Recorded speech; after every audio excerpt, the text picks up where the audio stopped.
Hello and welcome to Norfolk, where it's sunny, and we welcome the next 3 rounds of the Kwik British Touring Car Championship at this testing Snetterton 300 circuit.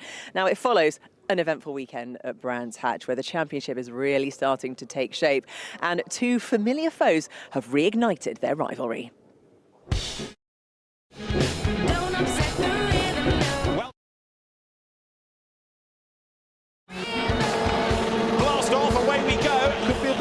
These first few laps. That is Adam Morgan straight on into the barrier.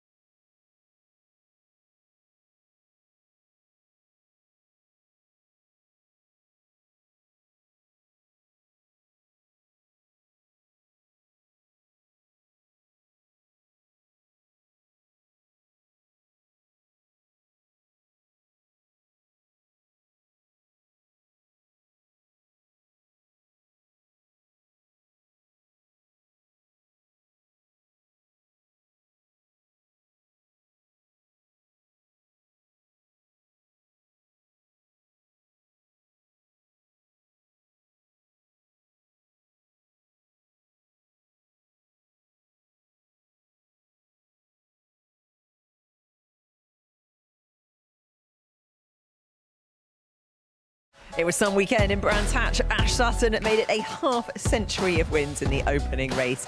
Victory number 50 to continue his quite remarkable start to the season. A wet and wild race 2 gave us a heartfelt moment with Aaron Taylor-Smith cutting through the pack to record his first British touring car victory in a decade. But the defending champion Tom Ingram had the final say in Kent, claiming his first win of the season in the reverse grid race. So look at what that does to the standings. It's as you were, with the 2 rivals once again leading the way. Ash Sutton's dominance means he holds a 47-point lead over Tom Ingram. A brilliant start to the season for Mikey Doble sees him in 3rd spot, and Ricky Collard just a point behind him in 4th, following his impressive display a fortnight ago. Well, Ash Sutton's formidable start has helped Napa Racing carve out a strong lead in the team's championship, as is the case in the manufacturers with Alliance Racing forward. Power Max Racing continued to shine in the independents, leading in both the driver and team standings. And it's James Dorlin who's currently out in front in the Jack Sears Trophy, the competition for drivers yet to win a British touring car race. So this weekend, we have travelled 100 miles from Brands Hatch up to Norfolk to Snetterton's 300 circuit. The 3-mile course has long straights, tight corners, and puts drivers' technical skills to the test. This former airfield offers fantastic viewpoints for spectators for what could be another gripping day ahead.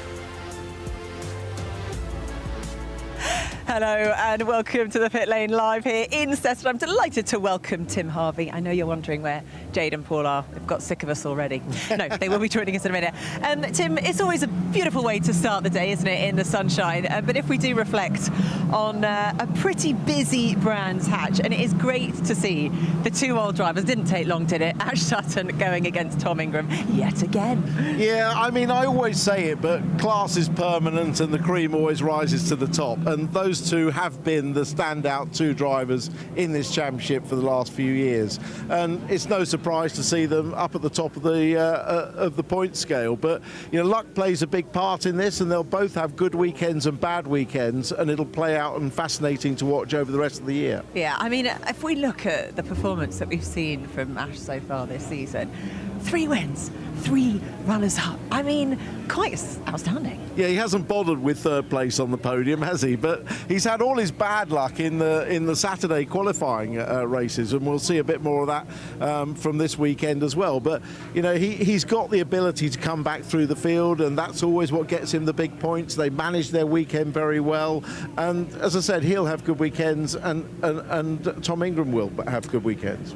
Let's talk about the clash. There was a big clash between Dan Rowbottom and Sam Osborne last time out. I mean, we'll talk about the fallout in a minute, but, you know, what do you make of this incident? Yeah, I mean, on the outside it looked very bad, because it looked like Rowbottom went up the inside of Sam Osborne, punted him off when there was already a car, Charles Rainford in the gravel, looked quite dangerous. when you actually break it down, there was more to it than that, because Dan Rowbottom was on wet tyres, he had a lot more grip. Sam Osborne was coming back onto the circuit from having an off at paddock, and Dan Rowbottom from inside the car was completely unsighted to both Charles Rainford and the yellow flag. So that was why it was called a racing incident and no penalties applied. Now, obviously, Alliance Racing, they didn't see it that way, did they? There was a little bit of a disagreement afterwards between Pete Osborne and Plato Racing, which has basically ended up in a £1,000 fine.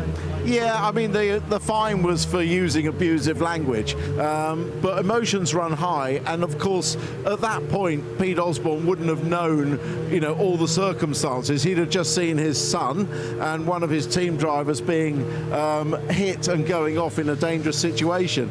And when you're involved with a team, particularly if you're a parent, but you only ever see things your side of things, whether you're a mechanic or whatever, you see things completely your side of it.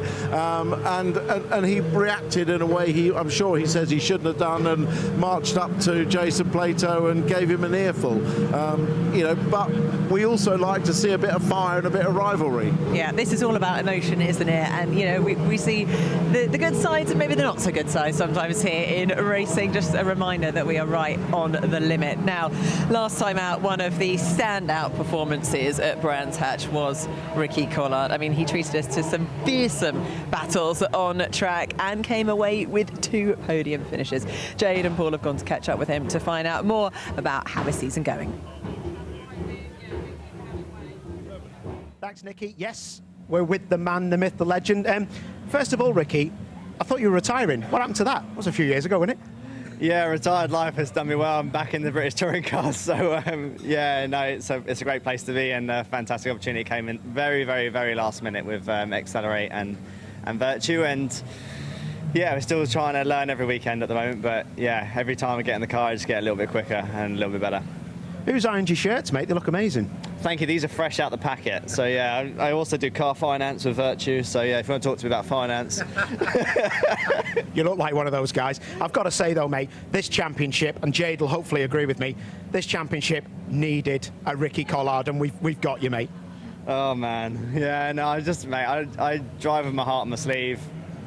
You've been the same, mate. I've been that side of the fence for so many years, watching yourself, Jade, yourself, and obviously my dad and all the legends in the sport. And I do feel like a fan that's allowed to race a British touring car, and it's a credit to the championship. And you can't go anywhere else in the UK or in Europe or the world where the racing is this close and this tightly condensed. So yeah, the package is amazing, and I just really enjoyed being out there, and I want to stay there. At the moment, it's still a bit unknown, my future in the British Touring Car Championship, but I hope that I've sort of done enough to try and gain some more sponsorship and sell some more car finance at Virtue.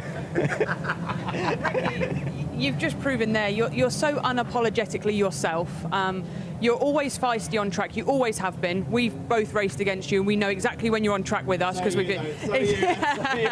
But off track, you seem to be a lot more relaxed and happy in yourself. Has that just come from years of experience, or have you got a different mindset than you've had in previous seasons? Well, I really appreciate it. Like, I don't try and be anybody that I'm not.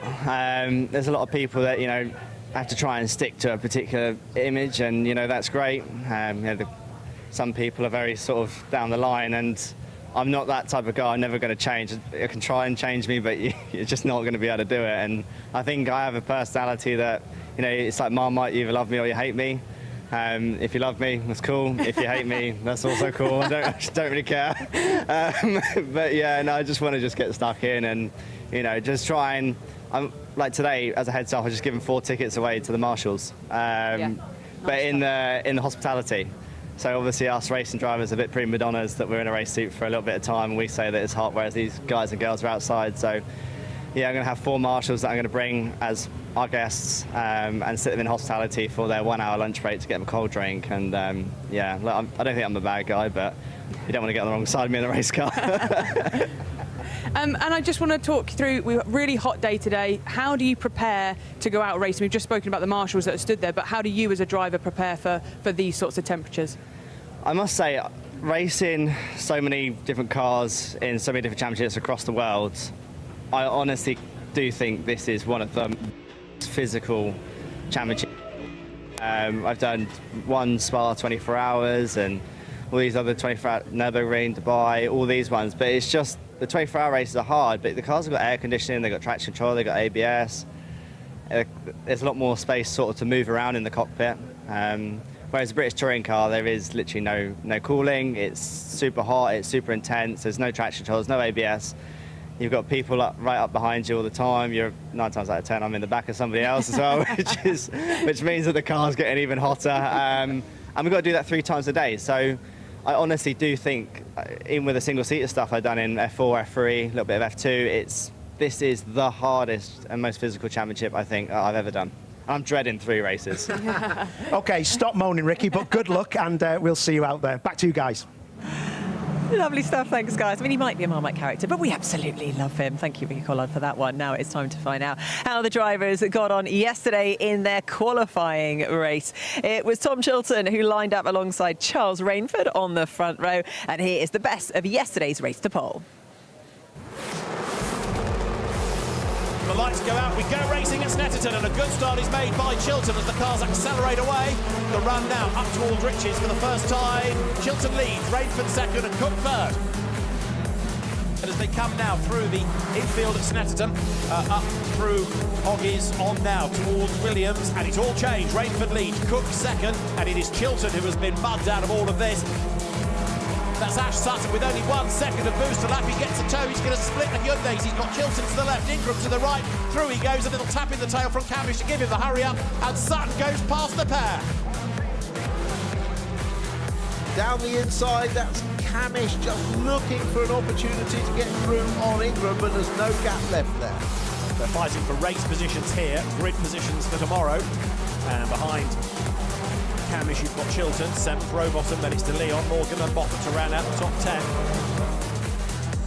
Sutton's gone straight on, maybe with a problem, and he's gone to the pits. He has. A disastrous qualifying race for Sutton. Something went wrong going round Gorham. I don't know if it was a left front puncture, but he went straight on and then dived straight to the pits. Looks as though checkered flag will go to this BMW, making it the last of the manufacturers represented on the grid to take a race win of some sort. You could argue that Audi haven't really had one because it didn't take the checkered flag first, and you could argue that Mercedes and BMW have only had races to pole victory. It matters not. A win is a win, and Charles Rainford is going to be delighted to be back competitive and at the front. The 3rd race to pole of the year is won by Charles Rainford. Josh Cook finishes 2nd, 3rd across the line, Tom Ingram. Once I knew I had Cookie behind me, he wasn't going to do anything silly, but really I was just waiting for the tyres to go off on the front-wheel drive cars. That happened about halfway through, so yeah, very happy. Let's try and repeat that tomorrow morning. So Charles Rainford there, very happy boy, who'll be starting from the front row on pole position for the first race today, round 7. Alongside him will be Josh Cook, and on the 2nd row, Tom Ingram alongside Dan Camish. Now, Tom Chilton drops to P8 after getting a penalty for starting outside of the box. And then take a look at that. So you've got Ricky Collard starting from 12th, and then keep looking down to the bottom. It's Aidan Moffat in 20th, but what's missing? The 3rd and final page. Well, if we had it, 21 would be Ash Sutton, who unfortunately suffered a puncture and will be starting from the back row of the grid. Peace has resumed. The gang is back together. You're right. No. Oh, you're a bit hot. Why is it so hot? Who's brought this weather? Like, this is not so good. Stop complaining. It'll be raining otherwise. Guys, let's quickly talk about what happened, because obviously brilliant to see the fact that Charles Rainford took that race win, so he will be starting on pole position for round 7. However, the way he took the race win is under a bit of deliberation. Tom Chilton not very happy with that, Jade. Yeah, the way I see it, he's given him a nudge the corner before, Rainford's given him a nudge on the corner after. Chilton's taken online to say that he's unhappy with it, he wouldn't have got past without contact. The way I also see it is that Chilton did a jump start, was out of position and had a penalty anyway, so I don't really know what he's arguing about, because he'd have never won the race at the hindsight. He's frustrated, that's fine, that's touring cars, but it was tit for tat in my eyes. Yeah, Paul, would you agree with that one? Yeah, definitely. I think, listen, when you speak to each team, they're always very biased about what's going on, and they see stuff on board that we will never see. So I get it from both sides, but I did think Tom was a bit Tom doing this on social media. Shall I read it out for you? So Tom's basically saying he only won because he hit me off the track in the lead. I wasn't getting past it anyway. He wasn't getting past it anyway. Amazed that he's allowed to keep the win. The onboard, it is clear what he did to me. I'm totally with Tom on this. I think he would have won the race by at least 6 seconds. Oh, hold on, there's a flying pig there. And overcome that penalty. Look, it was fair. All's fair in love and war on the first lap of a touring car race. They both gave as good as they got. I can understand Tom's frustration. He'd got the quickest time in qualifying and really thought he was going to win that race. But you have to give credit to Charles Rainford. He was forceful. He took advantage of the BMW working well on the soft tyres in this heat, and he won the race fair and square. Yeah, well, there we go, fair and square. You guys actually all agree, which is kind of unusual. Let's talk about what happened with Ash Sutton there. I mean, heartbreak to the start of the weekend, really, with that puncture. It'll be starting on the back foot. Yeah, I mean, I said earlier, you know, he has all his bad luck in the qualifying races. Donington, he had that spin on and went off on the gravel. Here he's had that puncture. Puncture was actually caused, the reason I was not sure in commentary is because it was so early in the race, but it was actually caused by debris brought onto the track and a stone that punctured the tyre, kicked up by Josh Cook in front. So it was very unusual, very unlucky, but it provides us with a great opportunity for an Ash Sutton charge in race one from the back. It does indeed, which we always love to see. So don't go anywhere, because of course after the break we will be kicking off with our first race of the weekend. Round 7 is coming up at 11:30 this morning, and then they return on track this afternoon at 2:30 and 5:20. Now, as ever, we have a strong card of support racing from the Power Max Mini Challenge, Marion Motorsport Mini Challenge Trophy, the Porsche Carwell Carrera Cup, plus the Wera Tools F4 British Championship. Right. We're all going to catch our breath, but when we return, it's all about Plato Racing. And we'll be hearing from the boss, Jason Plato, and how he reflects on their start to this season. You're not going to want to miss it.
Jason Plato's return to the pit lane stole the headlines coming into the new season. The former British Touring Car champion is now co-owner and principal of Plato Racing. And of course, he's ambitious as ever, targeting titles in their first year. But how are he and his team faring after two rather testing opening weekends? Louise Goodman went to find out.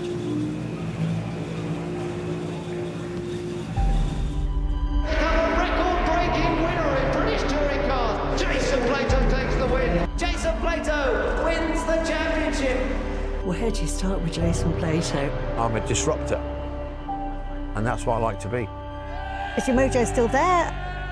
The one thing which has made such a difference to me and who I am is having that intensity of life back again. What's it like being back in the paddock as a team boss? Little things like, I'll watch on the video and I'll see, down, abuse track limits or hit a floppy in free practice and damage the front wing. But, it's difficult because that's what I did. So to see from the other side looking backwards into the team is an interesting, and it's difficult. I don't find that easy.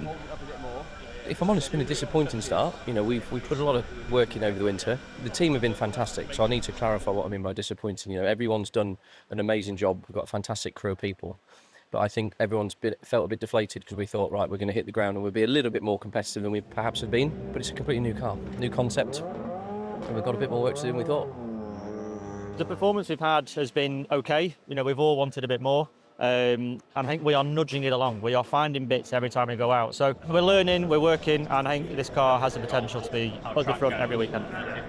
If I think back to where we were in August last year, where we didn't even have one nut and bolt, we only had the bank account in mid-August, then it was a very different expectation. But once we got going, then the expectation was, I genuinely believed, with the people we'd assembled, we got the right drivers, we got the right engineers. I was pretty confident we would get somewhere competitive. We've got full confidence when it clicks, we'll be very quick. But that when is the unknown, and that's the way it is. But the business, the whole team, is phenomenal what we've achieved. And we do say this quite a lot, but 9 months ago we didn't own a spanner, so we're here. How are you finding it working with Jason? It's entertaining. Yeah, entertaining. Jason, he eats, sleeps, and breathes this team. This is everything to him, and I'm kind of fortunate in a way because I don't have to deal with any politics or anything like that. I can just show up on a race weekend and essentially just see my mates, see Jason, see Dan, see all these guys, and just enjoy myself. So what goes on behind closed doors in the workshop, that's up to them. I just come here and enjoy myself. But Jason he's an icon of British motorsport and British touring cars. So it's great to be working with him and Dan as well. How would you sum up the Plato racing experience so far? It's been a whirlwind. It's been an absolute whirlwind of fun, stress, pressure, camaraderie. Everything all rolled into one. I'm genuinely, okay, as with everything you do in life, there's some tough times which come along with it, but genuinely, I'm loving every minute. It's really fantastic. A special story of the season, that's for sure. It is quite remarkable that 9 months ago it didn't even exist to where they are today. Jason, he's always been a flamboyant driver. Now he's clearly a flamboyant team principal, but it has got to be hard. So it's a completely different role, different responsibilities. It's a big challenge. It is a big challenge. He's done the right thing in assembling a good group of people around him and all the rest of it. But for him, changing roles is very different. He said himself as a driver, and we all know it, you're a very selfish person. You're really only interested in what you need to succeed. Now he's got to look at the whole picture. He's got to keep everybody happy, and that's not easy. But actually, the role he can really fulfill is that interface between the drivers and the engineers, because he's a driver with all the experience, and he brings that to the team. Yeah. Jade, let's look forward. So we've got a pretty awesome day, I should say. 3 races, but let's turn our attention to round 7. Charles Rainford on pole position. What do you rate his chances of staying at the lead by the end? Good. I think yesterday showed pace that he's very comfortable at the front. If he can get the car off the line and drive as well as he did yesterday, then he'd be hard to beat in this race. It is a driver circuit, tight and twisty in the midsection, so those cars that maybe don't quite have the straight line speed should be able to claw back something in the corners. But I think as it finished yesterday, I think that sort of top 3, top 5 will be just as strong as they were yesterday afternoon. Obviously, it is that tight technical circuit, isn't it? It's a proper driver's circuit. How do you think Ash Sutton's going to fare starting down in 21? Yeah, listen, that's what we'll be concentrating on as well as the front. But it's about a 50-50 split with tyres, medium and soft. So the front row looks like they're on the soft tyres. Ash is on the medium from what I've seen. So Ash is engineering his weekend backwards, like Tim always says. So I think it'll be good to see if he can get in the top 15. I think he'd be pretty happy. I think he'll probably be in the top 10 maybe by lap 1. Well, I'm joking. That was a joke. It wasn't a joke. Let's find out if those predictions come true. Do join us after the break as the first race of the weekend, round 7 of the Kwik Fit British Touring Car Championship, will get underway here in Snetterton. There's another one of those pigs. Right, so.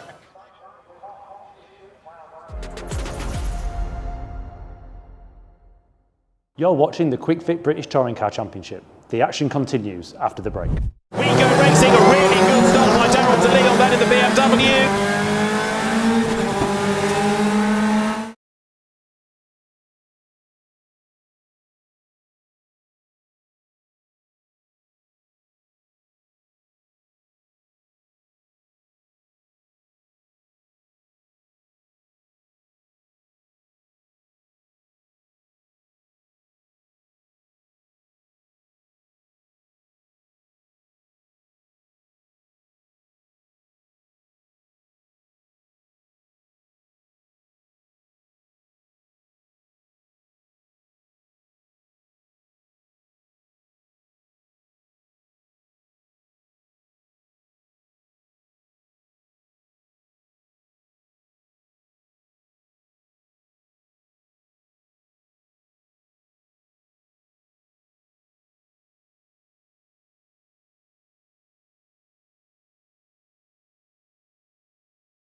Well, welcome back to Snetterton. We are live ahead of the first race of the weekend, and we are enjoying the sun. Are you wearing your Factor 50, Jade? It's the first time I've been warm all season on TV, I think. Everyone keeps commenting about how cold I look. Well, I'm not cold today. It's absolutely lovely, and I, for one, love the sunshine. So I'm not sure the drivers do, but now I'm out the car, I'm enjoying it. It is glorious, isn't it? We need to find a nice little spot to watch the race from. But how will the drivers prepare differently for a race like this with such temperatures? So inside the car, it gets to disgustingly high temperatures. Honestly, it is one of those things that you never really experience until you're in one. And it's not whilst they're driving that they'll find it hot. It's if they have a safety car or a red flag, it's the heat soak once your consciousness kicks in and realises actually how hot you are. So hydration is going to be absolutely key. They'll be drinking all day long. Some of the drivers actually have paddling pools out in the paddock to cool down afterwards. Honestly, it is disgusting in the cars. I know that the heat comes straight through the bulkhead as well, so feet and legs also get very warm. So yeah, it's a day unlike no other. We get it once or twice a year, but they're all athletes, let's say, so they should be able to handle it. Right, so shall we head off to the paddling pool? Because now I'm going to throw to Louise to get final words from the drivers. Over to you, Louise. Thank you, Nikki. Save a space for me in the paddling pool. I'll be over there to see you in a bit. Yeah, we're still waiting for Charles Rainford to arrive. I was really hoping to grab a word with him about that fantastic win in the race to pole yesterday. Not quite here yet. So I'll talk with his boss, Dick Bennett, instead. I mean, Dick, coming into this weekend, your car was the only one that hadn't yet scored a victory. So fantastic drive from Charles yesterday to put that right. Yeah, it was fantastic. The Norfolk weather helps us as opposed to Brands Hatch, but we love the sunshine. But no, Charles did a great job, and the team, we've improved the car a bit again. Still got a bit to catch a couple, but we'll take what we can when we can. These weather conditions kind of play to the strengths of the car, don't they? I mean, and I know I grabbed a brief word with Charles earlier on before the race. He was saying actually it was 8 laps yesterday, 12 laps today. That is playing even more into your hands, isn't it? Yes, yeah. I mean, I wouldn't like to be inside the car in this temperature. There's no aircon. But no, it's the warm weather. It's great for spectators, great for the team, and, you know, may it continue on for the rest of the season. Listen, I'm going to go grab a quick word with Charles now, as he's just pulled up on the grid. So let me see if I can dive in. He's just, excuse me, Abby. Charles, just a quick word. I've just been having a word with Dick about the fantastic performance yesterday. I know you want to play it down a little bit, but you really are in the pound seats today for another win here, aren't you? Yeah, I'm looking forward to it. You know, as we spoke earlier, I don't want to jinx anything, but certainly I'm feeling good for this first race. The car feels lovely on the outlap, so you know what? I'm very sure that the lovely boys and girls at Wera Racing give me a rocket ship for this first race. Fantastic. Have a great time out there. So a great day for Charles Rainford yesterday, as we heard earlier on, and not such a good day for our championship leader, and Paul is down at the back of the grid with him now. Yeah, thank you, Lou. Down with Ash Sutton. Ash has just started the engine up, so it's probably a programme thing. Anyway, he switched it off because he knows he's got to speak to us. Firstly, Ash, why is the Napa Racing cars, the warm-up procedure for the front tyres, the most wild thing I've ever seen? It reminds me of McDonald's circa late 90s. They bring back memories for you, I guess, then, Paul, in that case. Yeah, I mean, we like to generate a look, because obviously we do a front to back, so technically up to this point we've had the rear tyres on the front axle. So we like to generate as much temp as we can for the start of the race. Obviously it's not so bad today. It's nice and warm, set ambience up, so tyres are naturally in a good place. But obviously on a cold day it's really beneficial for the start of the race. I was always taught, though, never to cold tear the tyre. No one else seems to do it, mate. It just struck me. The cloud of smoke was unreal. It's about the prep before that, and we put a hell of a lot of prep. We've spent years and years defining that prep, how we get the core temp up before we can do the surface. I like it, mate. I learned something. Every day's a school day. Listen, medium tyres, I said jokingly, but not jokingly, top 15 is what I should be looking for. I reckon if you were just on the alloys, you'd probably be top 6. Wouldn't need tyres, would you? I mean, I put a pushy number in my head of P12. We've not got the deployment to go as far as we want. There's 7 other cars and mediums around or ahead of us. I'll see what I can do. I mean, I've got to aim for top 12. I want to have a maximum amount of deployment for race 2, soft tyre, then we'll come back then. Good man. Good luck, Ash. Thank you. Lou, who you got? Thanks, Paul. Yep, I've come to grab a quick word with the other man on the front row, Josh Cook. Josh, great result for you yesterday, your first podium of the season, but it was really that qualifying position that set you up for the P2 yesterday, wasn't it?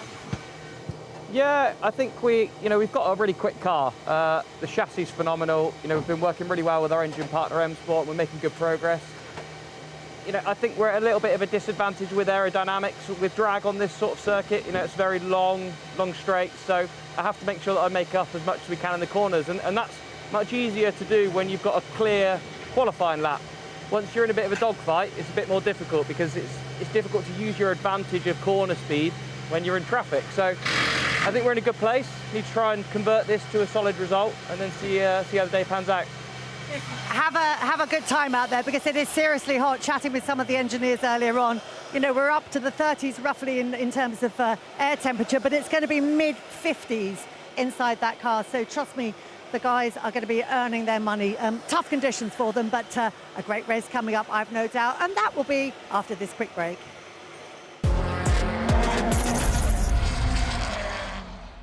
You're watching the Kwik Fit British Touring Car Championship. The action continues after the break. We go racing, a really good start by Daryl DeLeon then in the BMW.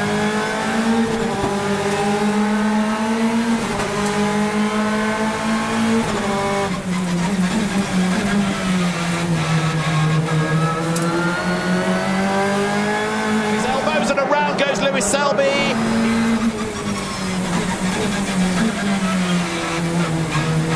And Ingram 17th as they came over the line. This is Ingram's view.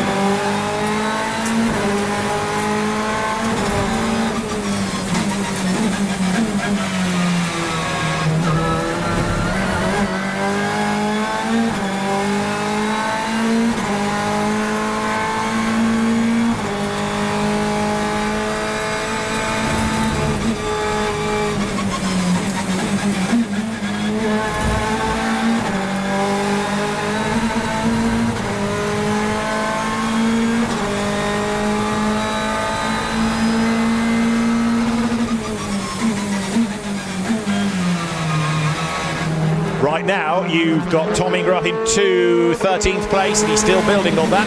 Carl's going up towards Coppice then, and there's Ingram having a go into Leon, and Shen gets up the inside, and there's contact. Ingram avoids it. There's more mayhem breaking out. DeLeon gets attacked there by Chilton. Josh Cook, I think, was involved, and Daryl DeLeon's BMW looks rather second-hand. He's got damage.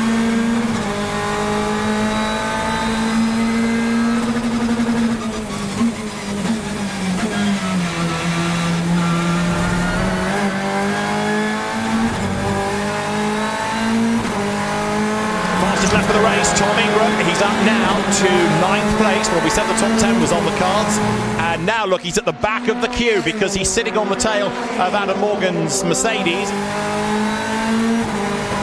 Yeah, look at Ingram, he must be on the boost to go around the outside of Morgan at that point of Hollywood, so this is a lap he's using it. He'll want to get past Rainford as well on this lap to make use of it.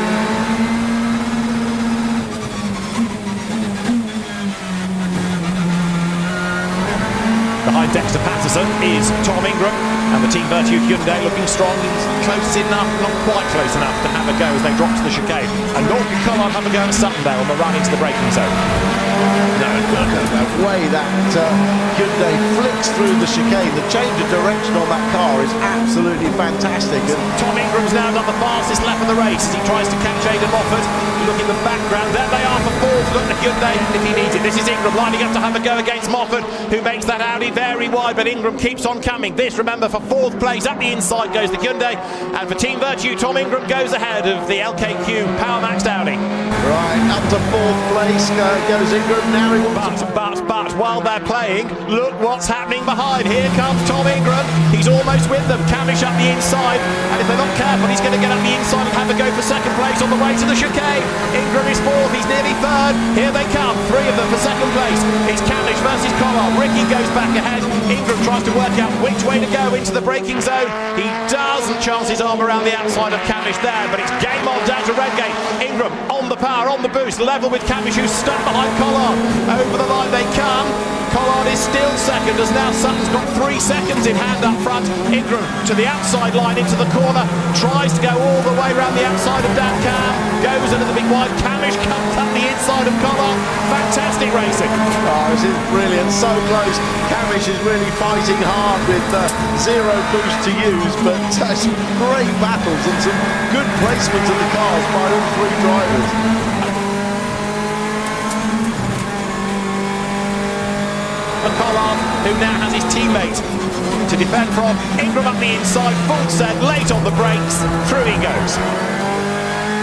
Now, Ingram is on his last warning for track limits at turn 1 at Redgate Corner.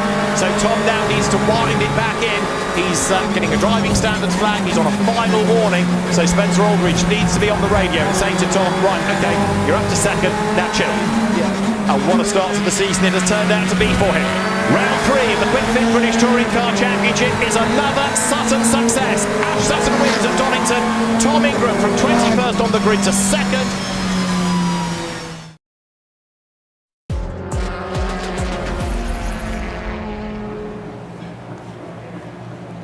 Today's opening race of the Kwik Fit British Touring Car Championship is set and ready to go. Time to check in with our commentators and the dulcet tones of Tim Harvey and David Addison. Nikki, thank you very much. Time to go racing then, everybody, here at a really hot Snetterton. Can Charles Rainford do it again? And that's just the commentary box, David. I really think he can, actually. Conditions really suiting that BMW. If he makes a good start, he didn't make a particularly good one yesterday, but if he makes a good start today, he should be off and away. The hot conditions and the soft tyres that he's chosen to run within race 1 really suit the BMW. Thoughts on Ash Sutton then? He's going to have a lot of work to do here. He's got only 1 lap of boost to use and he's on that medium tyre. This is sort of damage limitation, isn't it? Yeah, he's trying to, as several others near the back of the grid are trying to get rid of that medium tyre, so they have 2 races on the soft to come.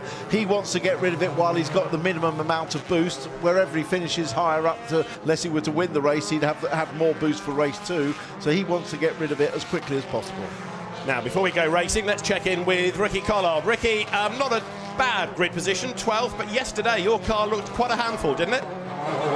Yeah, Dave, we didn't make the best call on the setup, but look, I'm relatively inexperienced compared to these boys that I've got, so when I got out of free practice, it genuinely is my first time in this Hyundai round here, so yeah, maybe a little bit of a lesson learned yesterday, but I've got the same car as Tom Ingram pretty much today. But yeah, as me and Tim were talking earlier, I've now got to try and see what I've got underneath me for when I go into the first corner on the first lap. And you don't have many laps of boost either, so you've got to be clever in when you use that, yeah? Yeah, well, this whole boost game is new to me as well, so that was why I wasn't particularly strong in the first race at Donington, but at the moment we've only finished 4 races and we've had 3 podiums, so I've got to just try and get stuck in like I will, and I'm sure that I'll give you boys something to talk about. I have every confidence. Good luck, Ricky. Cheers, lads. So yeah, Ricky Collard, who starts 12th, but he's only got 4 laps of boost available. Yeah, I mean, what he was saying to me earlier was that they got the setup completely wrong, and they've changed it all. So he's now trying to just feel on this formation lap what the car's doing, because once he goes off the line and launches it into turn 1, he needs to know what he's got underneath him. Charles Rainford starts on pole position for round 7 of the Kwik Fit British Touring Car Championship, having won yesterday's race to pole. Josh Cook with him at the front of the grid, and they've got 10 laps of boost to use here. Then you've got Tom Ingram starting 3rd, and Dan Camish is 4th on the grid, with Dan Rowbottom starting 5th. Darryl De Leon lining up with him. Then it's Adam Morgan and Tom Chilton ahead of James Dorlin and Sam Osborne. Next up, Dexter Patterson going from 11th with Ricky Collard for company. Gordon Shedden is next, then Mikey Doble, who's only got 3 laps of boost. He comes next ahead of Nick Hamilton and Lewis Selby. You've got Chris Smiley on the 9th row. Chris was given a penalty for contact in the RTP yesterday. Max Buxton starts 18th. Brands Hatch winner Aaron Taylor-Smith 19th. After warning lights came on yesterday, and Aaron thought the car was overheating, so he boxed. Aidan Moffat had a crank sensor issue. He stopped and starts 20th.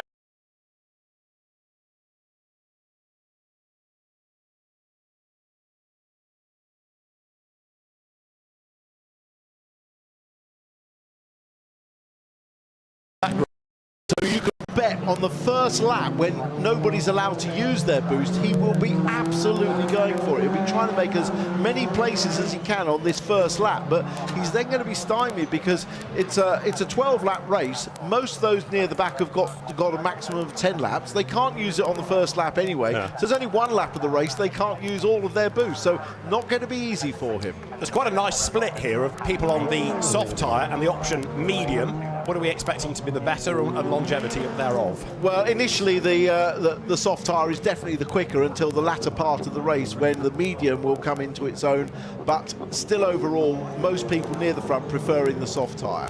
Charles Rainford then, 10 laps of boost available, he's on the soft tyre. Josh Cook's Toyota alongside him, 10 laps of boost available, he's on the soft tyre. Tom Ingram third, soft tyre, 2 laps of boost available. And he will be doing pretty much the same as Ash in terms of trying to get himself to the front, gain the places early on before people can use that extra boost allocation. Tom, one of the race winners that we have on the grid. Mikey Doble has been a championship round winner, so has Aaron Taylor-Smith, and the other 3 have gone the way of that man, Ash Sutton, whose lowest result in a round of the championship this year, 2nd place. That might change here, but it's just a thought, isn't it? Worth hanging on to.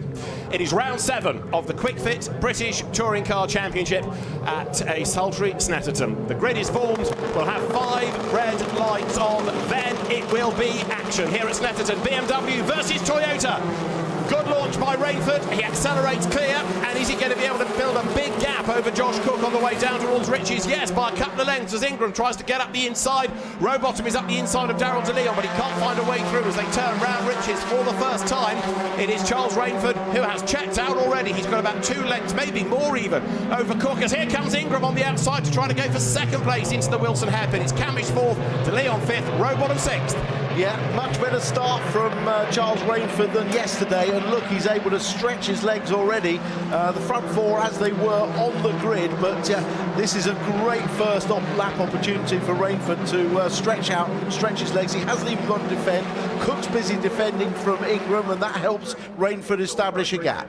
Exactly right. He's doing what he needs to do, head down and push, but he's being helped, isn't he, by this battle going on behind.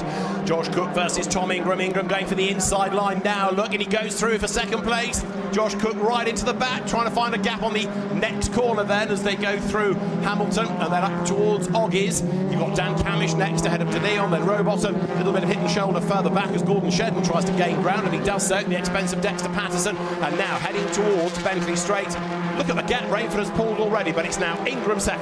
Yeah, the rotation on Ingram's Hyundai, he's able to turn really tight inside Josh Cook at Agostini and just accelerate past him. It was amazing how well that car works in the tight infield section.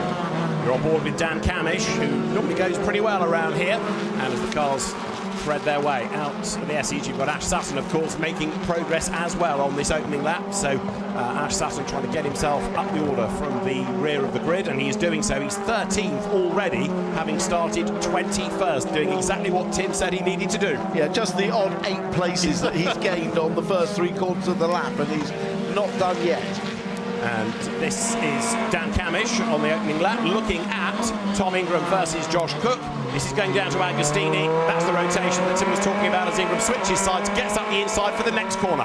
Yeah, and it's not just the rotation, it's the traction off the corner. Yes, he went in a little bit wider, so he had a better line because Cook was defending, and he's now defending like mad from Dan Camish. And that's letting Ingram escape. But nevertheless, Ingram's car working really well. We know that Ford is very rapid indeed. You've seen that from Ash Sutton, you've seen it from Dan Camish, who topped free practice yesterday. But just as he was attacking Cook for 3rd, now he's under attack because he's got Darrell De Leon there running in 5th place, getting away a little bit from Dan Rowbottom in the Cataclean Plato Racing Mercedes. The WSR BMW then of De Leon on the back of that Napa Racing UK Ford. And Josh Cook is still under pressure, as you can see up the road. Ingram is getting away and mounting now that charge to try to catch up with Rainford. Now, of course, people can use the boost.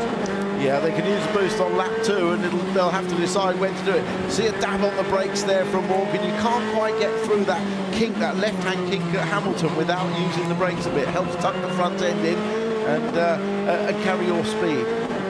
Ash Sutton off the start here, Tim. Gets the car nicely rolling, not too much wheel spin.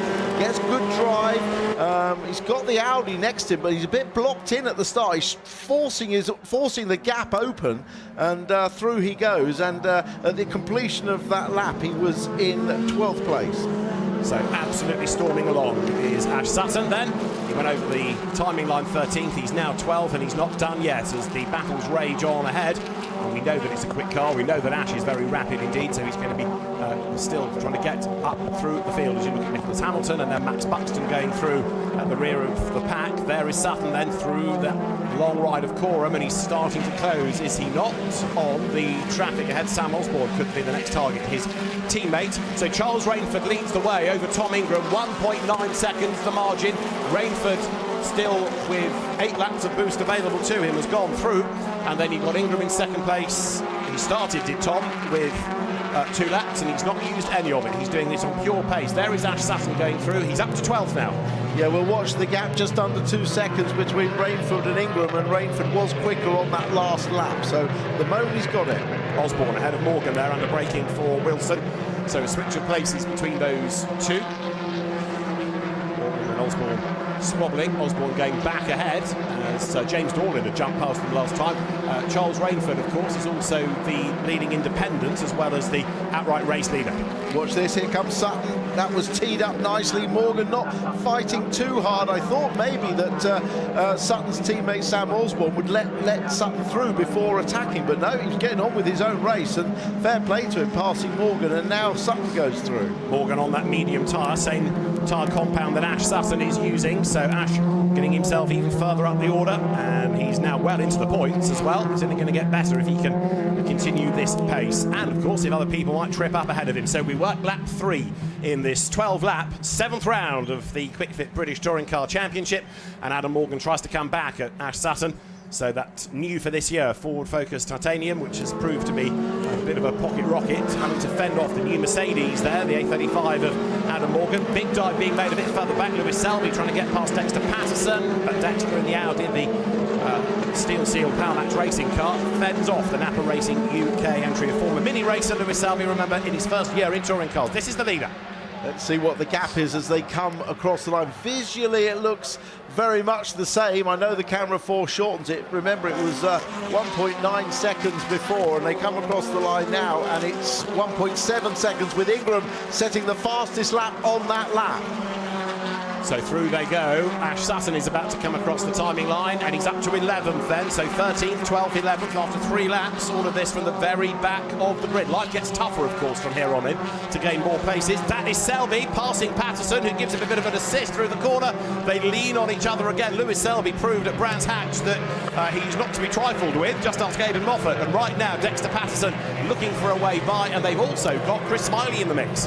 Yes, the little bit of give and take there between Dexter Patterson and Lewis Selby. I think Lewis used his boost nicely coming out the pit straight, but he was just run a little bit wider Riches, and Patterson was able to get back underneath him. And as you say, Chris Smiley trying to find a gap as well. Dan Camish being warned about track limit abuses as Dan in 4th place chases after Josh Cook. Ash Sutton, as we've been saying, up now into 11th place. Ash having taken 7 wins around here. Gordon Shedder is your next best with 6 wins out of this grid. But as we look at Lewis Selby, Smiley is behind him, coming now on through that infield section out of Oggies up towards Williams.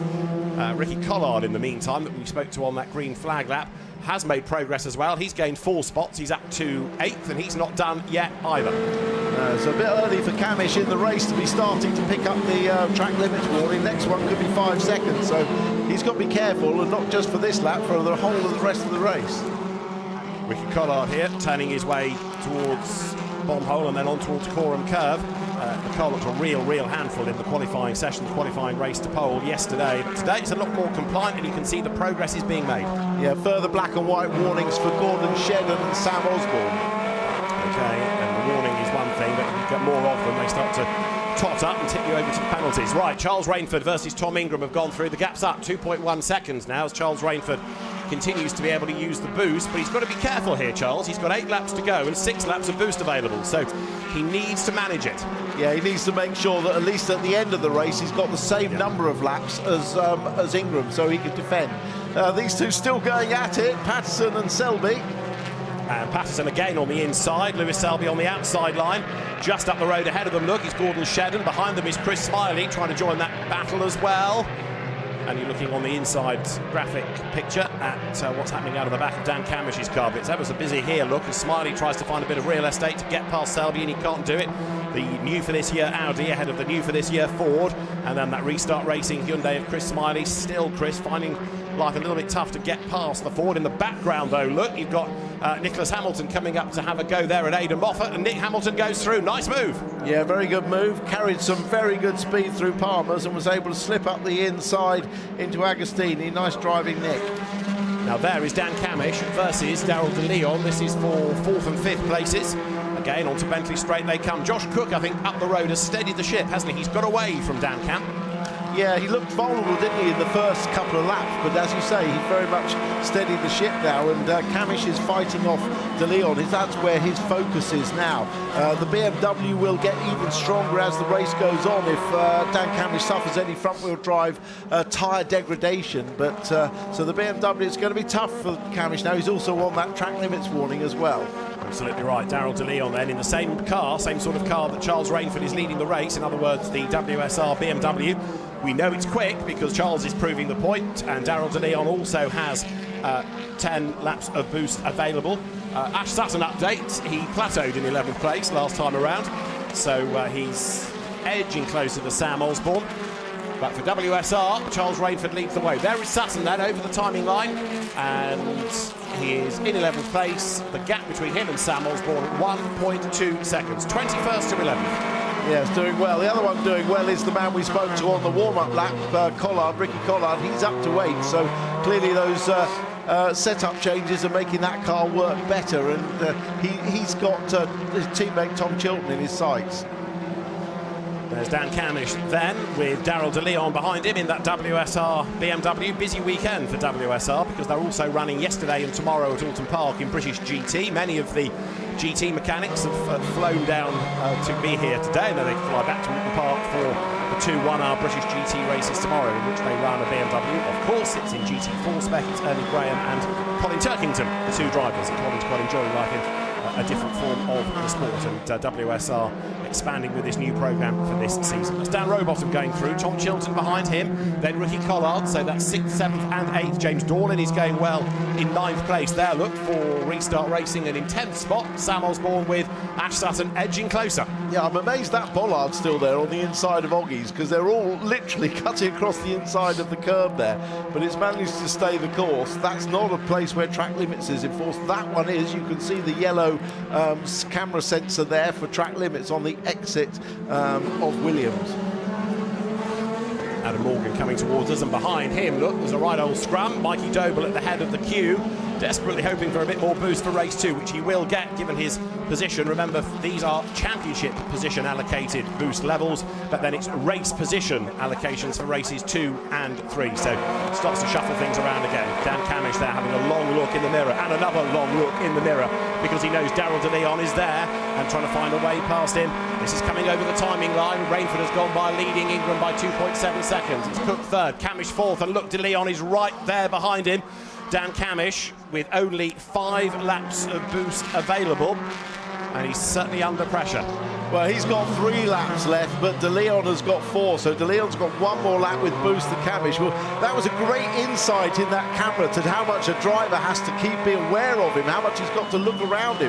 Not only has he got his dashboard and his shift lights to look at, although that's largely instinctive, he's also got to check his boost, he's got to look in the mirrors. Look, he's having to defend it. It's a very busy time for the driver.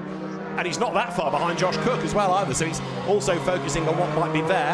Daryl De Leon is perhaps being caught slightly by Dan Rowbottom now in 6th place. That gap was 1.2 seconds last time, but maybe the first of the 2 Mercedes is edging a little bit nearer, while De Leon and Camish delay each other by squabbling, and they are closer to Cook. Yeah, and if they do catch up to Cook, it's going to concertina this whole little pack, and something's going to kick off then, because they'll all be in it.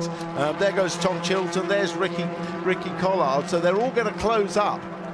And Chilton is the best placed of those on that medium tyre, so it's still advantage softs. as Rainford leads by 2.7 seconds. We've still got Ash Sutton in 11th place, but Charles Rainford looking for a second career win in the British Touring Car Championship, plus that race to pole that he triumphed in yesterday. He was given a bit of a finger wag for contact on the first lap with Tom Chilton, but he kept the win, and thus kept that pole position, which he has converted brilliantly into this race lead. Yeah, very much so. Sutton's progress really seems to have stopped now, doesn't it? Yeah.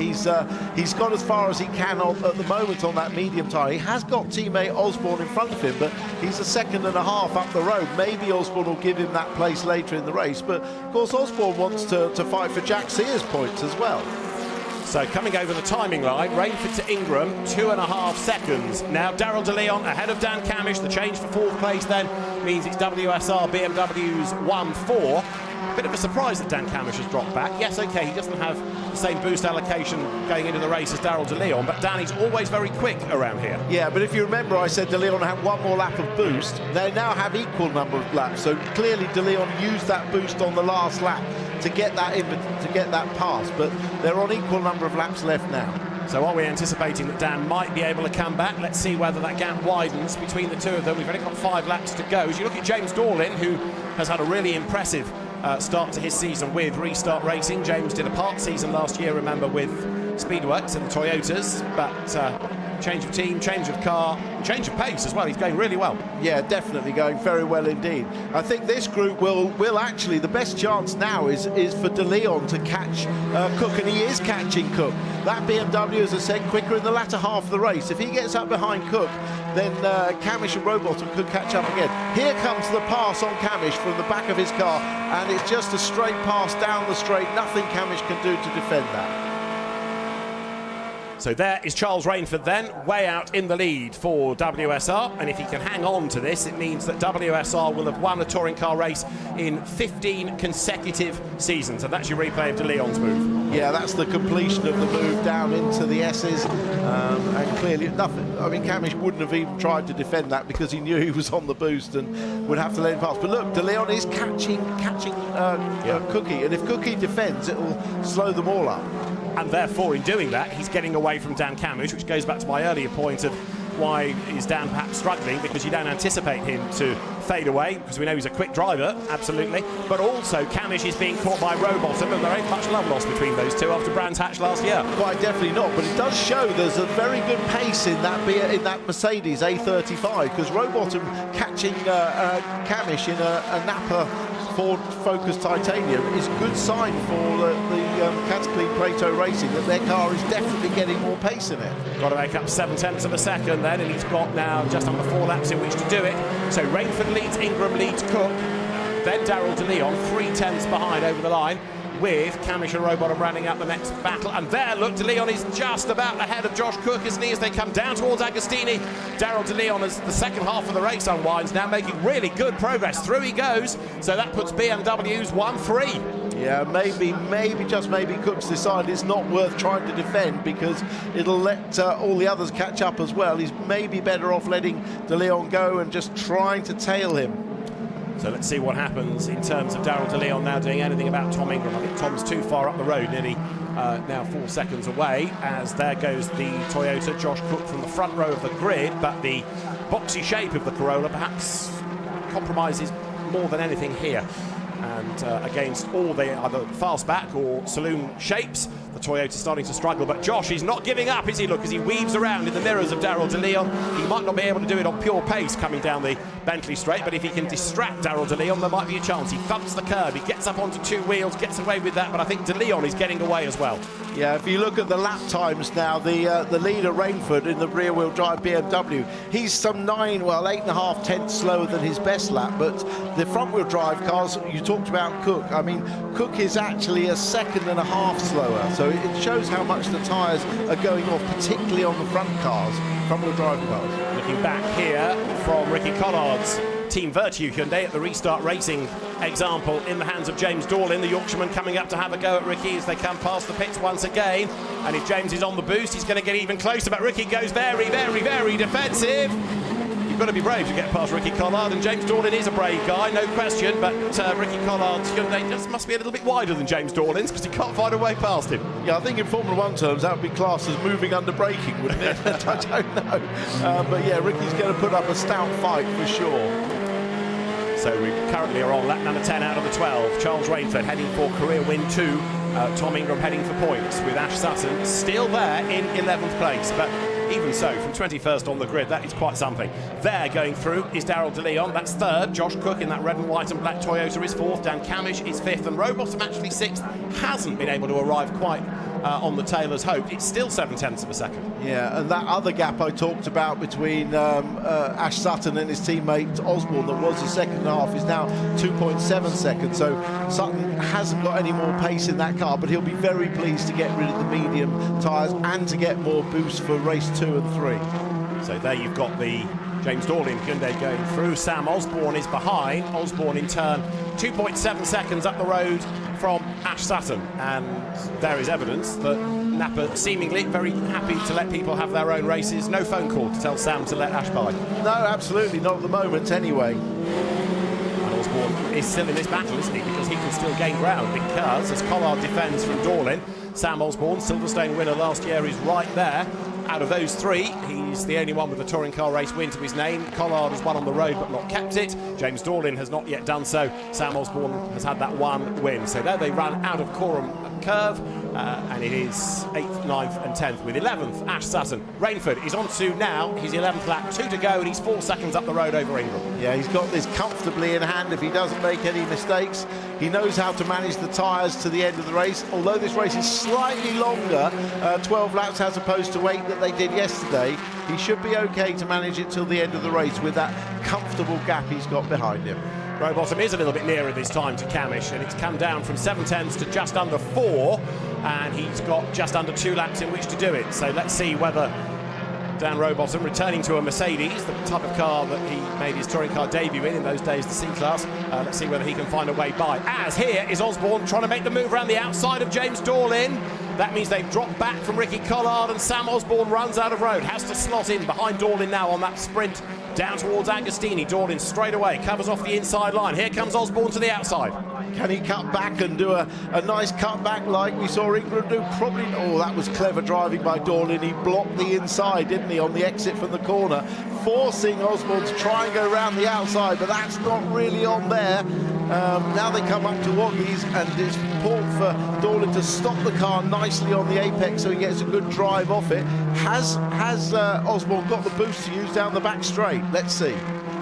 So Sam Osborne's forward versus James Dorlin's Hyundai, and as they accelerate their way towards the S's up front, it's still Charles Rainford, the race leader. He's got 1 more lap to run at the end of this, but right now this is your best battle. There's Ash Sutton, perhaps edging a little bit closer, and then Adam Morgan behind. Of those on that slower medium tyre, Chilton 7th, Sutton 11th, Morgan 12th, the top 3. Yeah, Chilton will be pleased, as you say, the leading runner on the harder medium tyre. The battle going on here. Look, Gordon Shedden trying to go around the outside of Mikey Doble, and then Gordon for the inside coming out of the old S's, but he couldn't do it. Mikey Doble fent him off. We're on the last lap, and Chris Smiley's on his last warning for track limits. Good driving by Doble there. He managed to left a bit of room in case Shedden put it up the inside. But this man has driven a perfect race, a great start, and controlled the race perfectly ever since. Yeah, Charles Rainford, who we first really saw in historic racing, came to Carrera Cup GP and was ever so good in that. Then progressed to touring cars last year, as well as esports Porsche racing, and now very much part of the touring car paddock, and this second career win heading his way. Dick Bennett's nearest to you in the white shirt, still studying data, occasionally looking at pictures, but mainly studying data in Dick's world, and he'll be very, very pleased, not only with the weather helping the BMWs, but with a really impressive drive by Charles. Yeah, he must get through more penning than anyone else in the paddock, mustn't he? Loves a bit of data, does Dick, and he studies it all. And Charles Rainford will offer him lots to study at the end of this, because he's been building that gap over Tom Ingram, and we've not seen Charles locking up and thumping curbs. He's been really smooth here. Really good. Be harder in next race. He'll have less laps with the boost, and he'll have to start on the medium tyre, as will Ingram and De Leon if the places don't change. So through the S's for the last time comes Charles Rainford, and he will accelerate his way then now up towards the timing line. It was at Brands Hatch at the start of 2025 that he had his last championship race win, and it's been a long time coming, but he will be absolutely delighted with this. It was a late final signing to put him back on the touring car grid this year, but all the winter work between him getting sponsors and WSR helping with the budget coming good. Charles Rainford wins round 7 of the Kwik Fit British Touring Car Championship at Snetterton. A delighted BMW team cheers home Charles Rainford. He wins race 1 here in the sunshine. Tom Ingram is second across the line, Darrell de Leon third, so it's a 1-3 for BMWs from WSR. Fourth is Josh Cook, then it's Dan Camish, Dan Rowbottom, Tom Chilton, Ricky Collard, James Dorlin and Sam Osborne. That means it's BMW, Hyundai, BMW, Toyota, Ford, Mercedes, Hyundai, Ford, the top 10. Yeah, and this lot aren't finished yet either. Shedden fighting off the advances up to the line. Can he do it? He's got ahead on this lap, so Gordon Shedden is going to be 14th ahead of Mikey Doble as they break the beam and take the checkered flag. So Gordon Shedden 14th, Mikey Doble behind, then Chris Smiley with Dexter Patterson and Nicholas Hamilton in 18th. Good effort that by Nick Hamilton to come through 18th. Then Aidan Moffat, Aaron Taylor-Smith and Max Buxton at the back. Certainly makes you think, doesn't it, that Charles Rainford, Darrell de Leon and the whole West Surrey team will be hoping for a very long, hot summer where they can really use the advantage of that BMW. So that is at least one win now for 15 seasons for WSR in the British Touring Car Championship. Very happy Dick Bennett's there. Carl Mitchell, team manager, jumps down off the netting. Carl was up at Alton Park yesterday and he's back there tomorrow to oversee the GT4 programme that they're running this year. And lots of applause from the fans as well, and deservedly so. Charles Rainford wins the first race of the day here at Snetterton by nearly 4 seconds from Tom Ingram. Darrell de Leon taking third and Josh Cook fourth. Fifth going the way of Dan Camish, ahead of Dan Rowbottom. Tom Chilton seventh from Ricky Collard, and James Dorlin behind, fending off Sam Osborne. Ash Sutton's 11th then from 21st on the grid, ahead of Adam Morgan. Lewis Selby 13th, good drive, ahead of Gordon Shedden, and the last point goes to Mikey Doble. Then it was Chris Smiley from Dexter Patterson, Nick Hamilton from Aidan Moffat. Aaron Taylor-Smith was 20th, and Toyota stablemate Max Buxton in 21st place. So as far as the championship is concerned, Ash Sutton 26 points now ahead of Tom Ingram. Charles Rainford is now third ahead of Dan Camish. Ricky Collard fifth. Darrell de Leon is next from Mikey Doble. Then Josh Cook with Aidan Moffat ninth and Aaron Taylor-Smith in 10th. But that could all look very different by the end of the day. So Charles Rainford gets his breath back. Surprised there aren't more doors open to get some air into the car, but flashing of lights and a wave to the marshals trackside, and drivers are going to head for whatever they can to cool themselves down before race 2. Yeah, just wondering whether there was a slight tactical move as well in the thinking of Josh Cook when he let Darrell de Leon through, knowing that fourth place would be the first car that could start on the soft tyre for race 2. May have been thinking that as well. Yeah, true enough. So Josh knows how to play the game, doesn't he? And there you've got Ricky Collard, who's 8th place. Will give him a little bit more boost going into race 2. But Charles Rainford, after a tough Brands Hatch, will be a delighted race winner here. And Darrell de Leon as well for 3rd place. And that is his best race result of the season as well. So lots to cheer for at WSR. Charles doing the right thing with getting the pick up for the ride height and the weight. Then the cars will go to the technical checks. And as Charles Rainford completes his long in-lap here at Snetterton, he'll be a very happy winner when he gets out of the car, and we'll hear from him after the break.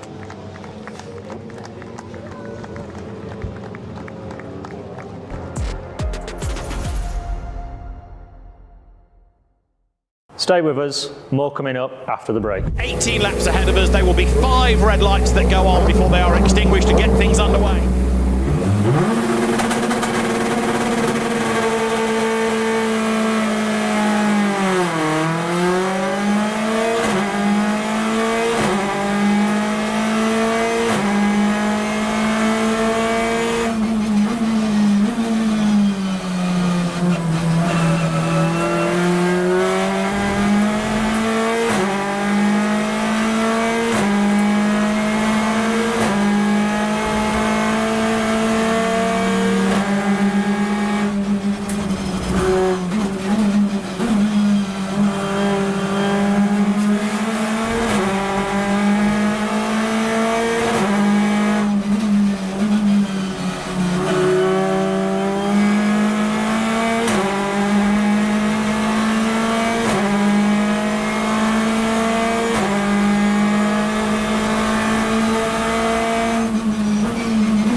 13th from 21st on the grid. Well, great drive by Sutton. We're not surprised, of course, that on the first lap, you've got the most opportunity to make up places. And he is absolutely scoring, as now he tries to have a go at Camish, who's crawling all over the back there of Gordon Shedden and Aaron Taylor-Smith, who gets it.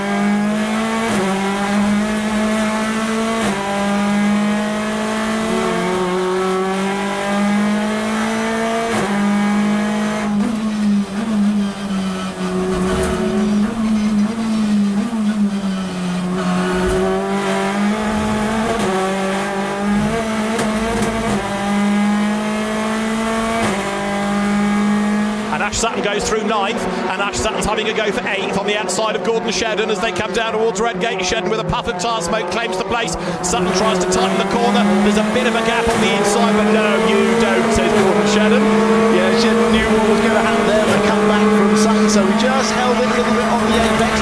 Wow, that's taking a lot on the inside. Sutton throws it down the inside into the old hairpin, and they'll come out side by side. If they're level all the way up to McLean's, it should be Sutton that claims it, because he'll have the inside.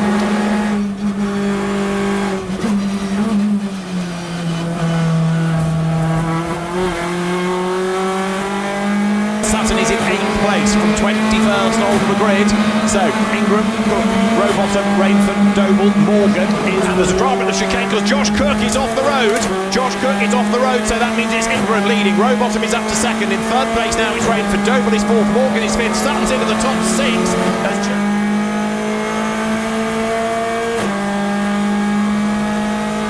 Sutton's about to go 5th around the outside of Morgan at Schwantz Curve, the inside at McLean's, job done.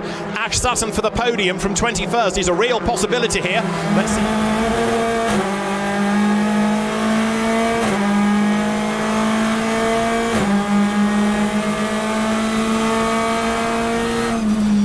Sutton, if anything, is coming under attack. Rainford is coming back and in 4th place.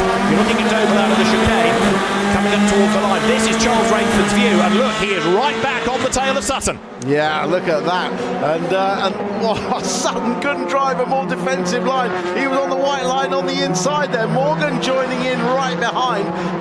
It's such a struggle with the 20 seconds of boost that you have now to use it over a car that doesn't have it. It's a massive amount of boost. And through goes Rainford. Sutton is unable to defend that with no boost available to him. Yeah, Sutton has got 3 laps left. Rainford has got 3 laps left. Charles Rainford goes back ahead. Morgan 6th in the 2nd of the Caterpillar Plato Racing Mercedes, and he's having a go at that Napa Racing UK Ford of Ash Sutton now.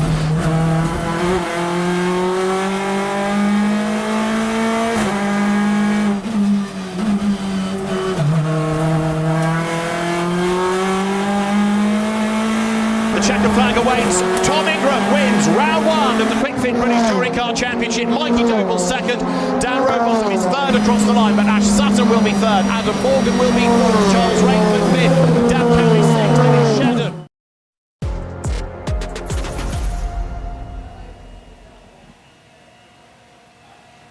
Well, it was an impressive start for Charles Rainford in the BMW, and his race went from strength to strength, untouchable at the front. Ingram was pushing hard and moved up the order into 2nd for his team Virtue. And it was Rainford's teammate, Darryl De Leon, who started 4th, moving up into 3rd.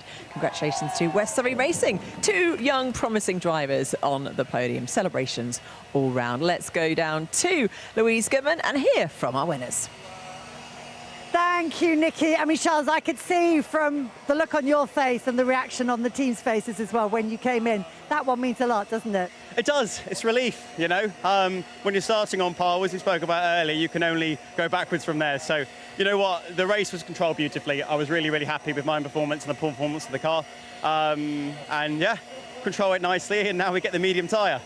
I think, well, let's stick with the good stuff for the moment, because I think Tim described that as a perfect race, really. And as you say, you controlled it well, and the car just seemed to be doing everything you wanted it to do. Yeah, that's it. I mean, I was pushing very hard at the start, and I could see it looked like to me from my mirror that Tom was starting to catch me, which was alarming when he had no boost. So really, I was just hoping and waiting for the tyres to go off, and I think that happened with kind of 4 to go. So by that point, it was just kind of back it down and try and bring it home. As you say, you've got the less favourable tyre. You're going to be on the medium tyre for the next race. But in these conditions, that might not actually be as much as an issue for a rear-wheel drive car as it has been for some of the front-wheel drive cars. Is that right? You know what, that's what I'm hoping. I've never run a medium tyre in these conditions, so the only data we've got, I think, would be like 2022, and Jake seemed very competitive on the medium, so certainly we'll see. Not having the boost, I think, is more of a problem for us because we're definitely lacking down the straights. As Tom was showing me very clearly, they're quick down the straights even without the boost. So that's going to be something to manage, but we'll see how we get on in a minute. Talking managing, what was it like managing the heat inside the car? How tough was it? Or do you kind of forget about that once you're racing? It's only when you've stopped now that you're thinking, wow, I'm quite warm. Yeah, you know, it wasn't as bad as yesterday. Obviously, the ambient here says that as I'm sweating really badly. But, you know, we train so hard during the winter when it's cold, especially running, taking your heart rate right up to zone 5 and trying to stay there. And you think, you're pushing yourself flat out. Do I actually need to do this? And on days like today, you do. But I'd also like to dedicate this race to the amazing grandpa, Abby, who we unfortunately lost a few weeks ago, and he was out there with me. Oh, sorry to hear that. I'm sure he was. Absolutely. Well done. And by the way, just to say, it looks like a slight glow from where I am. No sweat to be seen. Well done. Thank you. Tom, right, let's do the forehead inspection. Sweaty one for you? Yeah, it was fairly warm. Thankfully, every car Virtue supplies comes with fantastic air conditioning and is absolutely fantastic, I must say. So yeah, look, it's a hot day. It's a fairly silly thing to say, yes, it was warm in there. It's, I think we're warm. We're going to be warm watching in our living rooms, wherever we are. So yeah, it's warm, but you just have to sort of get on with it. I think a lot of it comes down to a bit of a state of mind. You can convince yourself it's too hot sometimes. So no, good as gold. Just crack on. We needed to obviously try to make a bit of progress early on before it turned into that sort of classic TTB race where everyone sort of locks themselves out and they're all doing the same thing. So managed to obviously get Josh quite early on in the race on that opening lap, and that was crucial. That was really, really important to try and make that position up and just try and put a bit of gap between Josh and myself. There was a slight moment when I thought, do I go chasing after Charles? And thankfully there was an adult inside of my brain today, not a child, and I went, no, that's silly. And especially with Ash down in P11, I kind of knew that I had to sort of try and offset that and just get a fairly decent result. So good result for us as Team Virtue. We've done well as the opening race. You know, we've seen over the last few years the BMW is the car to beat around here, and especially in these conditions. So there was a little bit of two stages to think about that race, but good opening points. Good stuff. Well done. And let's bring in the man who followed you home, who pulled up some very nice overtakes in that race. Congratulations, double podium for WSI. That was a good race for you guys. Yeah, pretty happy with that. It was hot. But yeah, I'm just happy because normally we really struggle on the opening laps with our front tyres, but with the hot weather, we're just a little bit more racy at the start, and although it's tiny, it's benefited us massively this weekend. So we've touched on it with Charles. You're going to be on the less favourable tyre. You're going to have Josh Cook behind you, who we were kind of debating. Well, maybe he's in the pound seats for this one. What's your thought there? How do you think your relative performance is going to be against him? He was quick in that last race. It was really hard to catch up to him, but I think with the front wheel drive they struggle a little bit towards the end of the race. I'm not sure what tyre he's on or the boost allocation or anything, but I'm just going to try and hold my ground and bag some good points, basically. Good stuff. We will see you out there for the next one then. Well done. Congratulations on that podium. I'll let you go off and get your shiny trophy. So we are about to have the green flag light for the Power Max Mini Challenge race of their first race of the day. So let's go over to Paul. And as always, in the commentary box with him is Richard John Neal. Thank you very much, Lou. Yes, a mini carnival this weekend. We've got the first time we've had the JCWs and the Coopers on the same bill. So it's keeping the clerk of the course busy, if nothing else. Yeah, it's always close racing, isn't it? These guys and girls want to be in British touring cars, and they want to be in other things as well, GT racing. But always my favourite part of the day. We get so much social media stuff, don't we, where people are just saying how good these cars are, and they love the ITV coverage, which is lovely to hear. So thank you, everyone. Yeah, thanks everyone for the feedback, positive and otherwise. Really appreciate it. Really, what can you say? We can only comment on what goes on track, which is, you know, top notch all of the time. Few stories to relay to you all as we get the racing underway, but we'll come to those in good time. This one is the partially reversed grid race that we've got from yesterday's one, which was won by Josh Porter, a bit of Porter power yesterday, first win of the season for him. More of that anon, but this one, as I say, reverse grid race, And we've got two arch rivals on the front row of the grid, Archie Johnson and Henry Howarth. So those two, always, whatever stage of the career they're at, they've always been dicey with each other, and now we find them on the front row of the grid. So that is going to be interesting to see. Good sight though, isn't it? Yeah, always a great sight, isn't it? The colours of these cars and the way they look with them LED front lights now, the new generation of car looks fantastic. Really good. I mean, you remember when this started on this package? It come with a bang, and it was amazing. But this looks brilliant stuff. But here's your grid. So pole position then, the two arch rivals. It's Charlie Hand and Henry Howarth, and then Harry Campy and Alex Solly, Harry Hickton and Tom Ovenden on row 3. Nathan Edwards and Olivier Algieri from Max Edmondson, and yesterday's winner Josh Porter. Cameron Richardson on row 6 with Sam Gornall, Ned Anthony and Will Crooks from Owen Hillman and Chris McKenzie. Sebel Sieper with Alex Brandon on row 9. Then Anthony Sullivan and Joe Tanner. And Archie Johnson in our amended grid finds himself at the back. So my apologies, I did check an hour or so ago. Murray Richardson next up. And finally, we have, of course, our multiple winner, Alfie Garford, in the two sport cars at the back of the field. But there is Charlie Hand, who starts on pole. Yeah, so there is a little bit of an amendment. There's a few on there. Some are track limits, some are difficult to see with my eyes. Disqualified from the result. That was car number 10. That was Archie Johnson. So yeah, that's a regulation I'm not too sure with. But anyway, we've got what we've got, and we can fill you in a bit later, because we've been either eating or commentating, haven't we, lad? The thing is, when I wake up on a Sunday morning, you check for amended results on all the championships, and I did check on the minis, but obviously there was some judicials going on 10, 11 o'clock when we were doing F4s. So that's my excuse. I'm sticking to it. Doesn't sound like mini challenge, that lad. But it gives us the Crawley boy, Charlie Hand, on pole position.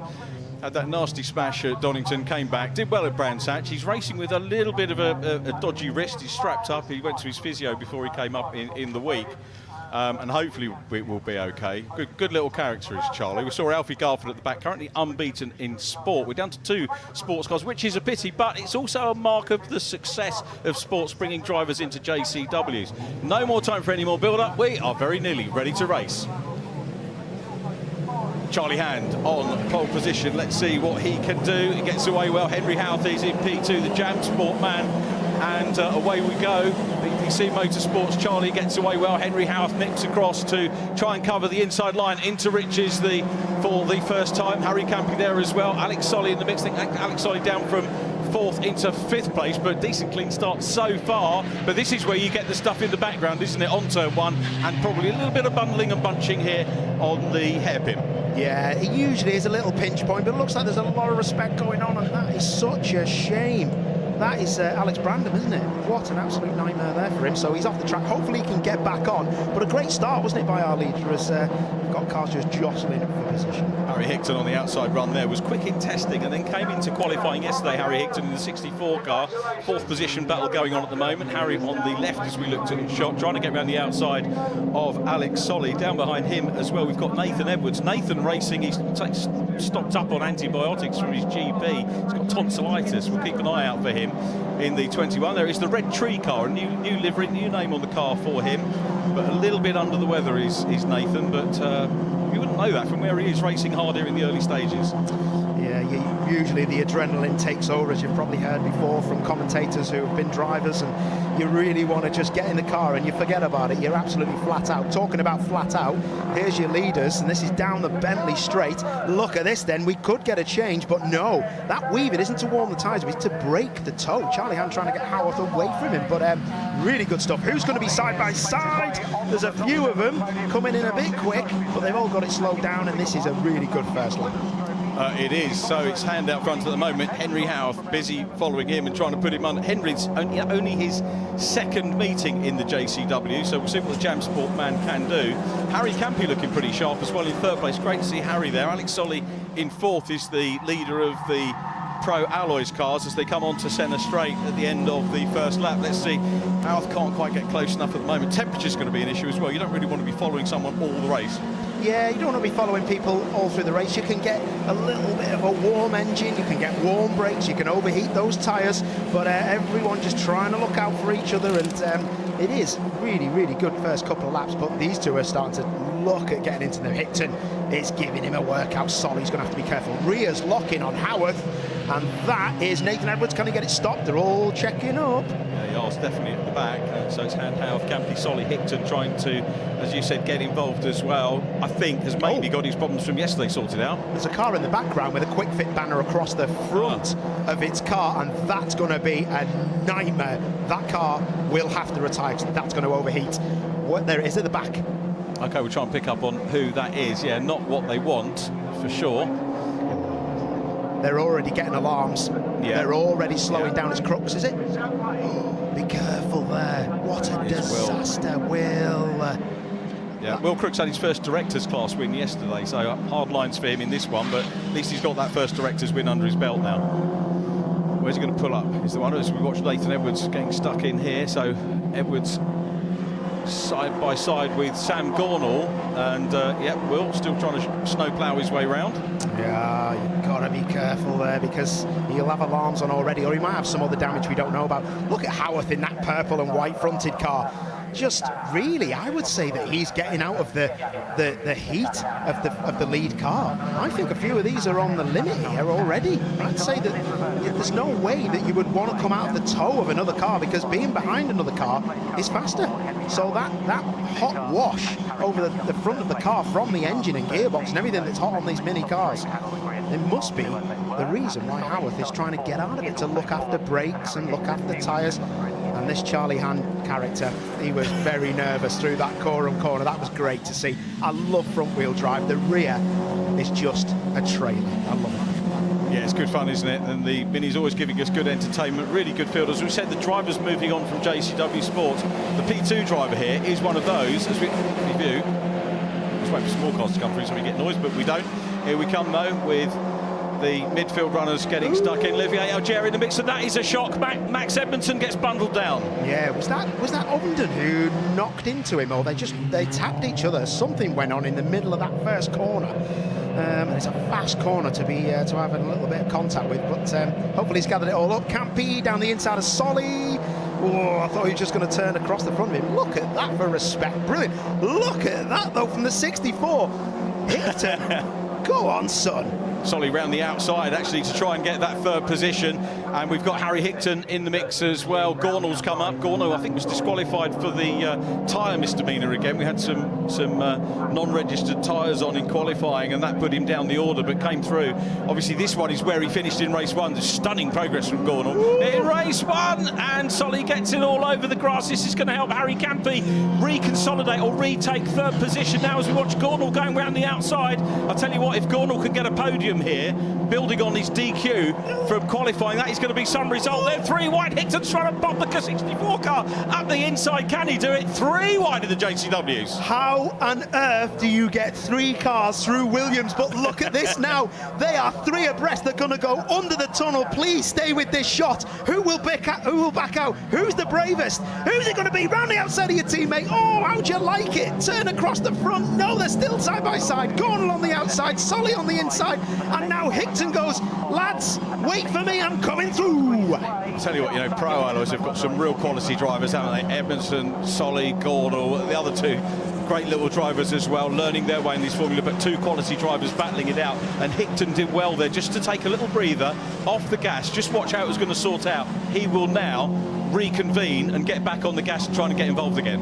Absolutely. I thought that was just great driving, and here we go. Here's some good driving. If they've got that car back, if Will's got that car back without any overheating issues, straight in with the blower warning. Teammates are at it again. Let's have it, boys. Yeah, here we go for 4th place. Gornall up the inside. Solly sees that one going, goes for the flip back on the inside. He read that very well, did Alex Solly. He's got the position back. He's going to cover the inside. Hickton's coming up to get on the inside of Gornall, who's on the outside, locks up. So Solly's got position at the moment. Gornall will have the run down to Palmer, though, on the left-hand side. Exceptional stuff. Hickton putting his car where nobody wants it. It was brilliant stuff. But look at the leader of this pack, the number 12, Solly. Look at his splitter. When he gets to high speed, that off he's had, it looks like your tongue when you're eating, mate. It's all over the shop. Look at the front of it.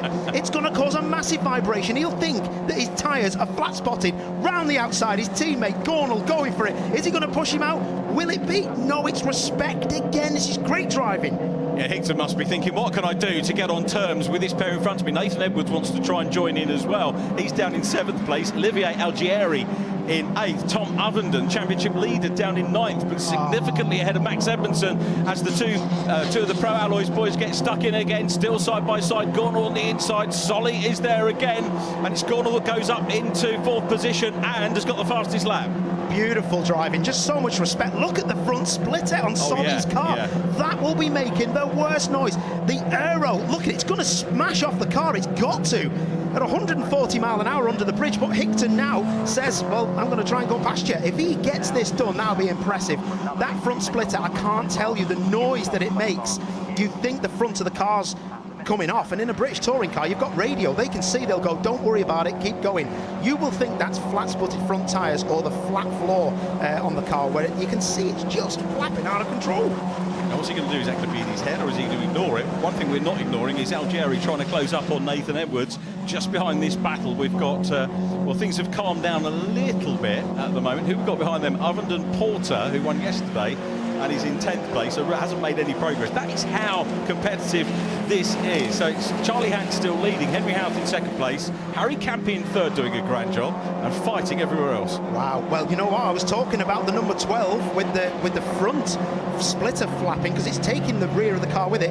I've just seen Charlie Han, the leader, have less of a chattering front splitter, but it's still chattering. So yeah, I just seen it at higher speed. Charlie chatters anyway. He's been around the paddock, he can't stop it. Actually, good yesterday. He was quite subdued yesterday, actually. Is he? Yeah, it makes a change for him. He needs to. It was his dad yesterday. He needs to be like his splitter, up his game. Look at the front of Solly's car. It's starting to come apart. Yeah, Harry Hickton. It just shows how difficult, how very evenly matched these cars are. Hickton can't quite get past him, and Solly's driving well, knowing that he's got an issue here. It's allowing Gornall to get clear and try and have a go at Harry Campy. To be fair, Campy is actually closer now to Henry Houth for P2. Houth not, I don't think, scoring championship points, but is eligible for trophies and podiums.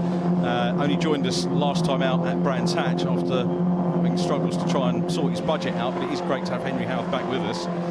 Thought we might have a race with Archie Johnson. Johnson's made good progress, by the way. The man I was expecting to be on the front row with Henry Houth is up into 14th place, so he's made up seven positions in these very evenly matched cars, which is good news. And there's Harry Campy. Having a look now at Henry Houth, he's a couple of lengths down. He's just trying to get out of the air, get his car a little bit cooler as Hickton now starts to get stuck into Solly. Yeah, we've had quite a lot of talk about how hot it gets in these cars, but honestly, until you experience it, your concentration is the thing that suffers. These guys are fit racing drivers, don't worry about that. But wow, when you're in these cars, it's the concentration that is lost, and you can easily lose an apex, miss an apex, lose time, and it's game over. So I've got a lot of respect for these guys flat out round here. I know what it's like on a hot day, especially around Snetterton. And this is, for the minis, of course, the hottest part of the day. We are just past noon, so it is going to be optimum conditions for them. Houth goes out of shot. Harry Campy, there is Sam Gornall. Solly is next in the 12. Harry Hickton busy chasing him as well. The car that runs under the Manpower Motorsport awning. We've got Chris Mackenzie's car in there as well. Chris down in 15th, having moved up from the sports category last time out. Nathan Edwards still trying to fend off Olivier Algieri. There is the championship leader, their defending champion number 1, Tom Ovenden, who will be up towards the sharp end in race 2. Josh Porter will start on pole position for our second and final race of the weekend a little bit later on. And Josh, I know, delighted with his win, as Henry Houth has a tiny little lock up there going into Agostini. Things are a little bit calmer at the front for the moment. They're waiting for the last 5 minutes before they get stuck in again. I think the tyres are just plateauing, and there's another board that's been picked up as well. Sullivan. That's another problem. You've got to be so careful. Oh, wow. There we go. There he goes. Well, he's done a proper job on that, hasn't he? It's like Mad Max.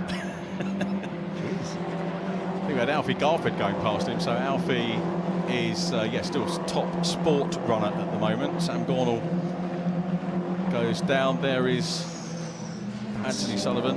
got to be It's so a long lap as well, isn't it, to get back? It is, and the temps, you'll just see it, your dashboard glows red. As soon as it goes past the threshold, which is safe-ish, it'll glow red, and you'll know you've got, if you've been through that, you'd drop back and you would come into the pits.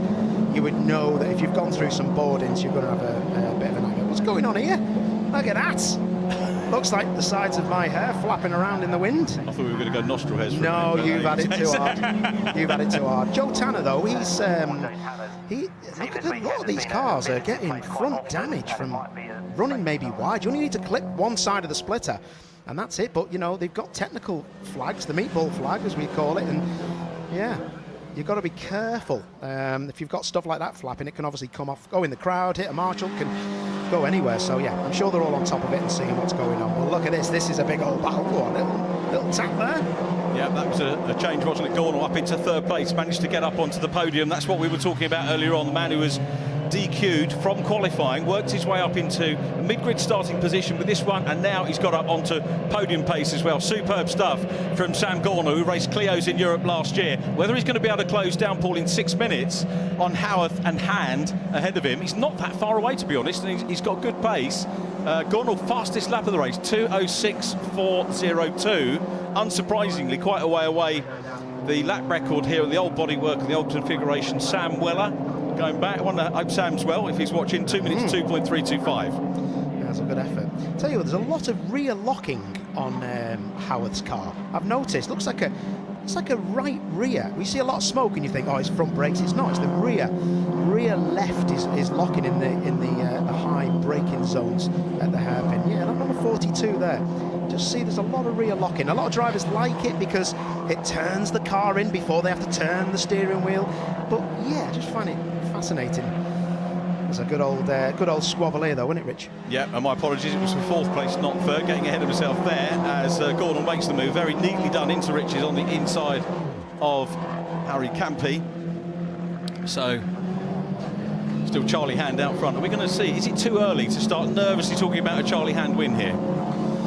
I would be nervous about talking about Charlie. Still, 5 minutes is a long time in a mini challenge race. There's a lot of cars here looking like they've got bits hanging off them. And Ovendon's cleared Nathan Edwards and Olivier Algieri, so he's made progress. Josh Porter at the back of that group as well. And we've got all championship front runners in this group running at the bottom end of the top 10. Yeah, well, there's Andy Silver's got that sorted. He's got his hazards on, so I mean, look at the front of that.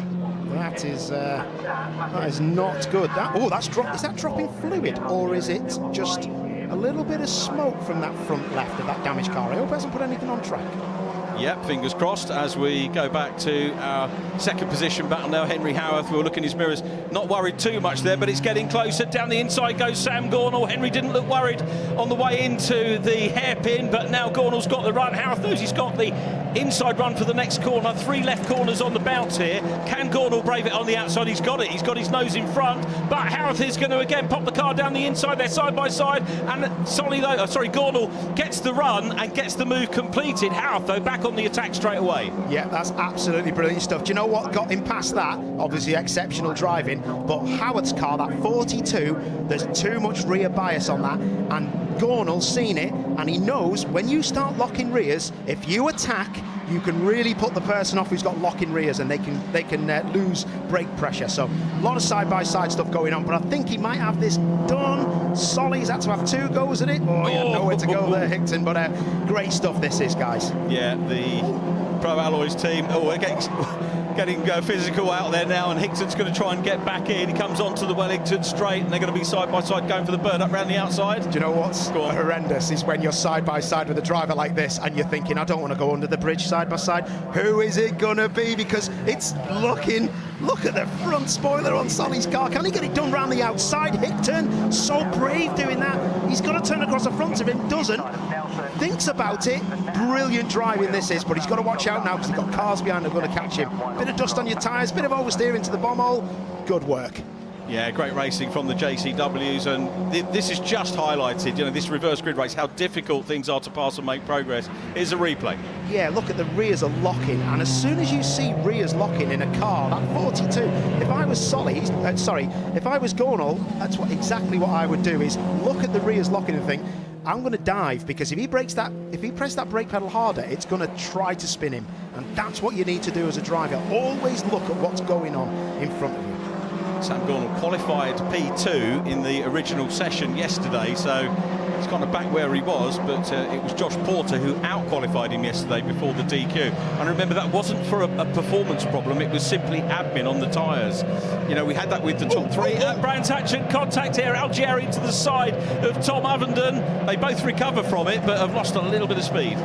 Yeah, that was difficult, that. Algieri's just backed out of it there. Ovenden gets on with it, gets the apex at Palmer's, gets the job done.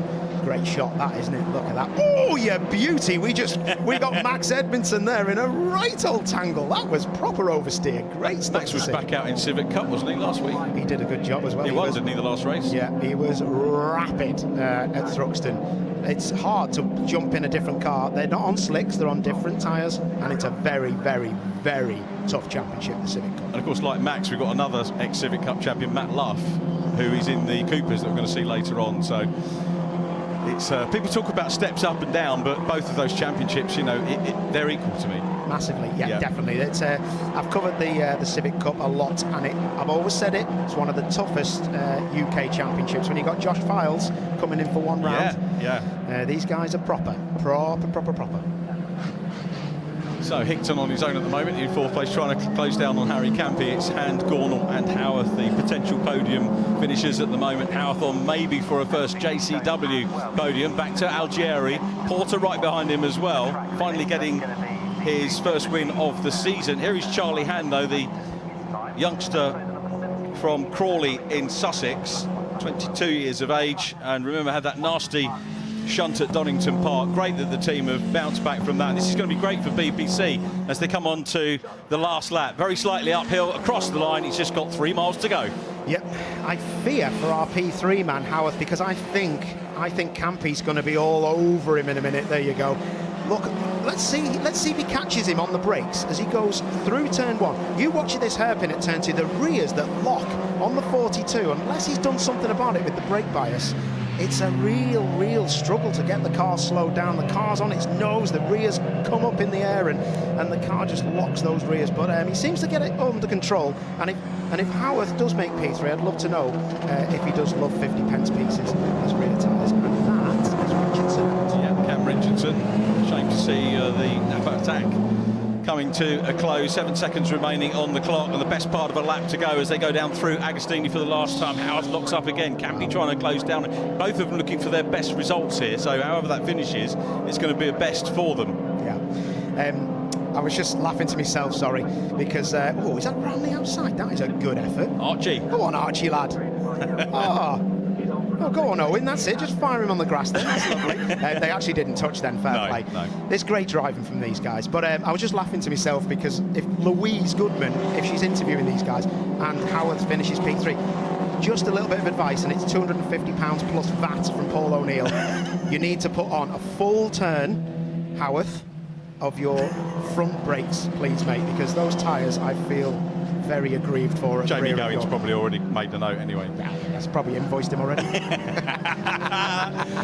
So there is Henry Howarth running in third place at the moment. I tell you what, second meeting in the JCWs, a podium is not going to be too shabby in any way at all. Harry Campy's been superb in this one, but out front controlling it. He was not gifted but awarded the reverse grid pole position after judicials earlier on in the day. Charlie Hand is going to grab his first win. Very, very well capable of it. Doesn't need a reverse grid race to do it, but that is how he's going to grab his first win. He's going to be delighted. I think he's going to bust the pit. Whoa, look at the delight there from Charlie Hand, who takes the checkered flag. A win. Charlie is cheerful. Gornall in second position. Superb effort from Gornall here. Howarth in third gets his first podium as well. Harry Campy, excellent in fourth, running out of superlatives. Solly is in fifth place, and Tom Ovenden, hard work for the championship leader, coming through in sixth.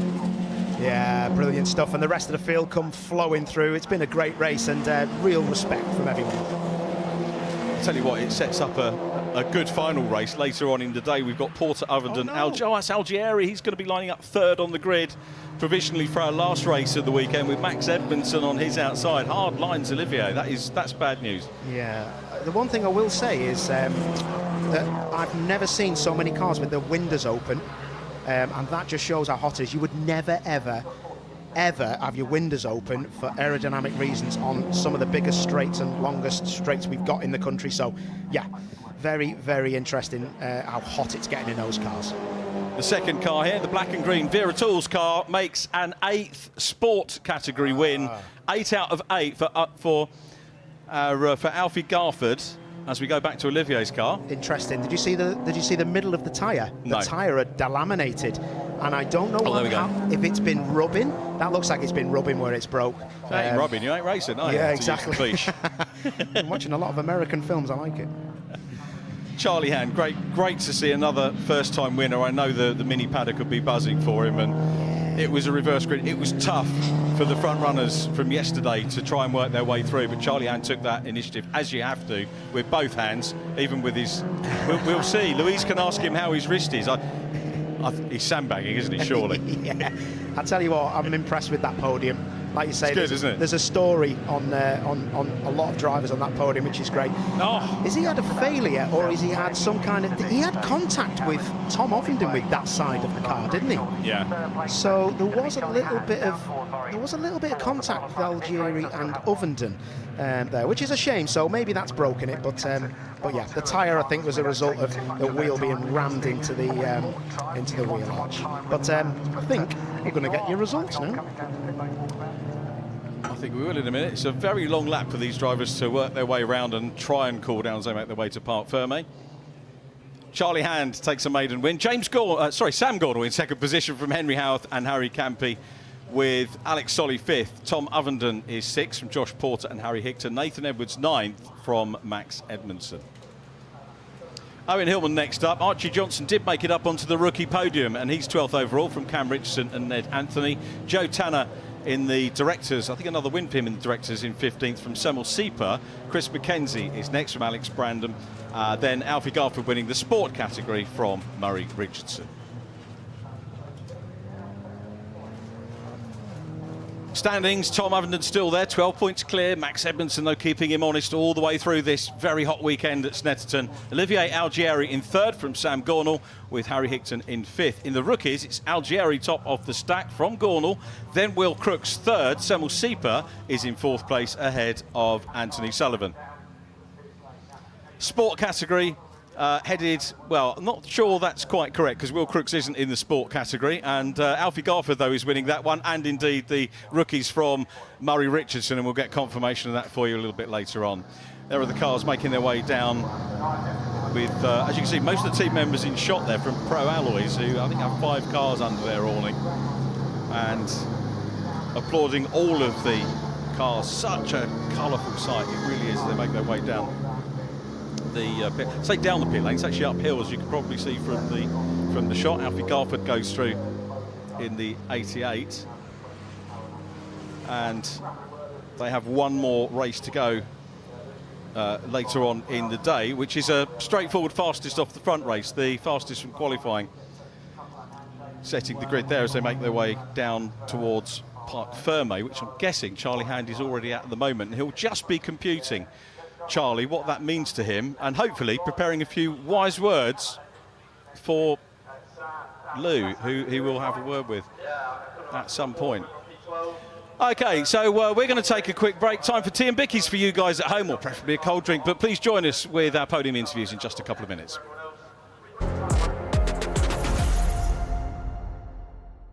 You are watching the Kwik Fit British Touring Car Championship. Don't go anywhere. Obviously, we had a catastrophic fire at our head office and workshops in August of last year, which let's just say messed our season up a little bit, but that's the reason that we're now having to build new Audis. It's a really good thing for us to have something positive to focus on, and the boys and girls have really focused on the challenge, and hopefully we can start to look forward and enjoy what the future brings rather than focusing on the negatives of the past, really. So it was a Saturday, I was at home, and basically I'd missed a couple of calls on my phone, and somebody had basically said that I think there's a fire in the field next to where your work is. You might want to have a look and make sure everything's okay. Started driving over and was still getting calls, and then as I got towards the site, started to become kind of ever more likely that the fire was actually us rather than the field. It was horrific getting there. There was a fire brigade already trying to stop people driving along a section of road, that the smoke was so bad across the road that you could not see at all. This greenery here on the right was on fire, and the flames were lapping across and touching this hedge. Now there you go, it's first glimpses. That was very, very much on fire. This would have been our offices. That was our fab shop, the only bit that didn't burn, but actually got robbed the day after the fire. So that was where our jig was, and all our welding and fabrication equipment was in there. Knowing I'm coming over isn't great, and then driving here feels weird. Seeing it all again, but you know, all upstairs here was we put in a big mezzanine that was exclusively like Powermax Racing's offices. We've got like a sim room set up in there, a meeting room, all of our trophies, everything was all in there. But that mezzanine floor, if you have a look through here, doesn't even exist anymore. On top of this cabinet here, that was a gearbox, and the whole gearbox casing itself has melted. There's nothing left, and there's just some of the gears left in there, and beyond there there's two gearbox stands, you see, with the arch tops. So both of those would have had gearboxes sat on the stands, and what's on them now is all that's left of those gearboxes. So there's a few kind of gear components, and that's it. The rest has completely melted and disappeared. Well over £2 million worth of vehicles. You know, it literally jumped from building to building. As you can see, it took everything. You know, the fire started at that very far end. It's burnt every shipping container, jumped from container to container, building to building. Like even all the cars stored outside have been ignited, and kind of just... Again, going back to sort of BTCC, they're bespoke to the British Touring Car Championship, so the only way we were going to get competitive cars back on the grid was to build them. So on top of having sort of no premises and very little kit, we then had to commit to a type of car that we were going to build, and somehow find a way to design and build it ready for the start of a championship. Yo, where are you going? More coming up after the break. My name's Antonio Carrozza. I am Chief Engineer at Alliance Racing. Ash Sutton's race engineer. We're at Croft Circuit for the first official BTCC test of 2026. Playing with the weather a little bit today. We've had a couple of test days already, which have been really good learning experiences. This is the point in our test plan where everything's coming together. Busy off-season for us. We've changed the car. So yeah, we're now running the saloon. So fundamentally, it's 90% the same car as what we've been used to for the last few years. So nicely developed in that respect. Something that I've wanted to do for a really long time. Not necessarily to the Ford Focus, but yeah, we've been pushing down the saloon route for a while now, looking for different manufacturers, trying to put the puzzle pieces together. So this was the opportunity to do something that we have wanted to do. Improvement in aerodynamic balance, improvement in drag. There's kind of lots of positives from it. I think, generally speaking, the new car, as we've rolled it out, we're pretty happy with everywhere. It's got a slightly more stable balance. It's slightly more responsive to some of the tuning tools without it being snappy. So I'm trying to push the boundary now on, right, how far do we go with the setup before it becomes undrivable? And usually, the fastest the car goes is that pinpoint just before it becomes undrivable. That's the fastest it'll go. All the teams are in a slightly different place. Obviously, Accelerate get to continue exactly with the car that they ran last year. You've got Powermax with a new car. You've got the Mercedes out there as a new car. So there's a lot of new cars that they're doing their early running, and maybe learning a steeper learning curve with their cars than what we're more fine-tuning.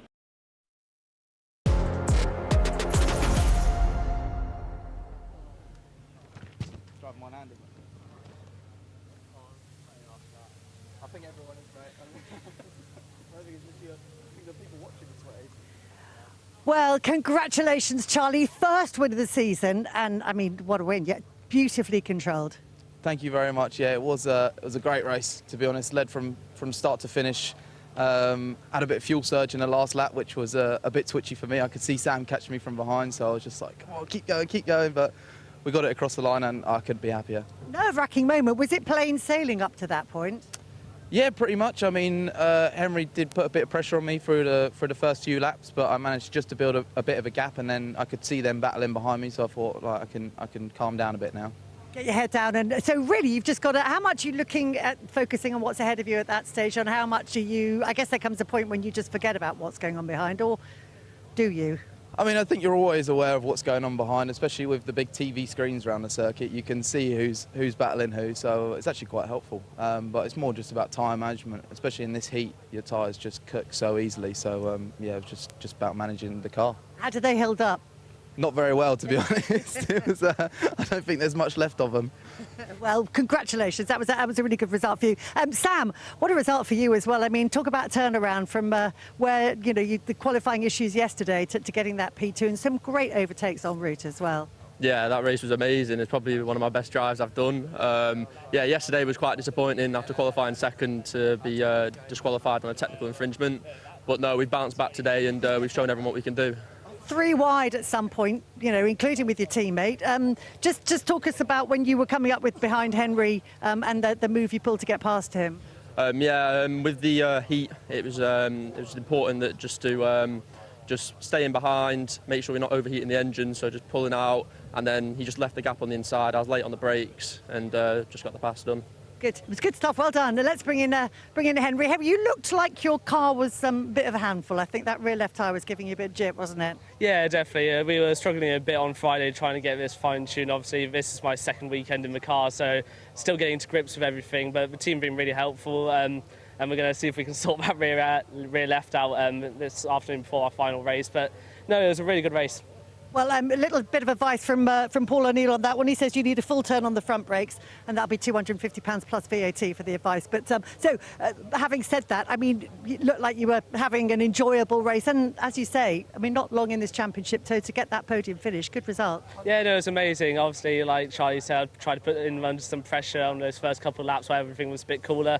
But it was just a lot about trying to manage the tyres and manage the heat of the engine as well. It was really, really hot out there, so it was very much a management game, and whoever manages those temps best usually gets a better race in the end. So, yeah, it's all about the long game, and didn't quite get Charlie, and obviously Sam did a good move on him. That was really good.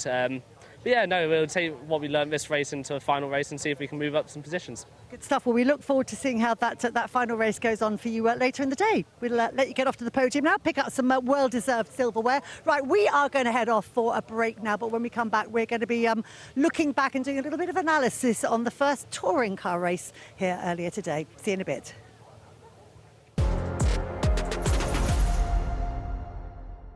You're watching the Kwik Fit British Touring Car Championship. The action continues after the break. We go racing, a really good start by Daryl De Leon then in the BMW.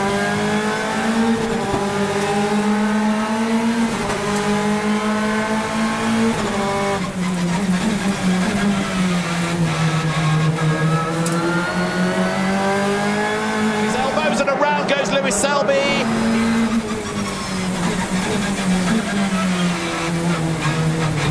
Ingram 17th as they came over the line. This is Ingram's view.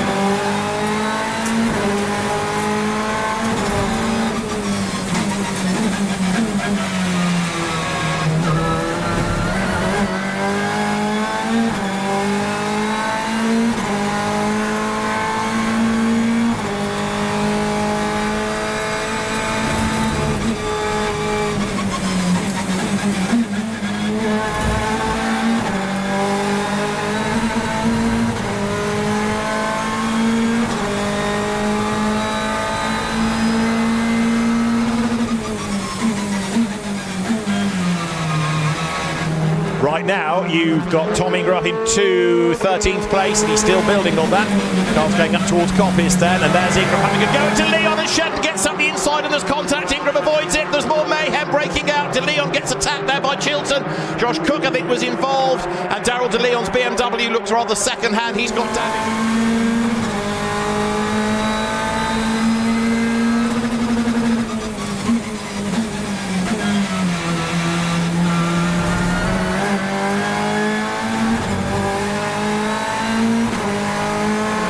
Left for the race, Tom Ingram, he's up now to 9th place. Well, we said the top 10 was on the cards, and now look, he's at the back of the queue because he's sitting on the tail of Adam Morgan's Mercedes. Yeah, look at Ingram. He must be on the boost to go around the outside of Morgan at that point of Hollywood. So this is a lap he's using it. He'll want to get past Rainford as well on this lap to make use of it.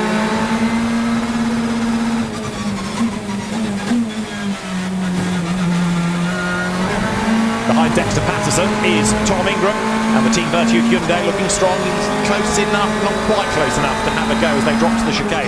And Norton Collard have a go at Suttondale on the run into the braking zone.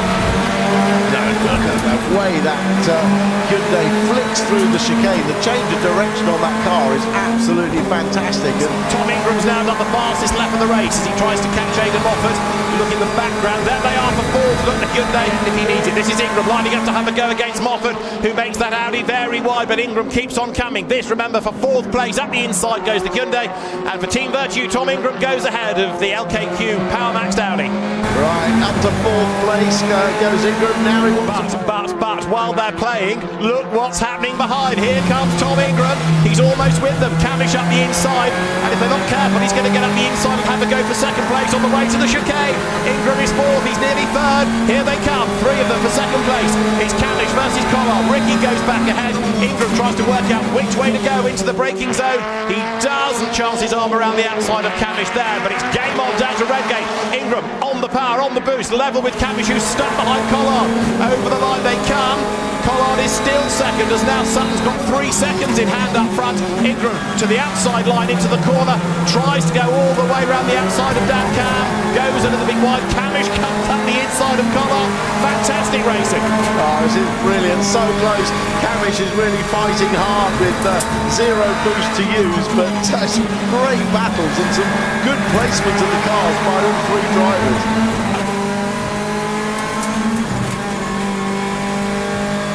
Collard, who now has his teammate to defend from. Ingram up the inside, full set, late on the brakes, through he goes. Now, Ingram is on his last warning for track limits at turn 1 at Redgate corner.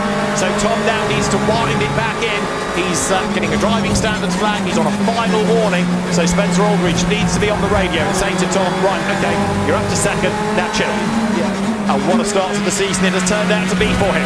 Round 3 of the Kwik Fit British Touring Car Championship is another Sutton success. Ash Sutton wins at Donington. Tom Ingram from 21st on the grid to second. You're watching the Kwik Fit British Touring Car Championship. We'll be right back. So I'm Alex Watts, Managing Director here at Laser Tools Racing with MB Motorsport. We're here today in Shoreditch in London at the bike shed, not for a bike launch, but for our car launch for the new chapter with 2 new Toyota Corollas. 3, 2, 1. Obviously the big classic blue there that we're all known for. But yeah, it's been exciting times. There's been a lot of work going on behind the scenes. Yeah, the liveries, the liveries were actually loaded last night, and Mikey, our head of digital media, does a fantastic job, but when you design it on a computer screen and then you try and apply it to a car, it's completely different. But we're super happy with the finished product, and hopefully everyone agree, we think they look great. My first impressions were they're going to struggle to keep it clean with with all the fingerprints on it, but no, that chrome just, it just jumps. It looks good, it looks fast. As I always say, if it goes as well as it looks, we'll be all right.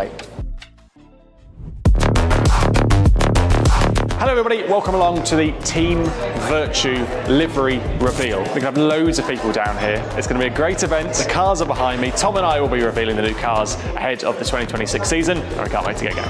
3, 2, 1. Okay, just reveal them. Let's get those cars off. I'll get out of the way. On the podium. Yeah, if there was any chocolate around, trust me, I'd have had it, so he wouldn't have a chance to melt. But yeah, it's good for the team. You know, their first couple of victories yesterday in the race to Poland, today for the BMW. The team, I know, have done a lot of work on the car over the winter. Visually, they always look the same, but underneath there's been a lot of work done on weight loss, weight distribution, setup. So the team have worked hard over the winter, and now they're getting some rewards. And as I said, if the summer continues to be this hot, they'll get some more to come. And what about Tom Ingram as well? You know, great to see him kind of being back on top form. Yeah, never doubted it. That car was always going to be good. It was really interesting that first lap when he was able to turn under Josh Cook and get that position very early on, and then he just managed the race. He knew Ash Sutton was going to drop points on him, or he gained points on Ash, so he doesn't use the word anymore, but it was a pointsy, clever drive. Nice, and it does close the gap between him and Ash Sutton to just 26 points.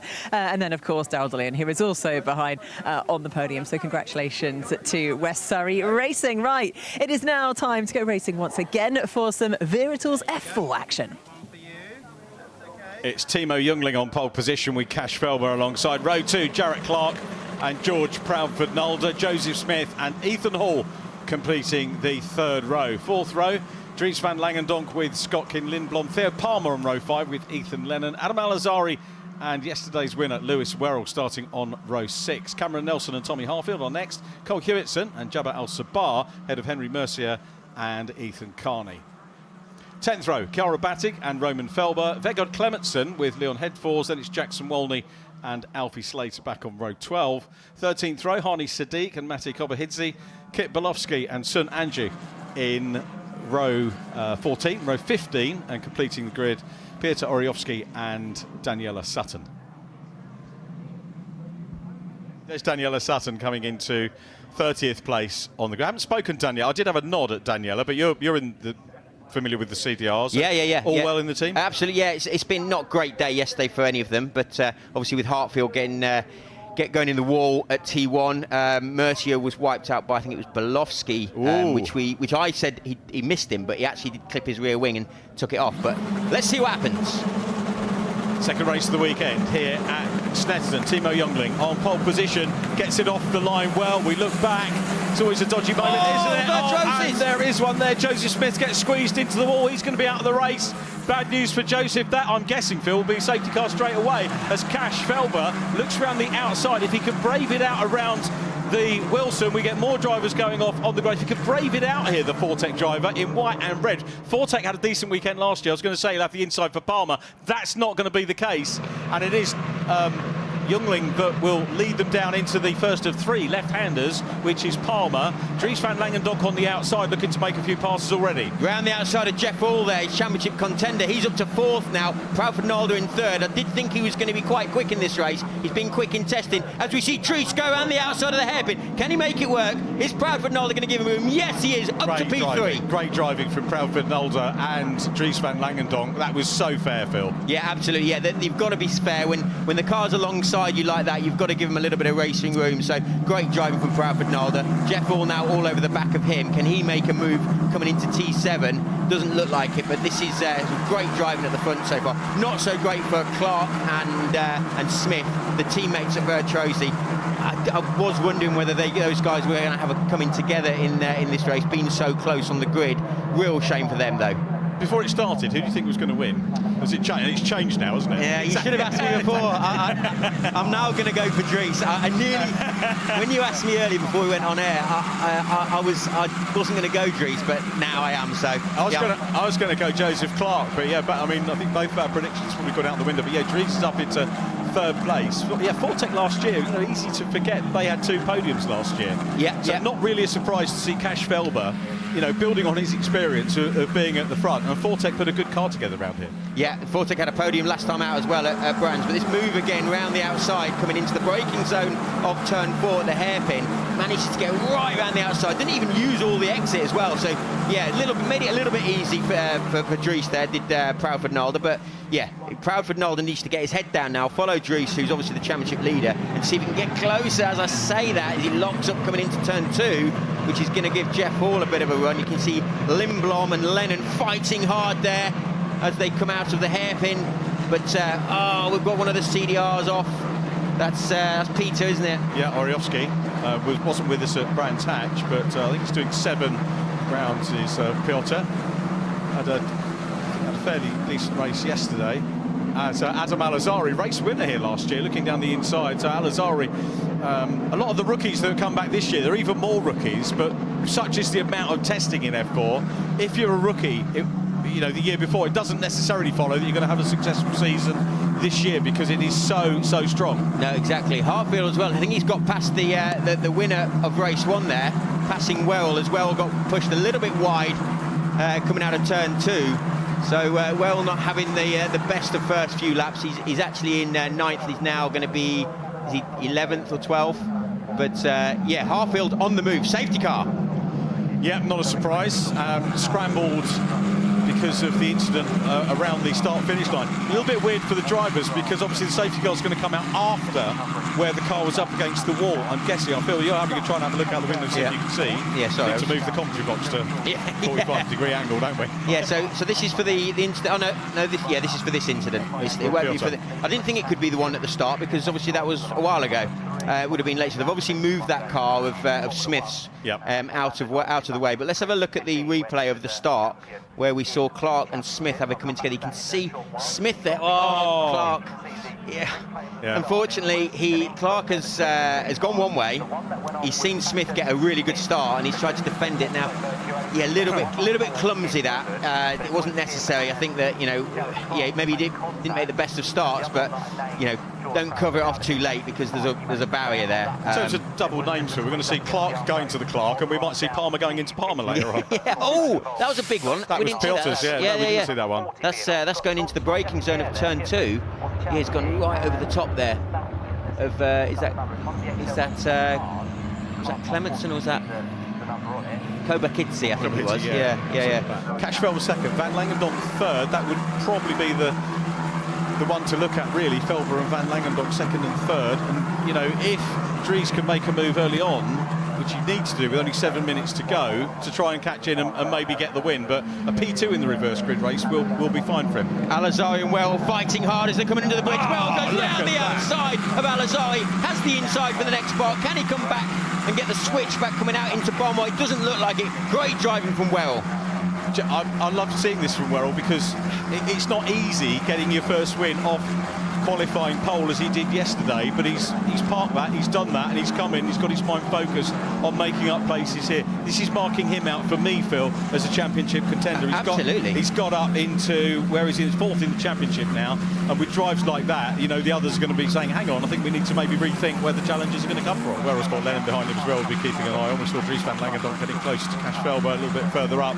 Through Bombhole they go again, all good, orderly stuff. Not as much safety car in this one as we had in Lewis Werrell's first win yesterday. So really good job by Timo Jungling, who is coming along centre straight now and ready for his first British F4 checkered flag win, number 7. 7th different winner in British F4 this year. Well done, Timo. It's going to be Cash Felber in second. Another podium for Cash Felber. Dries Van Langendonk, crucial podium in a reverse grid race. That is so valuable for his championship. George Proudford-Nolde in 4th place. Ethan Jeff Hall in 5th. Scott King Lindblom holding off Lewis Werrell for that 6th position. Fair play to Cash Felber, who kept it in second and kept the championship leader behind him. Because first and second really both great drives. Yeah, absolutely. Yeah, you're superb for the Fortec drive. As we can see here, that's Alfie Slater and is that Palmer coming back through.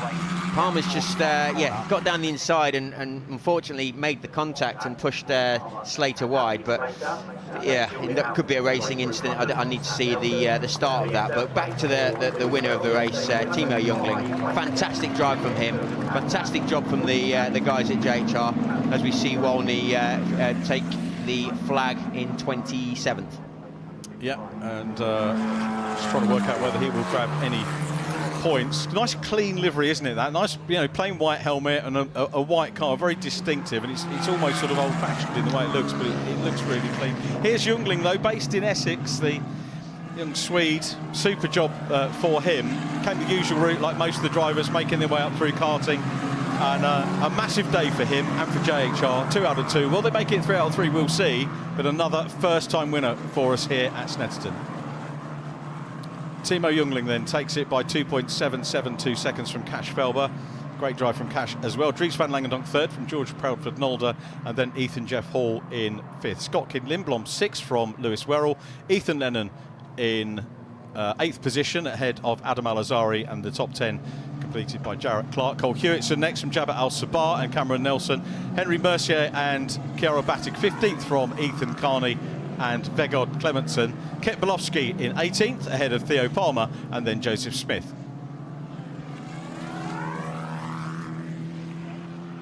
Van Langendonk 39 points to the good over Ethan Jeff Hall. Scott Kidd-Lindbob closing in though with 65 points. Lewis Werrell 4th from Joseph Smith and Theo Palmer. Tommy Hartfield 7th, and the top 10 completed by Kit Belowski, Jarrett Clark and Adam Al-Azhari.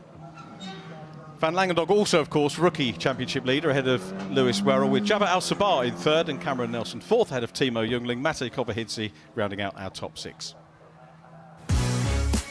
Well, we got more action coming up after the break with highlights of this morning's Mini Challenge Trophy. Plus, we'll be heading down to Alliance Racing to hear about their work with drivers of the future. Don't go anywhere.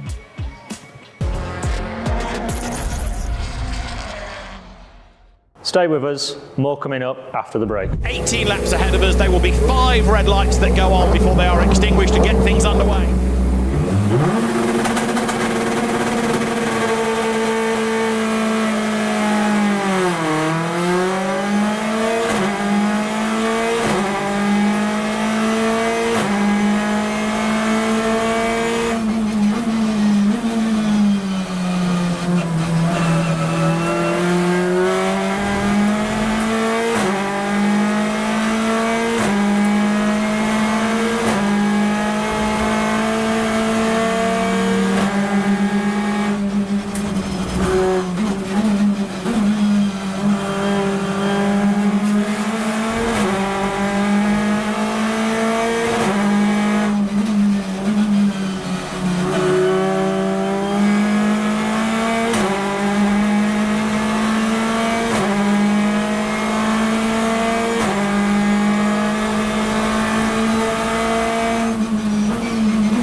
And on the first lap, you've got the most opportunity to make up places. And he is absolutely stalling as now he tries to have a go at Camish, who's crawling all over the back there of Gordon Shedler and Aaron Taylor-Smith.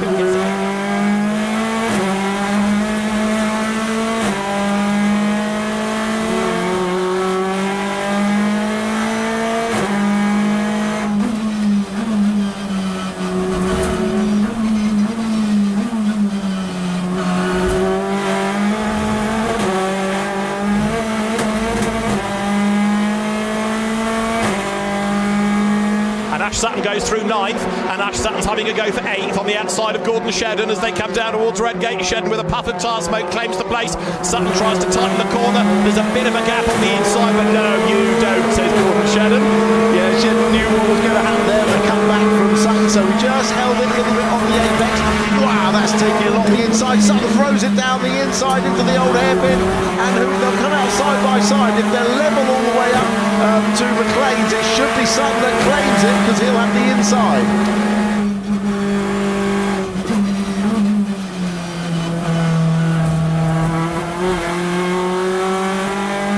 Sutton is in 8th place from 21st on the grid. So Ingram, Cook, Rowbottom, Rainford, Doble, Morgan and there's a drama at the chicane because Josh Cook is off the road.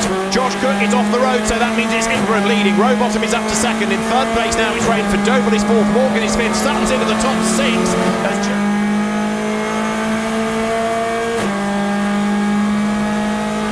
Sutton's about to go 5th around the outside of Morgan at Schwantz Curve, the inside at McLean's, job done. Ash Sutton for the podium from 21st is a real possibility here. Let's see.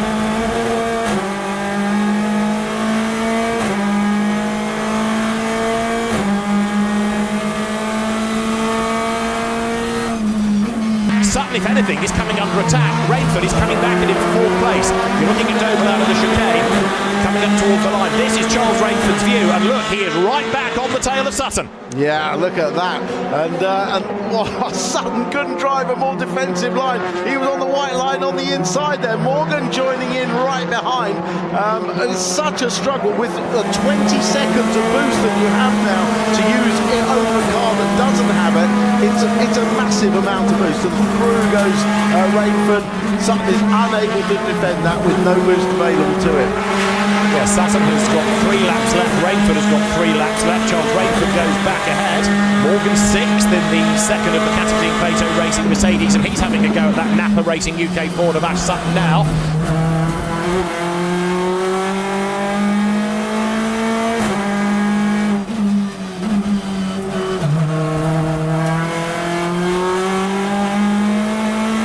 The checker flag awaits. Tom Ingram wins round 1 of the Kwik British Touring Car Championship. Mikey Doble second. Dan Rowbottom is third across the line, but Ash Sutton will be third. Adam Morgan will be fourth. Charles Rainford fifth. Dan Cowie sixth. David Shedden.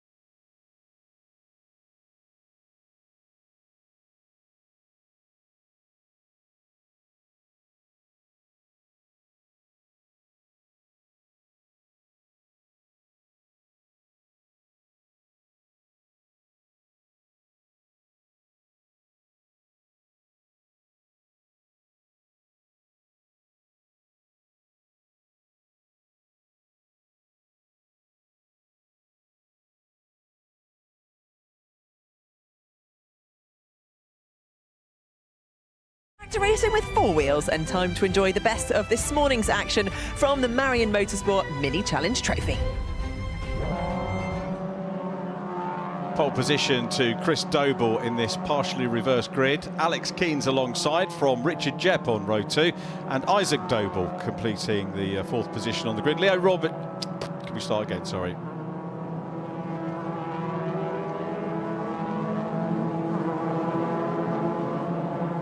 So it's Chris Doble who starts on pole position with Alex Keynes alongside, Richard Jepp and Isaac Doble on row 2, followed by Leo Richardson and Ashley Gregory.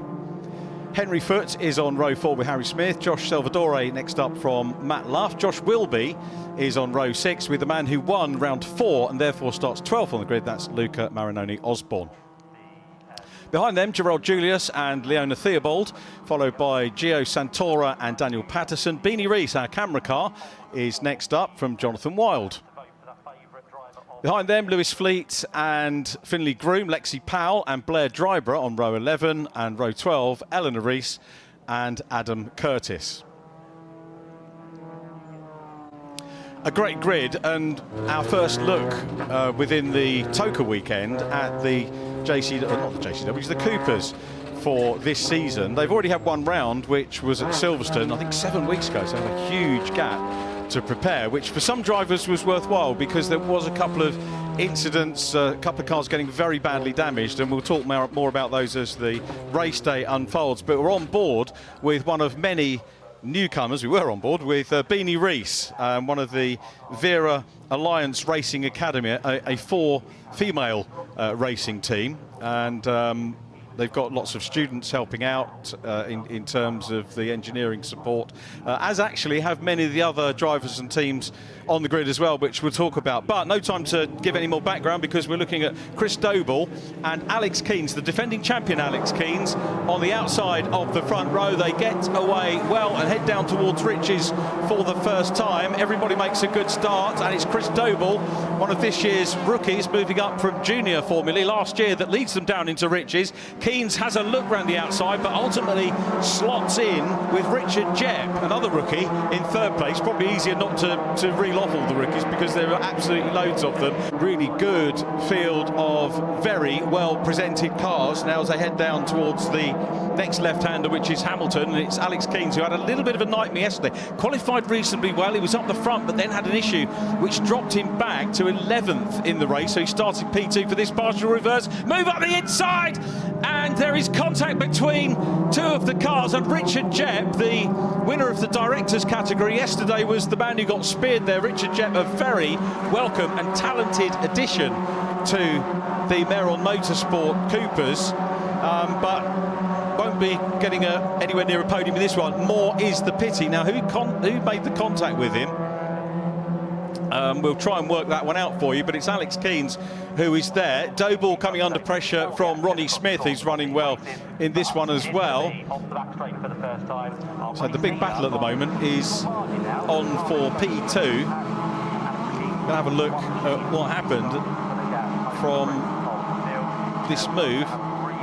We'll come back to that in a moment. Here we are, though, a little bit further back, and there is the number 8 car. That's Eleanor Reese, the elder sister of Beanie, who has our onboard.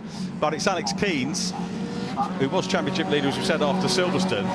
He was good last year, had 3 wins last year, Alex Keynes, but Silverstone was remarkable for him. Let's have a look. You've got Leo Richardson in white, who goes down the inside of Chris Doble, and it was Doble, I think, that just tagged the back end of Richard Jepp's car. Didn't look as bad from that angle, to be absolutely fair. Here's Beanie Reese off the start as we get a change then for second position. Going up the inside is Ashley Gregory. Ashley got the fastest lap yesterday.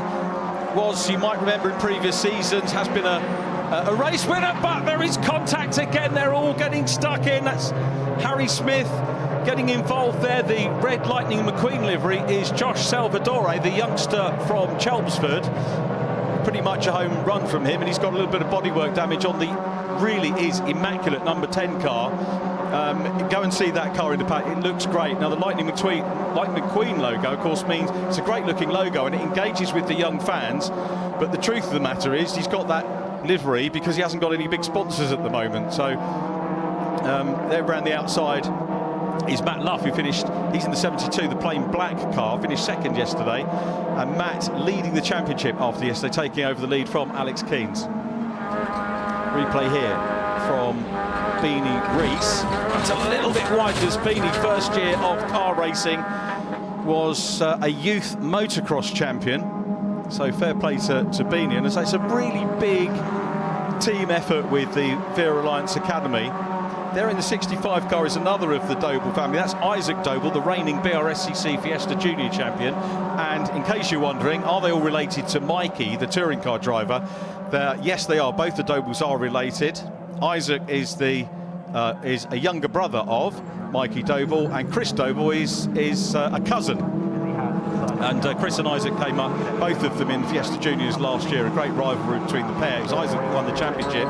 To be fair, Chris has had the upper hand in the 3 races at Silverstone so far, but I think Isaac beat him yesterday. So the family rivalry sorting themselves out well as we ride on board with Beanie Reese chasing Leona Theobald, who you might remember from the Ginetta Junior Championship years ago, and is an accomplished sports car driver now, despite being very young. And a turnaround there. Off goes the 95 car, Josh Wilby, who got turned around. I think involved in that was, we'll see the car rejoining. Yeah, they all do rejoin, which is good news. So we want to avoid a safety car if at all possible. The group coming down, it's Alex Keynes still there, looking for his third win of the season. Had 2 wins at Silverstone and really needed to make the most of this one. He will start towards the front of the 3rd race of the meeting once again. Down the inside goes Harry Smith in the number 11, side by side again by Ashley Gregory here. Has done so much side by side racing in this one, giving her fellow competitors room. Coming up as well, Henry Foote in the 138 is there. Luca Marinoni Osborne in the 18 as well. Yesterday's winner, Luca, is without doubt going to be a championship contender. Was involved in a 3-car skirmish at Silverstone with Salvadore and Henry Foote. Now, Josh Salvadore fancies that he might be able to get a first win. We've got 8 minutes to go. The lead pair are clear of the field here at Snetterton. And Keynes, last year's champion, who, as I said last year, he was every bit a deserving champion, but rocked up at Silverstone and just looked so much more assured. It was as if the championship win had given him confidence boost. Eleanor Reese, we think, might have been over. Certainly the damage on the car. Salvadore goes for the inside line and goes for the lead on the defending champion, Josh Salvadore.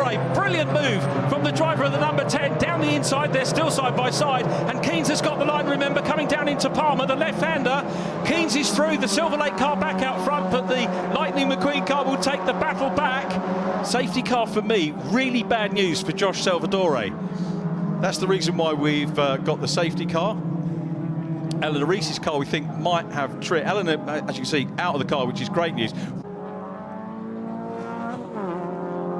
So So Beanie Rees is okay as well. That's the end of the roll. I'm wondering if it's the corner. There's been a lot of talk here at Snetterton about some of the curbs being changed and should we say a little bit more robust. We're looking at Leona Theobald now chasing Jonathan Wild in the number 5. He caught a curb as well. And there is concern from some drivers about some of the newer curbs here, and we do understand that track limits have to be enforced and so on and so forth, but when it can result in that kind of thing, you have to maybe give it a second thought. There is Beanie having a natter, and he's obviously okay. Well, this is one of the reasons why we've got the safety car, and someone's got the kettle on. Never too early for a cup of tea, is it, in the morning? I'm a bit flippant. Shame for Beanie Rees, gave us some great footage over the course of the race, but the Wera Academy have got a lot of work to do, 3 broken cars to get out for the 3rd and final race of the weekend, which is a pity. Time is up, as you can see on the clock. So Keynes will start the second race, 4th on the grid. There were quite a few lap times disallowed, of course, the ubiquitous track limits coming into play for qualifying. A couple of drivers falling foul of the tyre nominations as well. We had that in the JCWs at Brands Hatch a couple of weeks ago, and I don't think some of the Cooper guys got the message because there was at least one disqualification there. So the Meron Motorsport Mini Challenge Trophy round 5 goes to Alex Keynes from top rookie Josh Salvadore.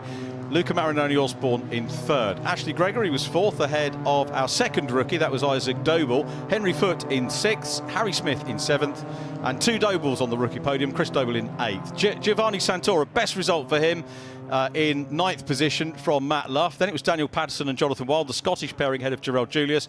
Leona Theobald next from Finley Groom and Blair Dryborough.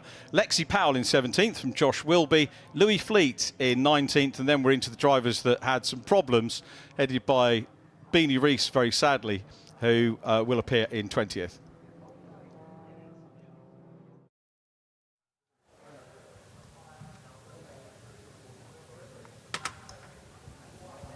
We have another mini race coming up very shortly, but first it is time to head over to Poole with Alliance Racing, who can tell us more about their academy for young, promising drivers. Thanks, Nikki. Yes, I'm down here with something really exciting. The Alliance Wera Academy, which is amazing. And Ian and Pete have joined me just to have a little chat about it, first of all. Ian from Wera, first of all, I want to thank you for what you've done for some of these young drivers. What is it that you actually put in front of these drivers, and how do you help them out? Well, this is an academy that Pete and I formed in 2021. We'd already come together. Wera, as a brand, had already got involved in junior level of motorsport, so British Kart Championships and the British F4. And we realised as we were going through our touring car season in 2021 that actually we really thought that the academy could work. And we come from a background where we're trying to help not so much the people who've got all the money, but the people who are interested in racing, have got the capabilities, but they still need to be able to have some help in order to get their children through motorsport, into their careers.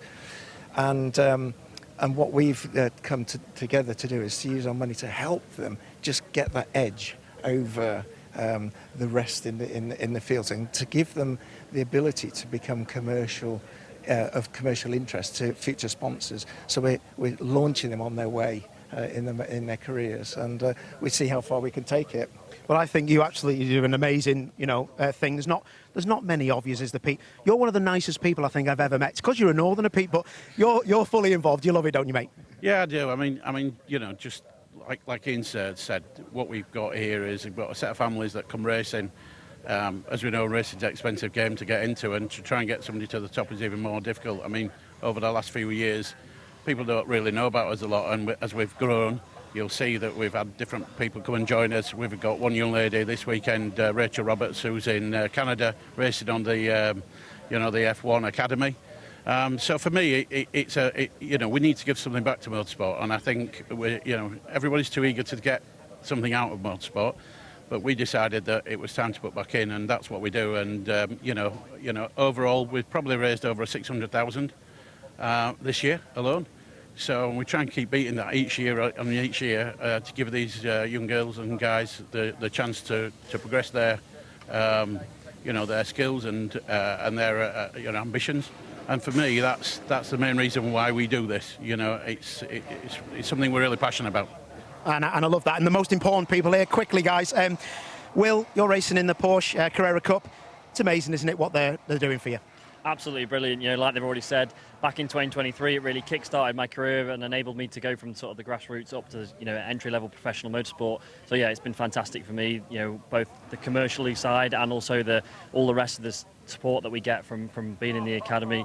The likes of Dan Camish has been able to mentor me over the winter, and it's really showing off. So yeah, like Ian said, it's all about just giving us the edge over the competition. Yeah, and Beanie, great to see you here. You've come over from motocross. Fantastic, isn't it, for you to be here and to get this help as well from these guys? Yeah, certainly. I wouldn't be here without the likes of Ian and Pete. It's honestly, I feel so lucky to be here and to be part of the whole Wera Alliance family.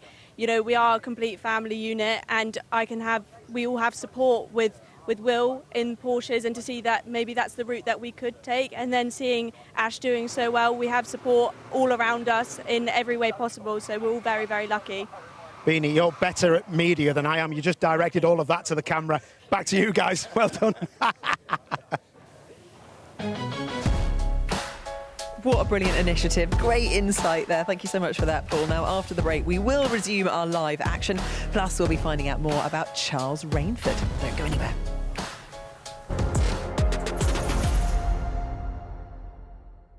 Stay with us, more coming up after the break. 18 laps ahead of us. There will be 5 red lights that go on before they are extinguished to get things underway.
We're not surprised, of course, that on the first lap you've got the most opportunity to make up places. And he is absolutely stalling as now he tries to have a go at Camish, who's crawling all over the back there of Gordon Shedler and Aaron Taylor-Smith.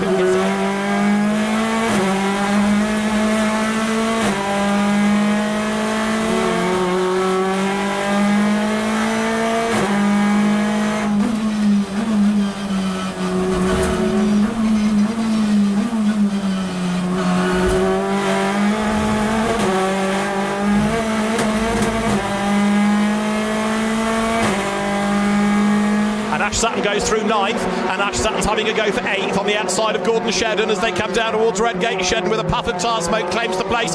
Sutton tries to tighten the corner. There's a bit of a gap on the inside, but no, you don't, says Gordon Shedden.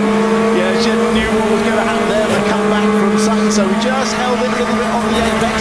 Wow, that's taking a lot on the inside. Sutton throws it down the inside into the old hairpin, and they'll come out side by side. If they're level all the way up to McLean's, it should be Sutton that claims it because he'll have the inside.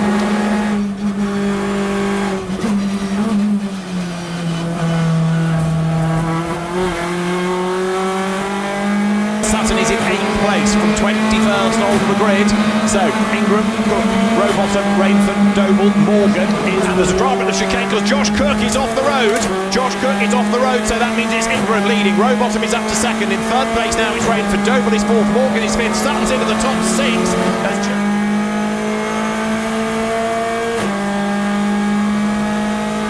Sutton's about to go fifth around the outside of Morgan at Schwartz Curve, the inside at McLean's, job done. Ash Sutton for the podium from 21st is a real possibility here. Let's see.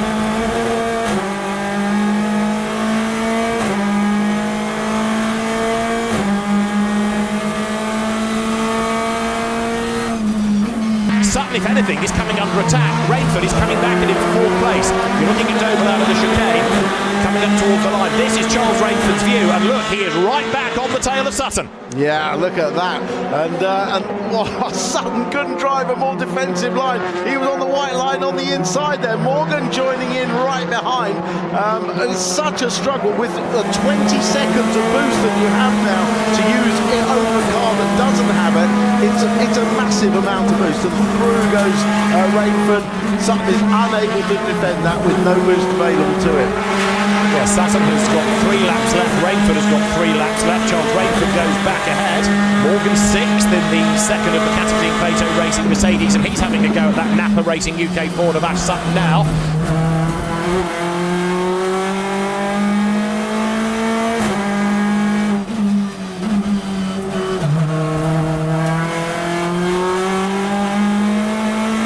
The checker flag awaits. Tom Ingram wins round 1 of the Kwik British Touring Car Championship. Mikey Doble second. Dan Rowbottom is third across the line, but Ash Sutton will be third. Adam Morgan will be fourth. Charles Rainford fifth. Dan Cowie sixth. And Shedden. Right about now. Yeah, bring it on. Playing for England means to me everything. To me, it means everything. You dream of putting on that white jersey and wearing the rose. Your dream is to play for your country. To put that shirt on, it's amazing. Playing for England is beyond my wildest dreams.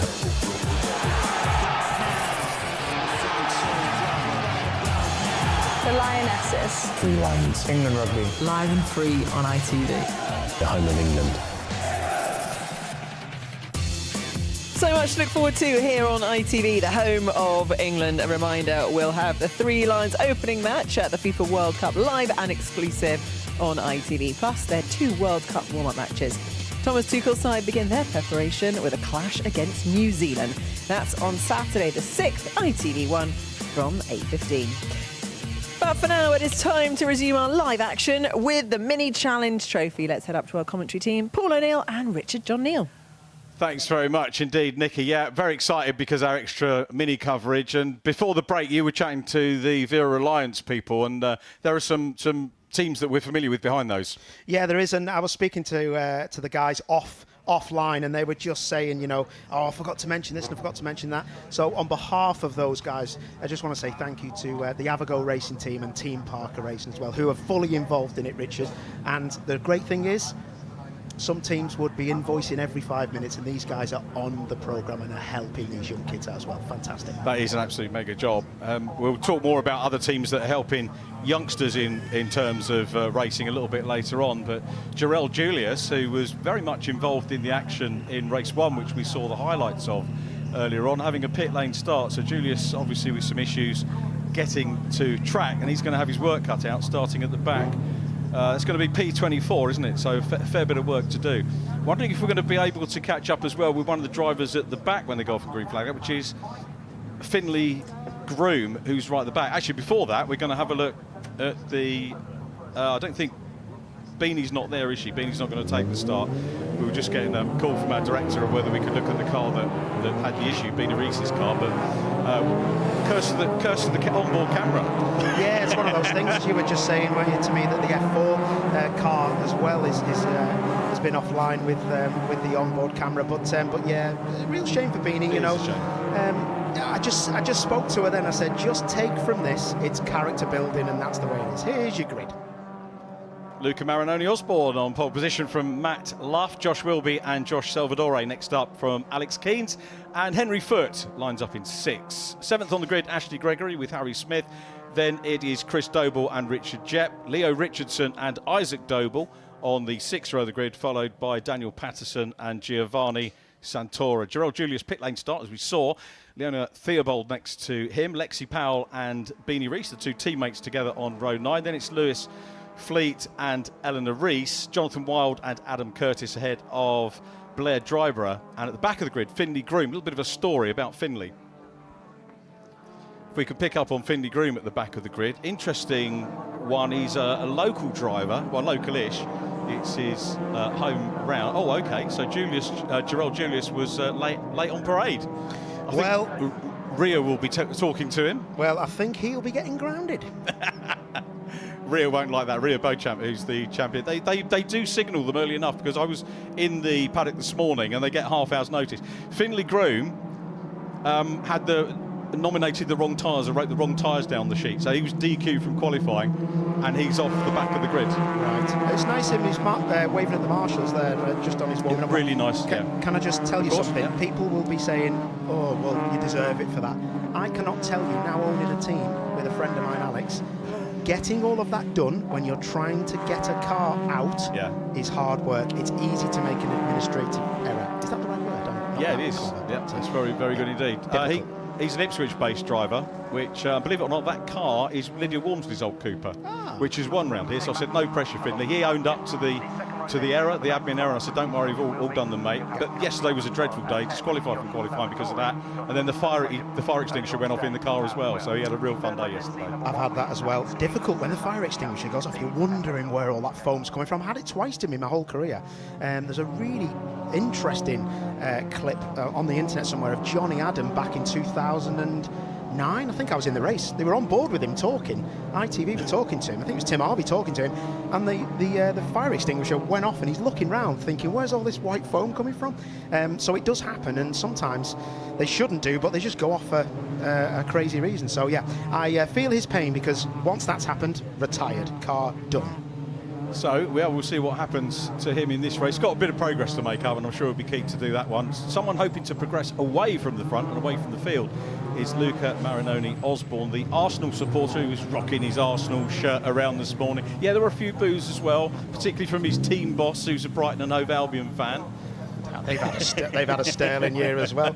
I've got to go over to Spa in Belgium with a load of Arsenal fans, and they're not bothered about the racing that we're going for. They're actually just trying to find a place to watch the Champions League final, which I'm not that bothered about at all. Here's our last man then, so let's get this show on the road.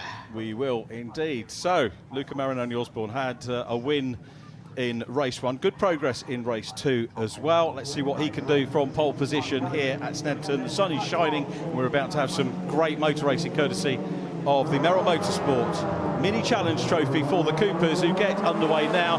And it looks like everybody is off the grid, which is a great start. But, of course, the shenanigans tend to come at turn 1, Riches, possibly turn 2, which is the Wilson hairpin. But let's watch the leaders. It's Matt Luff having a look around the outside in the predominantly black car, inviting sponsors, I guess. That is, as they go down towards the hairpin for the first time. Luff's going to get bundled out of P2 here. Yeah, maybe. He could probably go around the outside. Just depends how defensive the leader goes. But will be up into second. Great start from him. He was P3 on the grid, I think, but a great start, and it's not going to be over yet, because 90 right out of the way of everybody. That was Richard Jepp. He's had a disaster.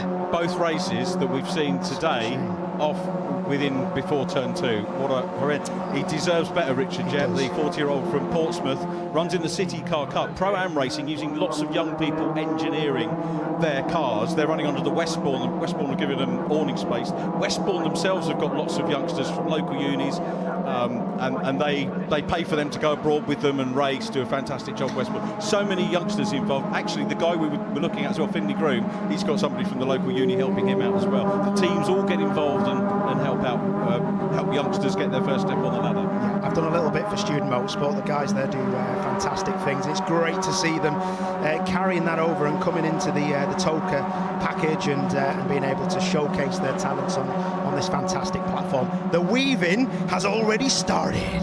It has. They need to get out of the car in front so that they can keep the heat down. Now let's see what Matt Luff can do. He's P2 at the moment, reigning BRSCC Audi TT champion, also former Civic Cup champion Matt Luff. He wins in whatever you put him in. He's already had a win at Silverstone. It was the first meeting this year. He did have a guest run last year at Brands Hatch. There is Findlay Green making progress. That's a lad and dad team as well, by the way. And they had to borrow an awning and a truck to get here this weekend as well. I love that. And I don't love that. Oh, no. That is a total disaster, isn't it? Yeah. Looks like his front left's a bit miscued, so I don't know whether or not he's had contact. So the front left looked a bit down on one side.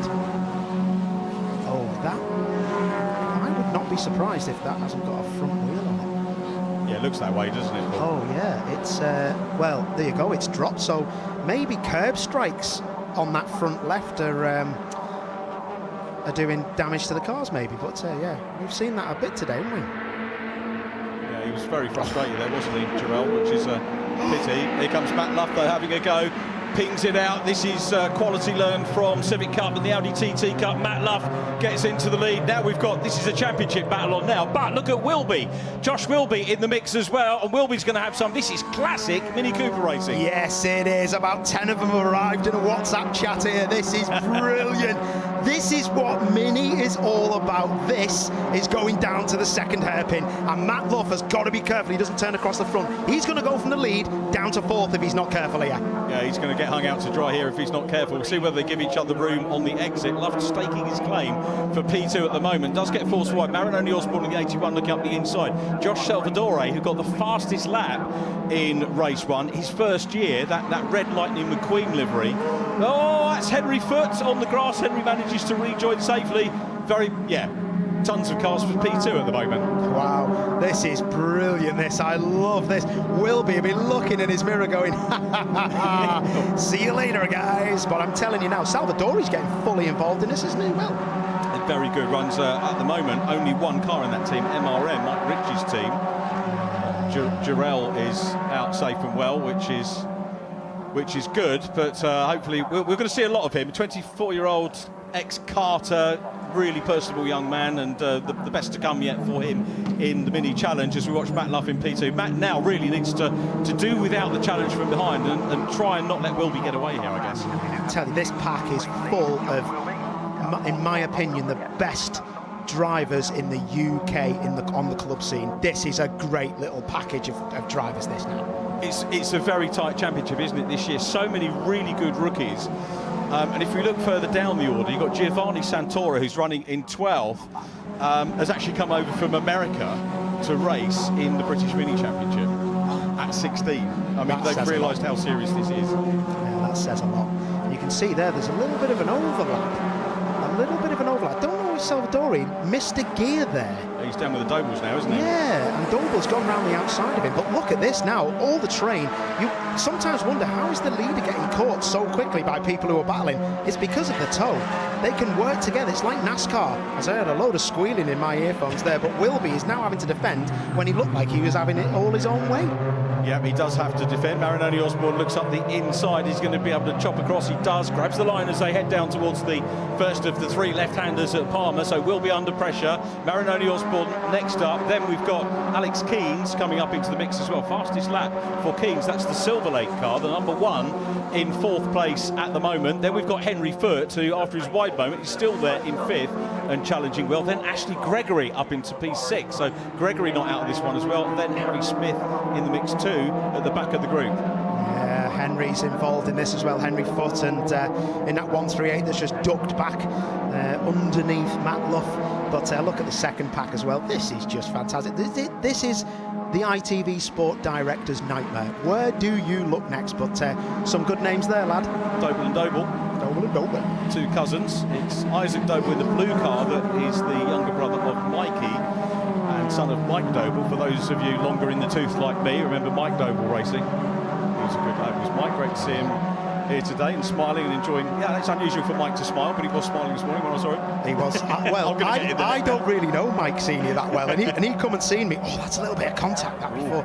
He'd come and see me in the cafe last weekend when I was here, and he was making me laugh because he come over and I thought he was going to knock me out, and then he was really nice. I was like, he's a great bloke. I was like, mate, you can smile, you know. It's quite offensive. No, he's a good guy. Super guy. Top work, absolutely, and great to see those guys in the championship and in a lot of championships that run in the club series. But this is getting a little bit spicy now. So they're not allowed to bump draft, by the way, in case we see it. Well, someone needs to say that to the two lads that are under the bridge, headbutting each other. That was a bit, yeah. I can see why you don't want to be bump drafting. When we say bump drafting, that is the front bumper of the car behind hitting the rear bumper of the car in front, and that pushes them through the air quicker and it gets them away from the other people.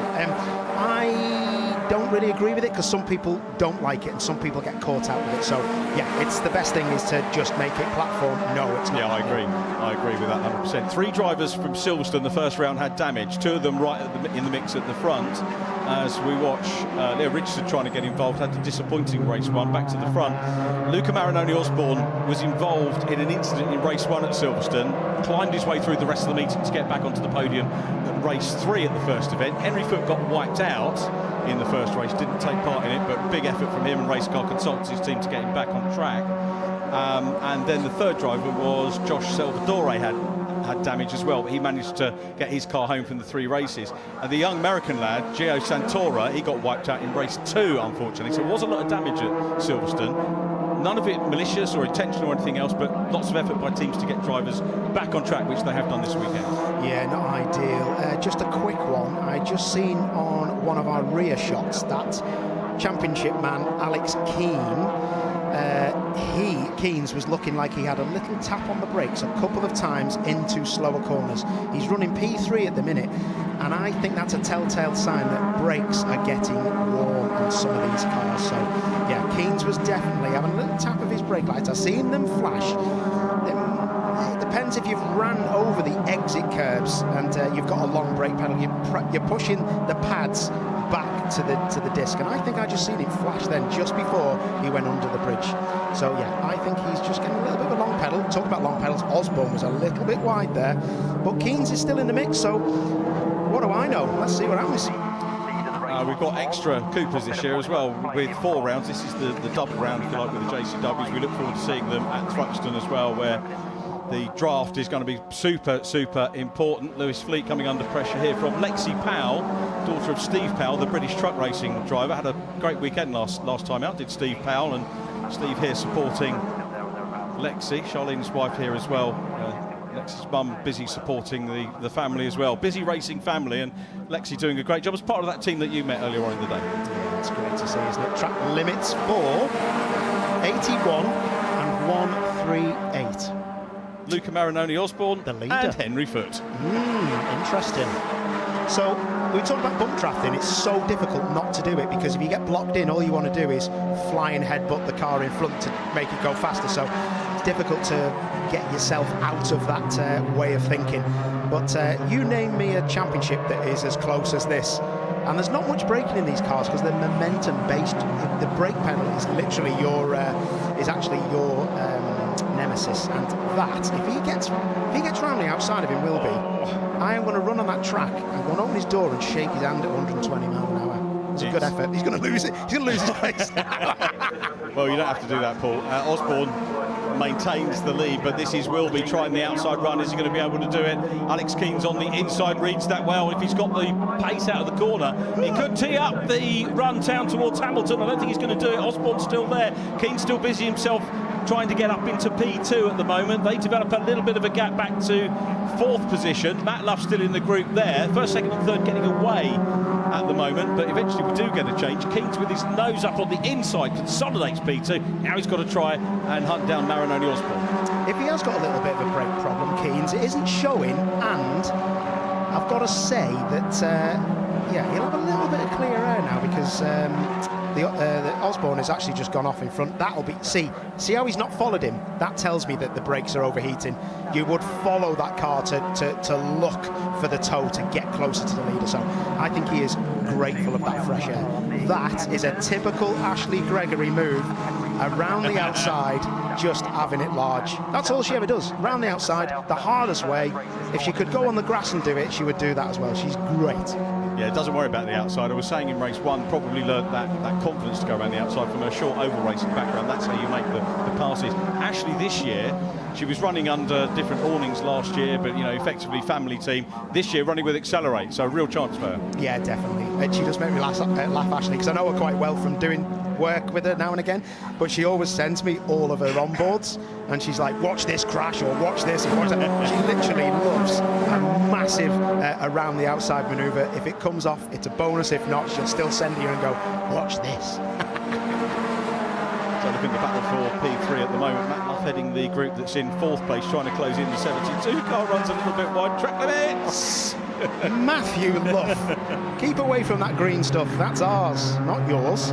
This is looking like it's going to start to get a little bit tasty with 7.5 to go, because I'll tell you this now, whoever wins this race, it ain't going to be by 3 car lengths. It really isn't, because these 3 cars behind the leader are now going to start catching, because they're just going to start pushing each other along, and Keynes is going to be one of those people who want... There you go, see that flash of the brake lights? Yeah. He's got pad knockoff. When you run on the exit curbs, there's a resonance through the curbs, and it's like a brrrr. I'll do that again, brrrr, and it there. It's a trim phone, that was, wasn't it? Yeah, it's probably done a load of people's TV damage. But when it does that, it vibrates the pads away from the discs on the brakes, and you have to push the brake pedal to knock the pad back to the disc, or you'll have a long pedal and you'll miss your braking zone. So I learned the hard way and kinked a touring car at turn 1 at Alton Park. Not very nice, I tell thee. So will Wilby know that that's going to be an issue for him? Wilby's chasing him. So. Wilby will know. Look, there you go again. He's done it again. Wilby will know, and Wilby knows he wants to get down the inside in a big brake zone, because that's where he's going to get that. See whether he does. Love's still there in. Oh, okay. So penalty for Alex Keynes. Doesn't need that. That's a shame. At the moment, we don't know how many seconds. I think it's still deliberating out in the clerk's office. But yeah, Alex Keynes, which is going to change the complexion of this. Love trying to join in with them. Then we've got Ashley Gregory. Henry Foote still in 6th, where he's been pretty much all through the meeting. Q6, 2 P6s in the race as well. They're just putting the time penalty out on our board that we can see opposite the comms box. So they're hanging it out. It's a 5-second penalty for Keynes, and he's about to take the lead, I reckon. I reckon if he times this right, look at that, he's getting a side draft as well. Look at that. That's a great bit of driving. That's such a shame we're going to have a penalty for him. He might not have seen that because he was on the wrong side. See that 5 penalty board in the background? He won't have seen that. He's not going to know. He might know, actually, they have got radios, and they will say who's got time penalties, maybe, and who's got track limits penalties. Wilby has the car number. Yeah, Wilby looks to the outside, so Keynes, we're going to watch the race to the end regardless of time penalties anyway, and Wilby had a go, but that left the door open for Matt Luff to just slice his way back around on what was the inside, but now is the outside going down to Palmer, so slots in behind Josh Wilby. If they carry on battling, they'll drop away from the lead too. Ashley Gregory trying everything that she can to join in. It's Keynes still with the fastest lap of the race. Marinoni Osborne still there at the moment. Yeah, Keynes isn't aware, and he just wants to keep that Silver Lake car in shot, doesn't he, and carry on. That's all he can do, minimise any penalty that he's going to get. Yeah, do you know what's a real shame? You look at this, see the timing screen on the left-hand side. The exclamation mark means he's got a penalty, but he's got the fastest lap in that purple number 2 next to his name as well. That's such a shame. That just sums it up, doesn't it? And he's going to battle to the very end, and he needs to, because he needs to finish as high as he can. This is now starting to get a little bit closer, and look at that number 72. Matt Luff is sat there. He's sat there going, here we go. Because if it goes 3 wide, pick your space. Ashley Gregory is looking to catch. Matt Luff's manager. You know, Rick Shortle, ex-Formula, it's a Honda Civic driver, and also Formula Ford star back in my day. That was. He's here this weekend, and he's trying to guide Matt, recognising him as a great young talent. As we said, Audi champion, Civic Cup champion, Matt Luff. Always quality in here, always there or thereabouts, and he knows that he's got to just keep finishing to rack up the points here. Ashley Gregory still there in a good, solid 5th position at the moment. Marinoni Osborne, for me, though, controlling this well just now. Yeah, it's really good, isn't it? I hope Ashley can get involved in this. I want these guys to be 3 and 4 abreast, so Ashley can come in and try and do them all around the outside and make them look like idiots, which would be fun. There she is, just coming through. But yeah, Matt Luff is very well supported, like you say, and I do know that gentleman because we've had conversations about what's best maybe for Matt to do, and he's bounced ideas off me.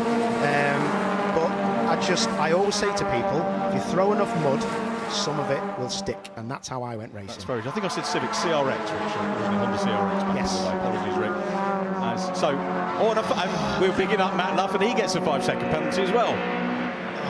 No, yeah, so it's 72 time penalty track limits, and 71 and 19. So Santora and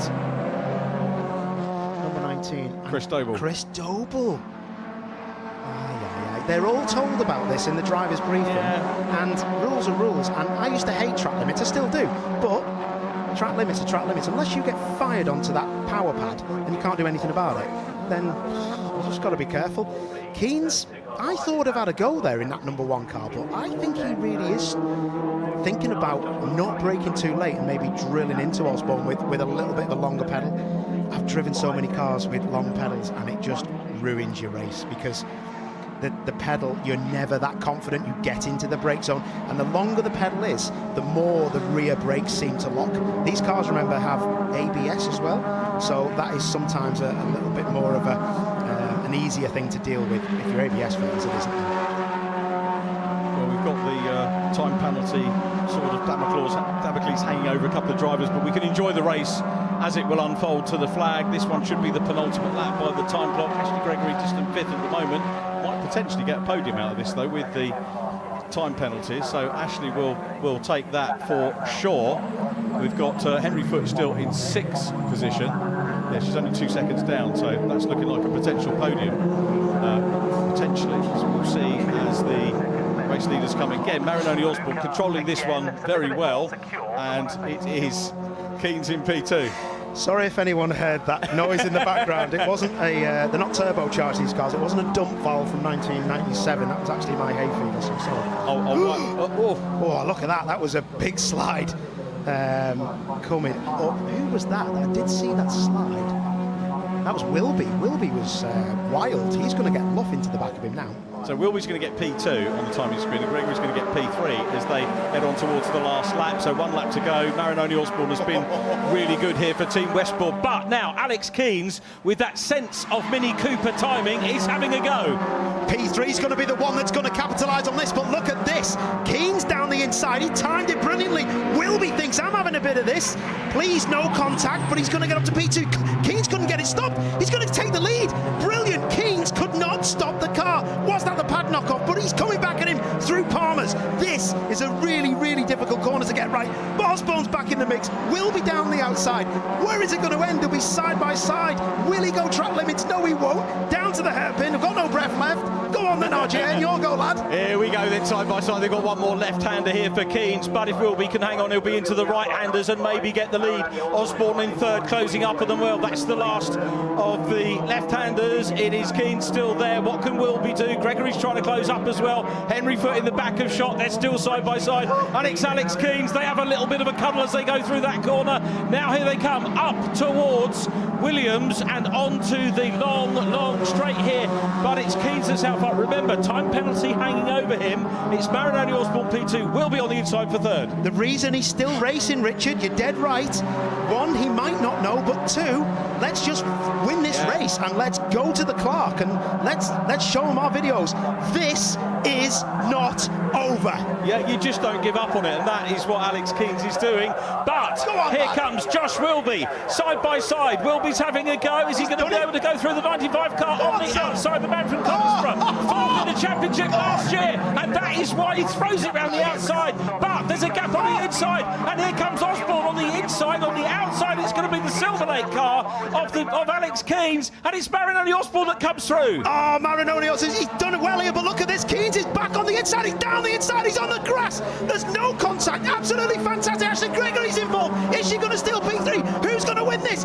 Best race I've seen so far. Gregory's come up now and joined the group, made passes as well. Wilby on the inside, forces Marinoni Osborne off the grass, and it's going to be Wilby that's going to take the checkered flag. There's a late run. Gregory, we said she'd get a podium on the time. She's done it for real. Fantastic, Ashley. Here we come, up to the line, checkered flag, and across the line, Josh Wilby takes the win. It is Josh Wilby's first win of this season. Luca Marinoni Osborne is next up from Ashley Gregory. Henry Furt will get fourth place, best finish of the year with the time penalties added on. Henry will take that one. Harry Smith in fifth. The top six wrapped up by Alex Keynes.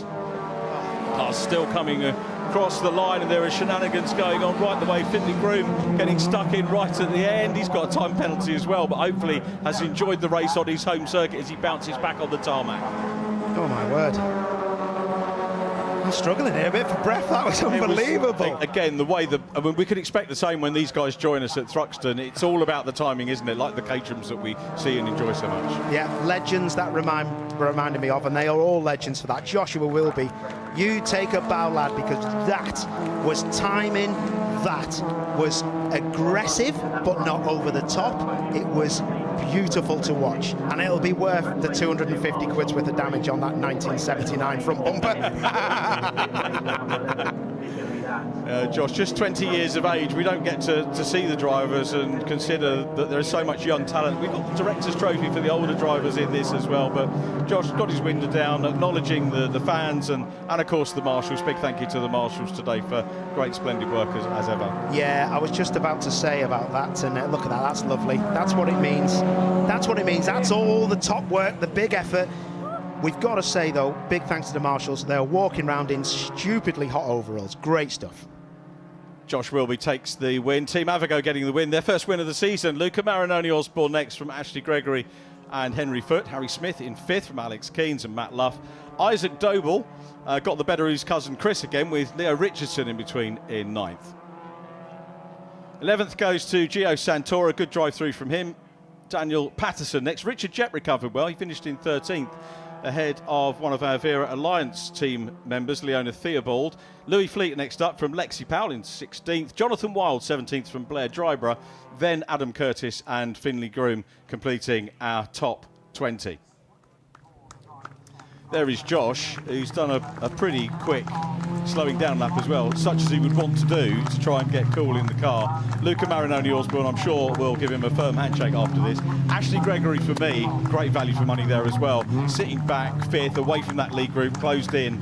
You know, we were talking about her getting the podium on time, but she got it by right. Fair play to her. Absolutely, and what you do in Gregory's position is you change gear just before the actual speed limiter on your car, and you change gear precisely, and you get every apex, and when you do it right, you're Ashley Gregory. I thought that was exceptional, and that's why I want to just a little shout out to her, because it's so difficult when you've not really got the car underneath you. You have to box clever. She did. She'll be sending you another video now. Yeah, probably. Yeah. Why don't you send her the one of you commentating? I might do actually. Yeah. I want to see that last lap. You better send me that. So down in Victory Lane, it is Josh Wilby. That's a first win of the year. No doubt at all about this youngster's talent.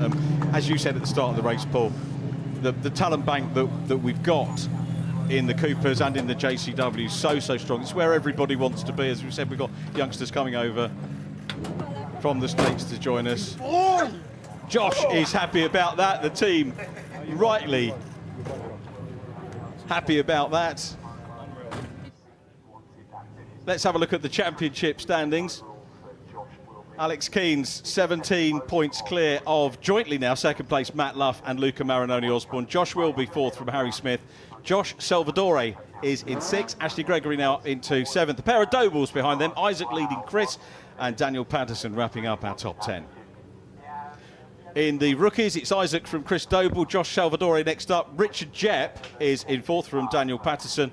Daniel leading the Directors' Cup from Richard Jepp and Blair Drybrough with Adam Curtis in fourth.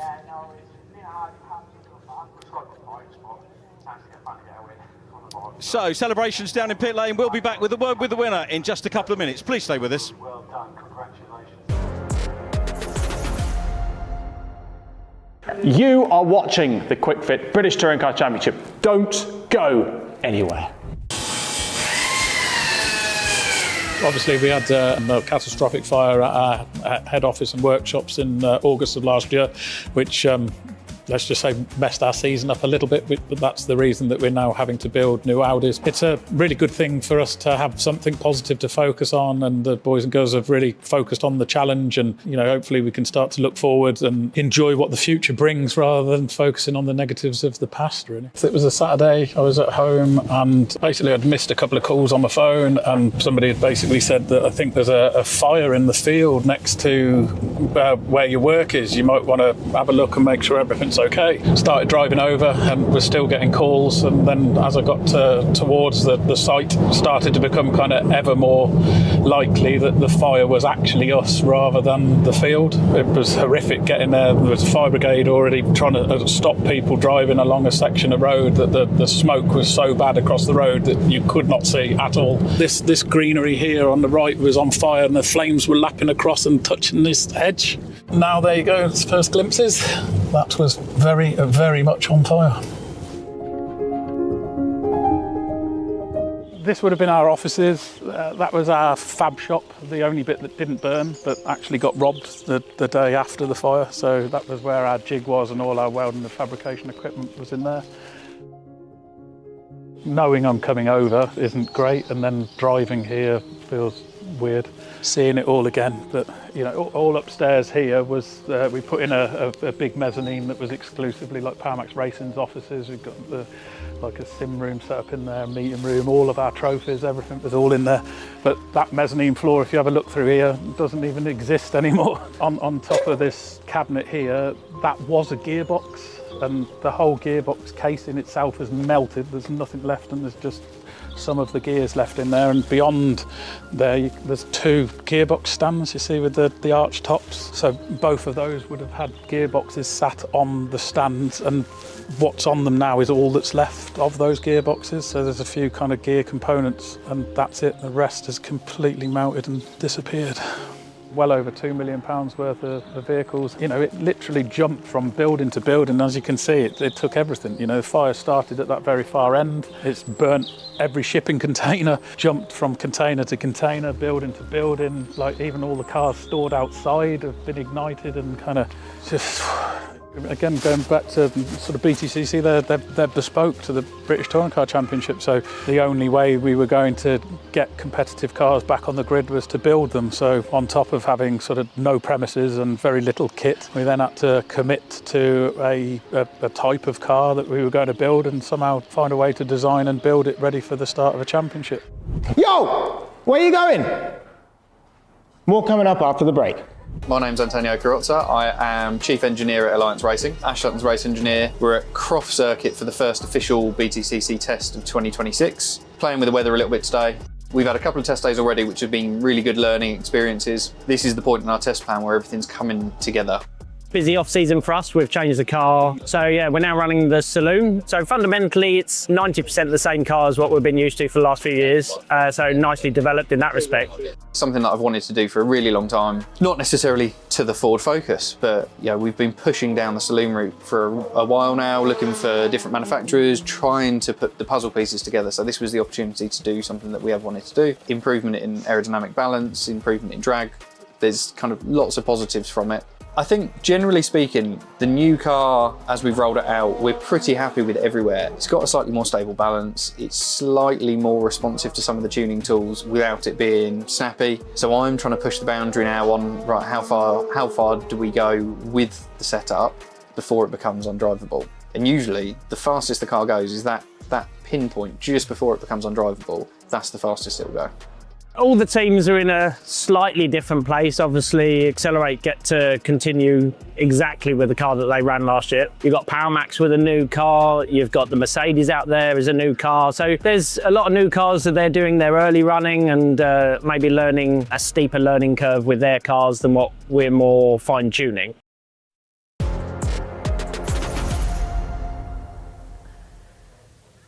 The Minis took to the track once again, and after 20 minutes of racing, it all came down to the final lap. Josh Wilby managing to hold on and take the top spot on the podium. His first win of the season for Team Have a Go.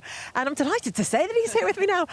I really can't wait for you to watch this race back, because Paul O'Neill in the commentary box, I could tell he was standing up, really shouting. It was such an energetic final lap. Yeah, no, it was a very difficult race, especially with these warm conditions as well. But Luke was very fast out in front, very hard to catch. But we managed to do it on the last corner, the last lap, so I don't think there's much better feeling than that. It was brilliant, and I mean, you can just see this is proper, like, you know, right on the limit stuff. There's a tiny little bit of your car dangling off there, but it was really clean racing. Yeah, no, clean racing. It's always great racing in this championship. It's really competitive at the front. But no, the team's worked hard all weekend anyway, getting the car ready, especially after the last race. Had a bit of an incident. But no, Team Have a Go did an amazing job. Dave, Dickie did a superb all weekend and all year. So yeah, it's massive thanks to them. Nice one. Well, congratulations, Josh. Let's have a quick word with your rival there, Luca. Congratulations. P2 again, so close. We were loving that last lap. Yeah, it was quite the race. Obviously, yeah, frustrating to not come away with a win, especially being so close. But you know, a weekend of a double pole, a win, a third, and then a second was something to remember forever, I have to say. You can hold your head out high after that race weekend. Yeah, I think so. I think I did a great job holding everyone off. Fair play to Josh, Matt, and Alex. They kept it clean, and it was really hard racing. Maybe a bit of a questionable move at the end, but that's for the clerks to decide, not me. So we'll see if it stands on the road. But this weekend wouldn't have been possible without Westbourne Motorsport. Massive shout out to Will, to my mechanic Ish as well, James Colburn, and obviously the sponsors Salto UK, MTech Southern, STS Limited, and Combined Services. They've been really crucial in getting us on the grid this year, and to repay them with the weekend we've had is just great. Brilliant stuff. Well done once again. Enjoy some celebrations, very much well deserved. And Ashley, congratulations, just pinching that last spot on the podium. Yeah, I think it was a tough race all around. Once the front guys had broke away, it was so hard, but the last lap just fell our way, so yeah. Were you aware of the other drivers around you that had penalties? Yes, I was. I was keeping an eye on what was going on, so yeah, I knew exactly where we were, and I just played it safe until the last lap. Stuff. Well, congratulations again. Great weekend at Snetterton. Right, well, that is the best of the mini action, as well as the helicopter landing at the track. I can also hear the crowds roaring in to go and watch the start of our next round. It's round 8 of the Kwik Fit British Touring Car. Will be after the break. You're watching the Kwik Fit British Touring Car Championship. The action continues after the break. We go racing, a really good start by General DeLeon then in the BMW.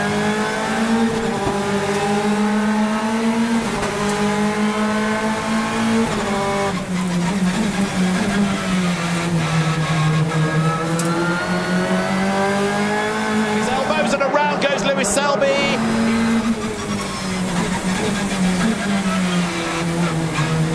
And Ingram 17th as they came over the line. This is Ingram's view.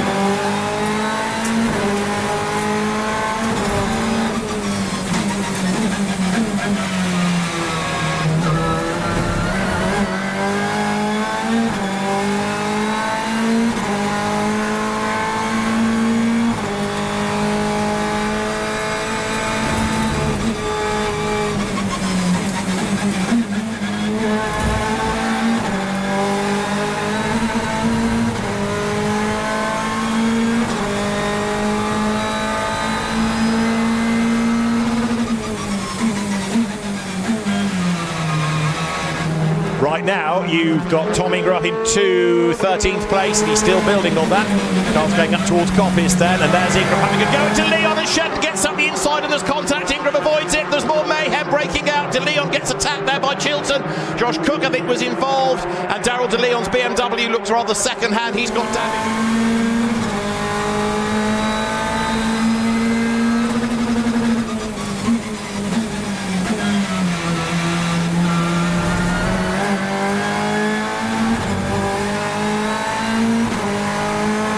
Left for the race, Tom Ingram. He's up now to 9th place. Well, we said the top 10 was on the cards, and now look, he's at the back of the queue because he's sitting on the tail of Adam Morgan's Mercedes.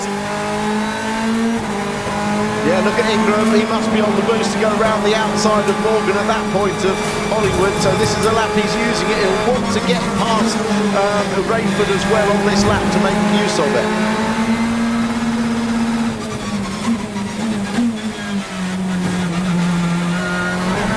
Behind Dexter Patterson is Tom Ingram, and the Team Virtue Hyundai looking strong. He's close enough, not quite close enough to have a go as they drop to the chicane. And Norton Collard have a go at Sutton there on the run into the braking zone. No, the way that Hyundai flicks through the chicane, the change of direction on that car is absolutely fantastic. And Tom Ingram's now done the fastest lap of the race as he tries to catch Aidan Moffat.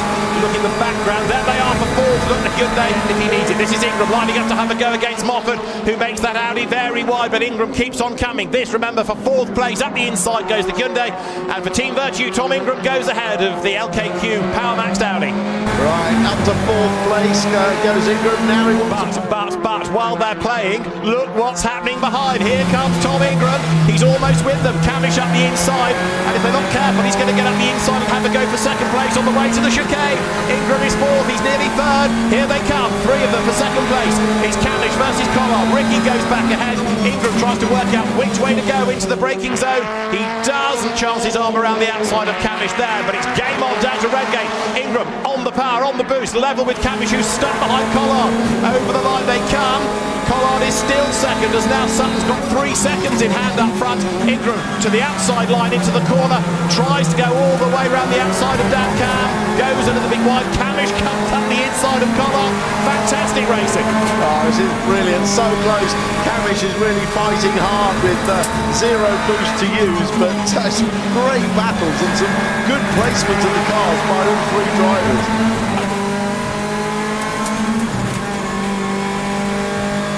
Collard, who now has his teammate to defend from. Ingram up the inside, full set, late on the brakes, through he goes.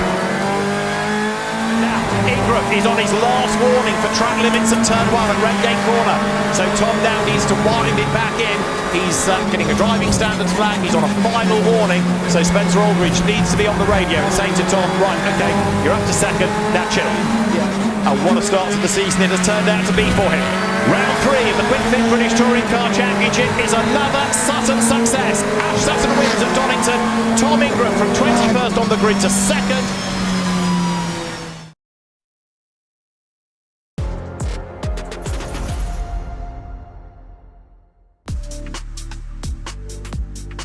Quick fire questions.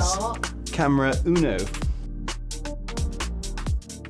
One thing people don't know about me is, I suppose it's fairly common now, but I used to be a professional born Latin American dancer. My first car was a Vauxhall Corsa. Who am I racing with? That's a really good question, actually. There's too many. Yeah, my racing idol is Jenson Button. If I wasn't a driver, I would probably still be a ballroom dancer. See, I would initially say Le Mans, but actually I think Le Mans would be pretty terrible for touring cars because they're just not quite quick enough down the straights. I would love to race at Barber Motorsports Park. I think it's a pretty cool circuit and it'd be great for British touring cars. If we could add that to the calendar, that'd be great. I love racing because it's such a team sport. Obviously, when you're in the car, it's kind of down to you, but fundamentally, there's so many people that go into making it. It's, yeah, great team sport. Favourite sports team outside the BTCC is probably West Ham United football team because that's my dad's support team. Which driver would I call if I was in a jam? I would call Tom Ingram. He's a great guy. Which driver is most likely to pick up the tab? I'd say probably Tom Chilton. Oh, away from racing, I love paddle. Great sport. My ambition for 2026 currently is to be the British Touring Car Champion.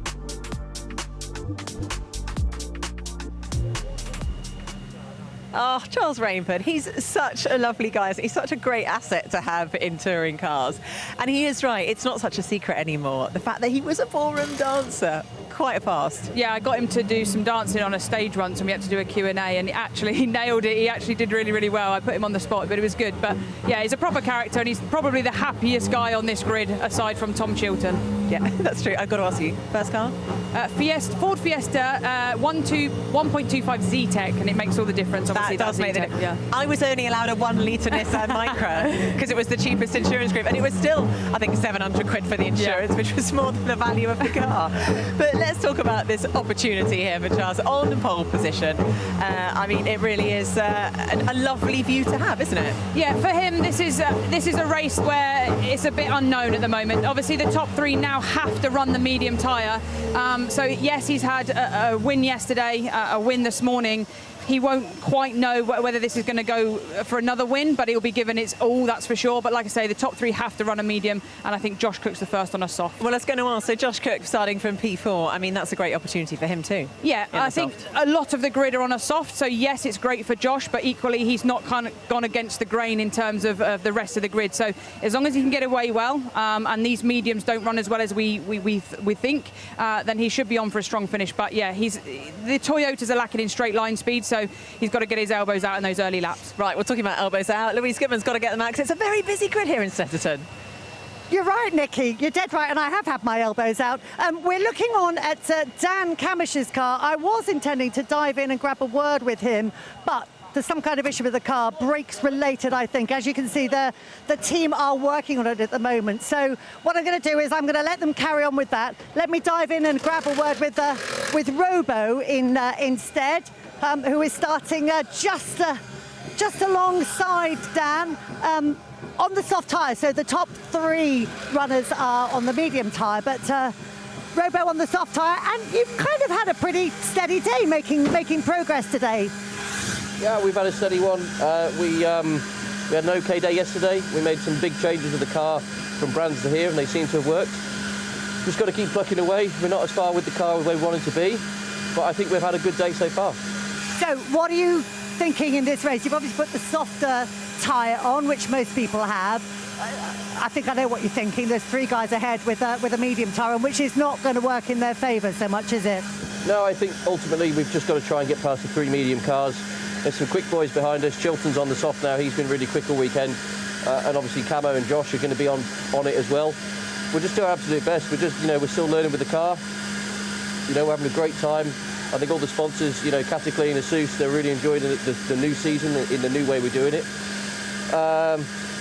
We've got a lot of guests here, so we've just got to put a good show. Who's your biggest concern, the guys behind or up front? I think we're going to have a hard race, but it'll be from both directions. Right, I'll let you get your head down. Let's go over to Paul. Who have you got with you, Paul? Thanks, Lou. Yeah, let me just get this Scottish fella out of the way. Potsy, move out of the way. He's blowing loads of cold air in there. There's going to be a load of hot air in there now. How's it going, Aidan? Difficult one, isn't it, mate? Is it the heat that's a problem for this car? Because I thought it'd be right at the front. How's it going? How does it look like it's going? I'm slow, I'm chubby, and I'm Scottish. I'm having a terrible day, Paul. It's too hot. You've obviously had media training because you're talking quite slow, because everybody always wants subtitles for you, mate. It's coming from you. Listen, we're struggling a bit. This car's issue, shall we say, is slow speed traction. And there's a lot of traction in slow speed corners that we're struggling with this weekend. And we're struggling a bit with the cooling of the car. It's losing a lot of power on the straights. The car's been very strong straight line pace previously, but we're really struggling this weekend, and you can really feel it losing power. Onto the back straight in FP1, we were managing the throttle in fourth gear with a bit wheel spin, In the races there, we were flat out on the apex, pressing boost to try and pick the car up, so it's harder than we thought, but it's a learning curve, mate. I think we thought we'd have a hard first half of the year because it started so good. It's what drivers do, we get greedy, we want more, so we've tried some different things to learn today. I don't know if it'll work or not, but we'll carry the momentum. We'll try and learn new things, and we'll see. We'll give it a roll, but we'll try and keep learning. It's a long season to go. That's what I was going to ask you. Just for the fans at home who are maybe not technically minded, when you say you're going to change things, what can you tell us without giving away the secrets? What would you say is a big change? What have you done? What's the thing you're looking for the most for the car? If it's slow traction, what would you do? I don't know. I'm not technical minded. Someone told me to say it. They say it doesn't sound clever. I'm just saying clever words so people are watching this thinking that guy knows what he's talking about. I've made a career of it, mate. Good luck. Cheers, mate. Back to you, Lou. Thank you, Paul. Well, I'm happy to report that calm is restored around Dan Camish's car. So, Dan, a little bit of an issue with the brakes, I understand. Is that right?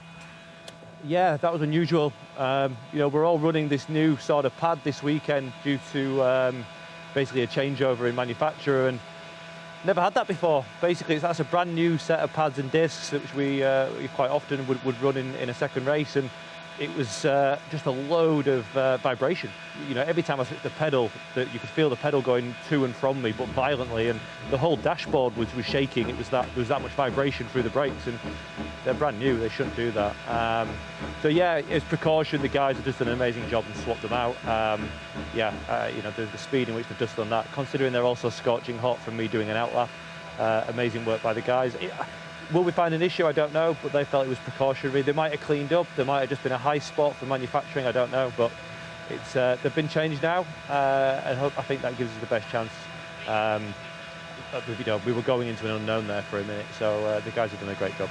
Yeah, slightly frustrating going into a race with a bit of uncertainty, but I mean, because otherwise you're looking in a pretty good position. You had a good result last time out, and this time round you're kind of equal on boost with the people around you, which wasn't the case previously. Yeah, I think that's the key. You know, the boost's quite powerful. We're seeing that, and you know, ultimately, you know, a couple of guys around me before had more. Now they've come down to my level. In fact, I've got a slight overlap on some. Okay, guys behind have got a bit more at places, but I'm really hopeful now we can come forward and get some clear air for this car and show what we can do. Now we don't have to race people with double the boost. But yeah, we've not been quite as sparkling as I hoped we'd be this weekend, but there's still 2 races that we can get a good result out of and you know, build into our season. So yes, fingers crossed, you know, I can repay the guys now with a good result. Right, thanks for that. I'll leave you to it. We're going to go off for a break. When we come back, second touring car race of the day will be coming right up.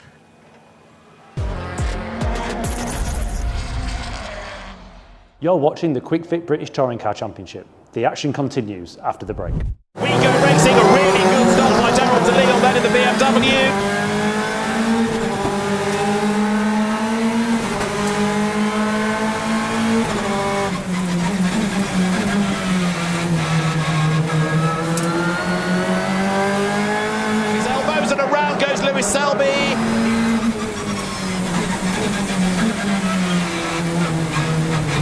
Ingram 17th as they came over the line. This is Ingram's view.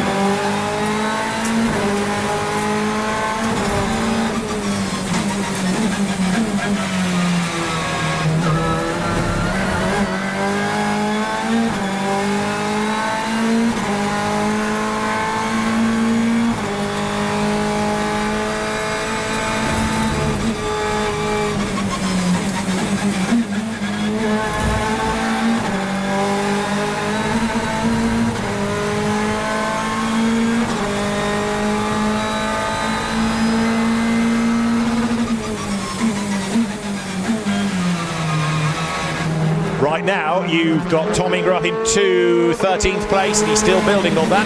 Carl's going up towards Coppice then, and there's Ingram having a go to Leon, and Shetton gets up the inside, and there's contact. Ingram avoids it. There's more mayhem breaking out. De Leon gets attacked there by Chilton.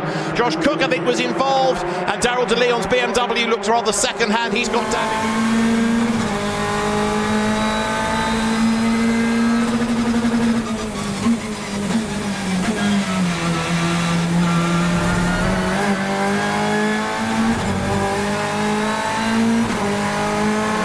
Left for the race, Tom Ingram, he's up now to 9th place. Well, we said the top 10 was on the cards. And now, look, he's at the back of the queue because he's sitting on the tail of Adam Morgan's Mercedes. Yeah, look at Ingram. He must be on the boost to go around the outside of Morgan at that point of Hollywood. So this is a lap he's using it. He'll want to get past Rainford as well on this lap to make use of it.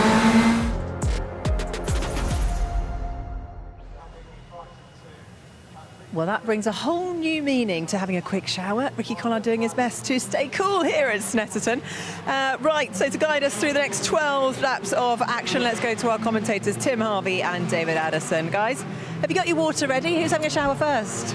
Well, water is on hand, and we are about as cool and composed as normal, I reckon, in here, but we are cooking nicely. Yeah, it's hot in the car, hot in here as well. Yeah, I'm told the temperature inside the cars is 60 degrees. That is very, very hot. So Ricky Collard doing everything he can to stay cool. So, green flag lap underway, round 8 of the championship, 12 laps again are ahead of us. This is how they line up based on the results of race 1. Charles Rainford then on pole position, but he's now got that slower medium tyre underneath him. Tom Ingram is lining up second on the grid, medium tyre as well. Daryl De Leon is going to start third ahead of Josh Cook. Then you've got Dan Camish and Dan Rowbottom, 5th and 6th. And we've been hearing about Dan Camish's dramas pre-race. Tom Chilton will go from 7th ahead of Ricky Collard, and now rather wet Ricky Collard, but he'll dry out quickly in that car for sure. 9th is James Dorlin and 10th Ash Sutton. Potential winner of this race, starting 10th on the grid. 11th is Adam Morgan ahead of Lewis Selby. Then it's Gordon Shedden ahead of Mikey Doble. You've got Chris Smiley, 15th, Dexter Patterson, 16th on the grid ahead of Nick Hamilton. Then Aidan Moffat, Aaron Taylor-Smith, Max Buxton, and Sam Osborne at the back of the grid. Sam Osborne excluded from race 1 for overboosting, and therefore that puts Ash Sutton one further place up into 10th. Let's have a look at how the boost is going to work. Now 1 lap for Charles Rainford, 2 laps for Tom Ingram, 3 for Daryl De Leon, 4 for Josh Cook, then Dan Camish on 5, Dan Rowbottom 6, 8 for Tom Chilton, and it will be 10 laps of boost for everybody else. And now, of course, the soft tyre slightly out of sequence. The top 3 on the grid on that harder, slower medium. Yeah, well, we saw Ash Sutton on the medium tyre, albeit with very little boost, but that's the same as this pole man has got for this race, just 1 lap and medium tyres. Sutton made good progress initially, but then was really stalled when he got to the midfield, didn't make any further progress. So it does tell us that the soft tyre is the ideal tyre to be on. We'll just see how these front 3 on the medium cope with that during this race. There are only 5 cars on the medium tyre in this race, and 3 of them obviously are the front 3. And the others are Nick Hamilton and Sam Osborne's. As we look through the trees at the cars slowly making their way onto Bentley Straight. A lot of weaving going on, but at a low speed.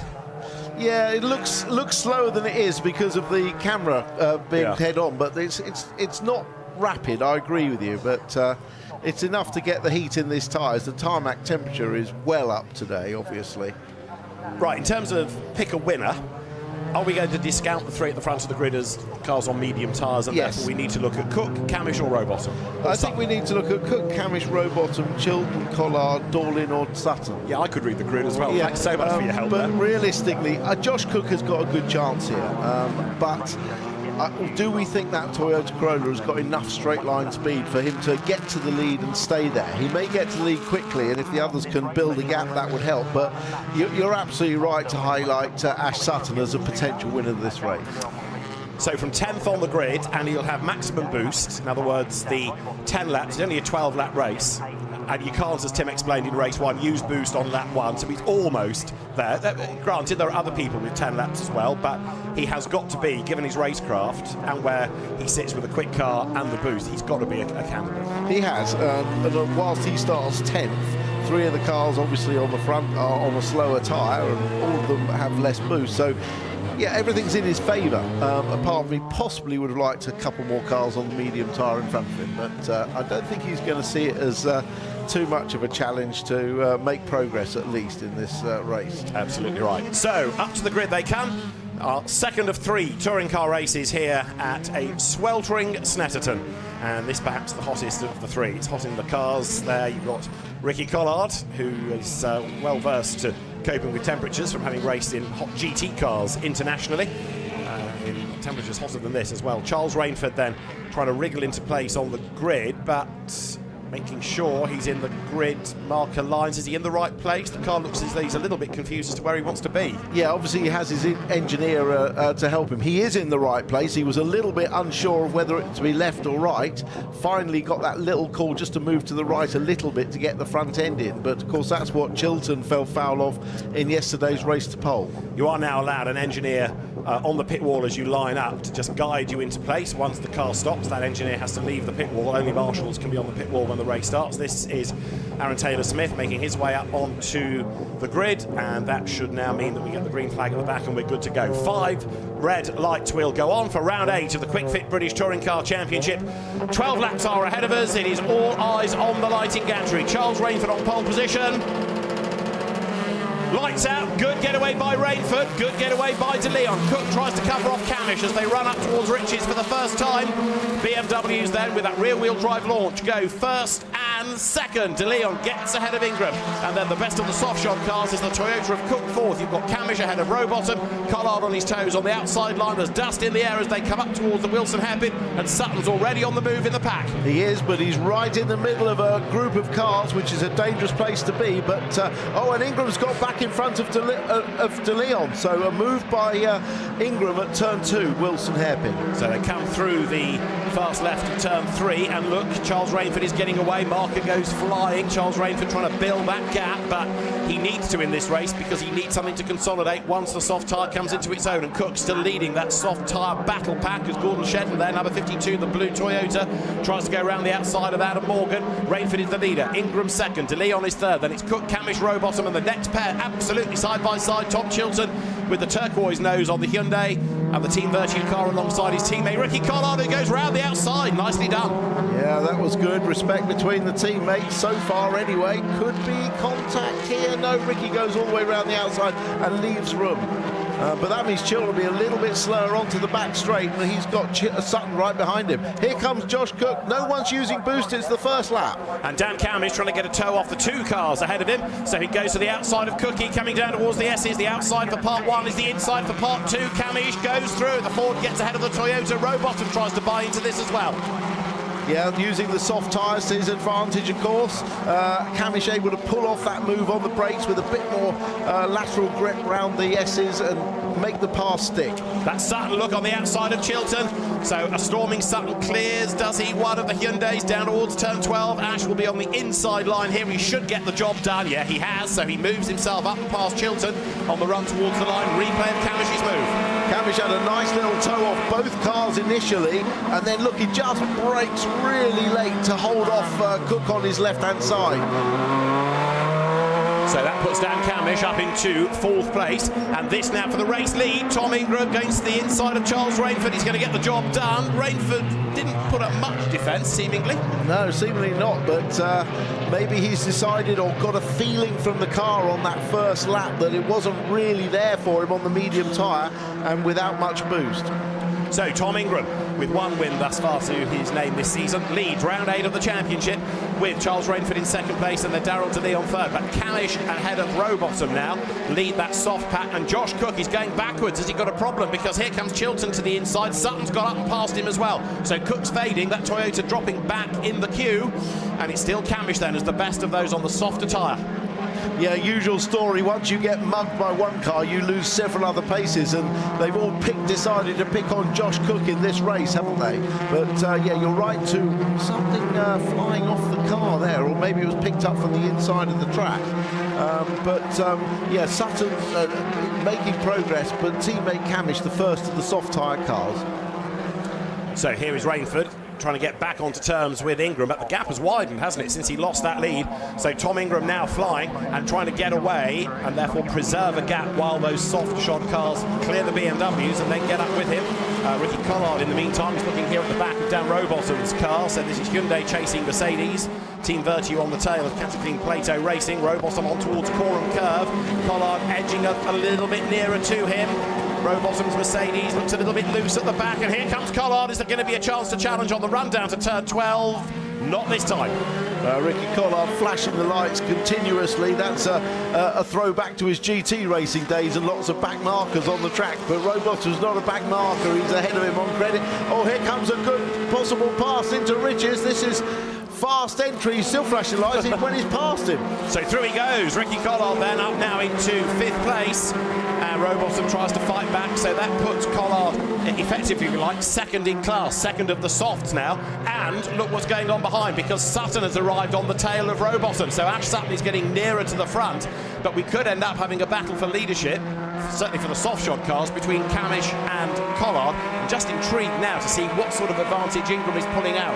He's a second clear of Rainford, he's 2 seconds clear of Camish. Yeah, and at the moment we still have those 3 medium-tired cars in the first 3 positions, but I sense that the others are coming.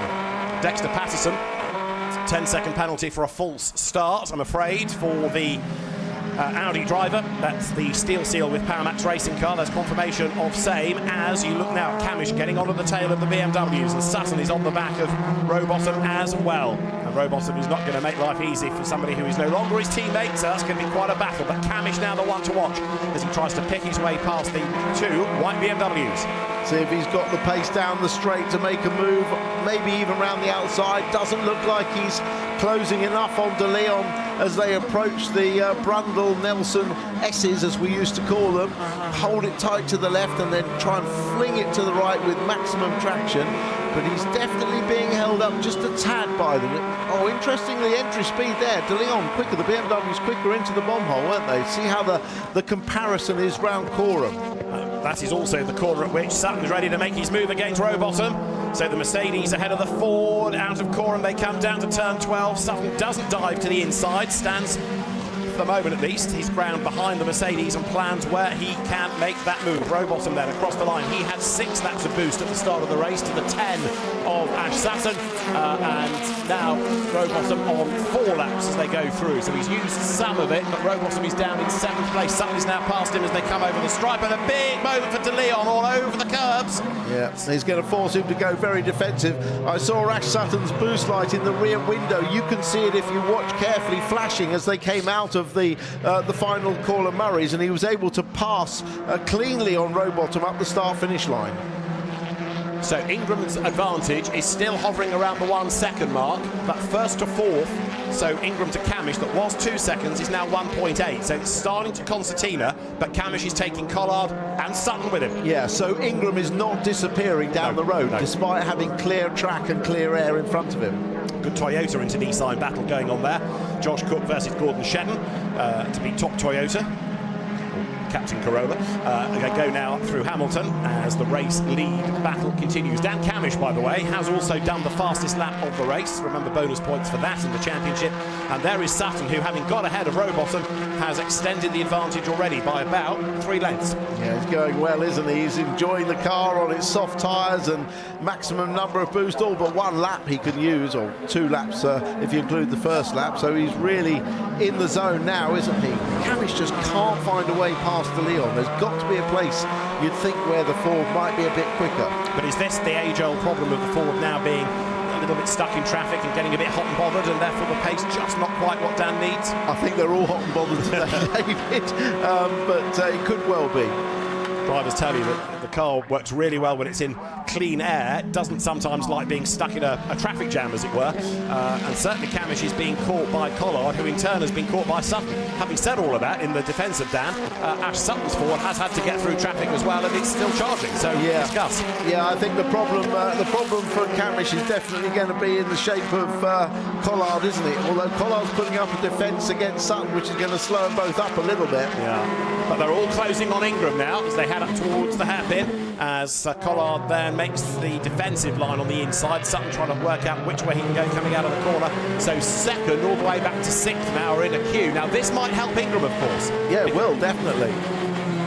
No longer is Camish being able to wriggle his way through traffic. Sutton's got a bit stuck behind Collard, so while everybody else now tries to sort themselves out, so Ingram is trying to build that gap. 1.4 seconds his lead, and 2.1 he is over Camish. That's gone up. Yeah, that's because De Leon is defending for all he's worth and taking some very tight lines, defensive positions, which obviously slows your lap time down and drops you away in track position from his teammate Rainford.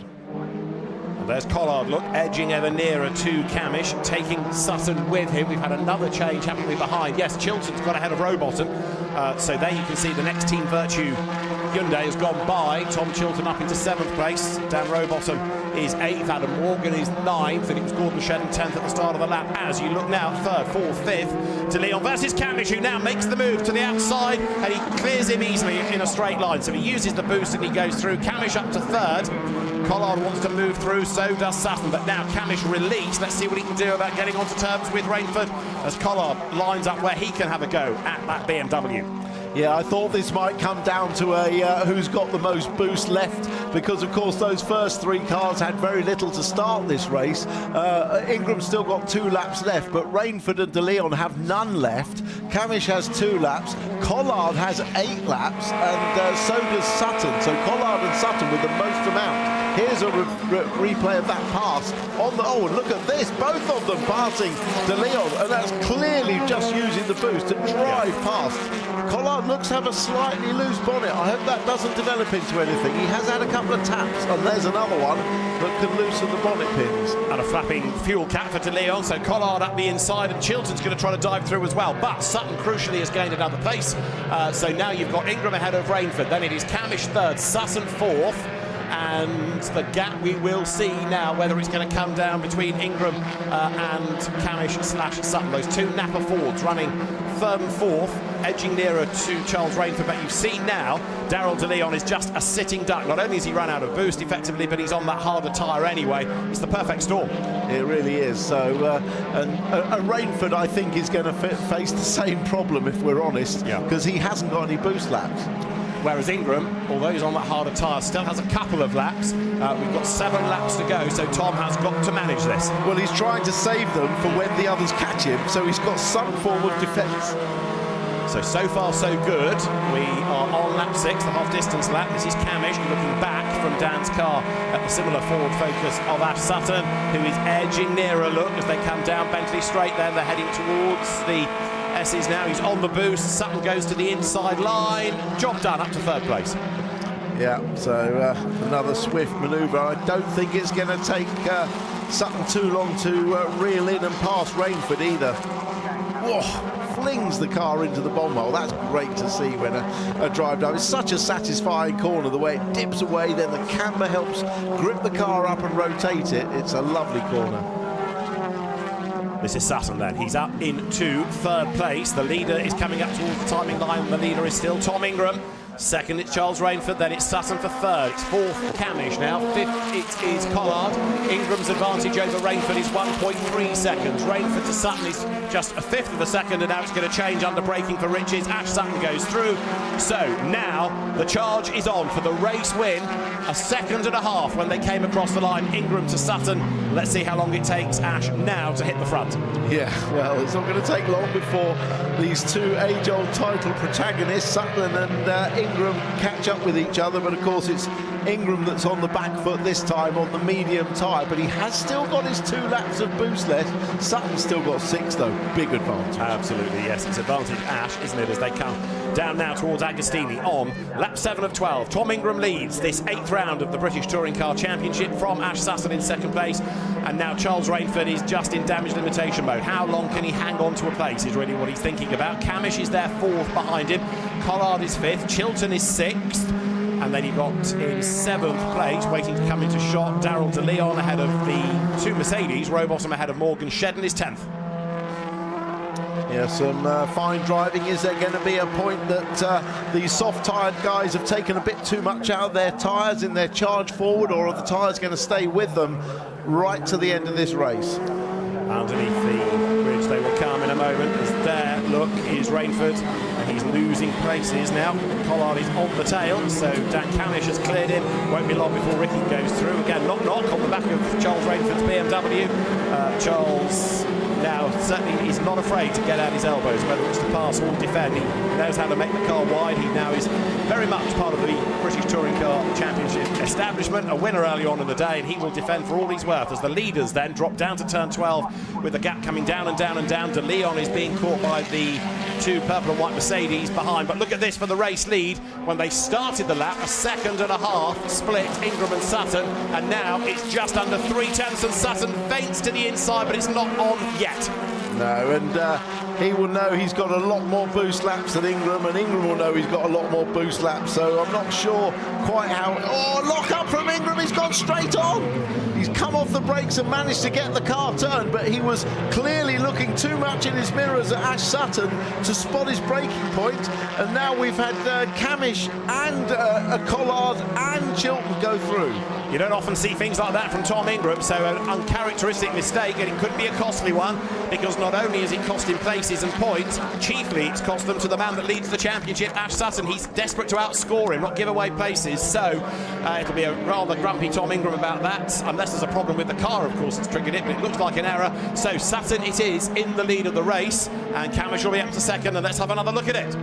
Ingram moves to the middle of the road. He knows that Camish is there, and he just brakes a bit too late over a little bumpy bit of the road. Cheers from the Napa garage, obviously. Probably not the same reaction in the Accelerate garage.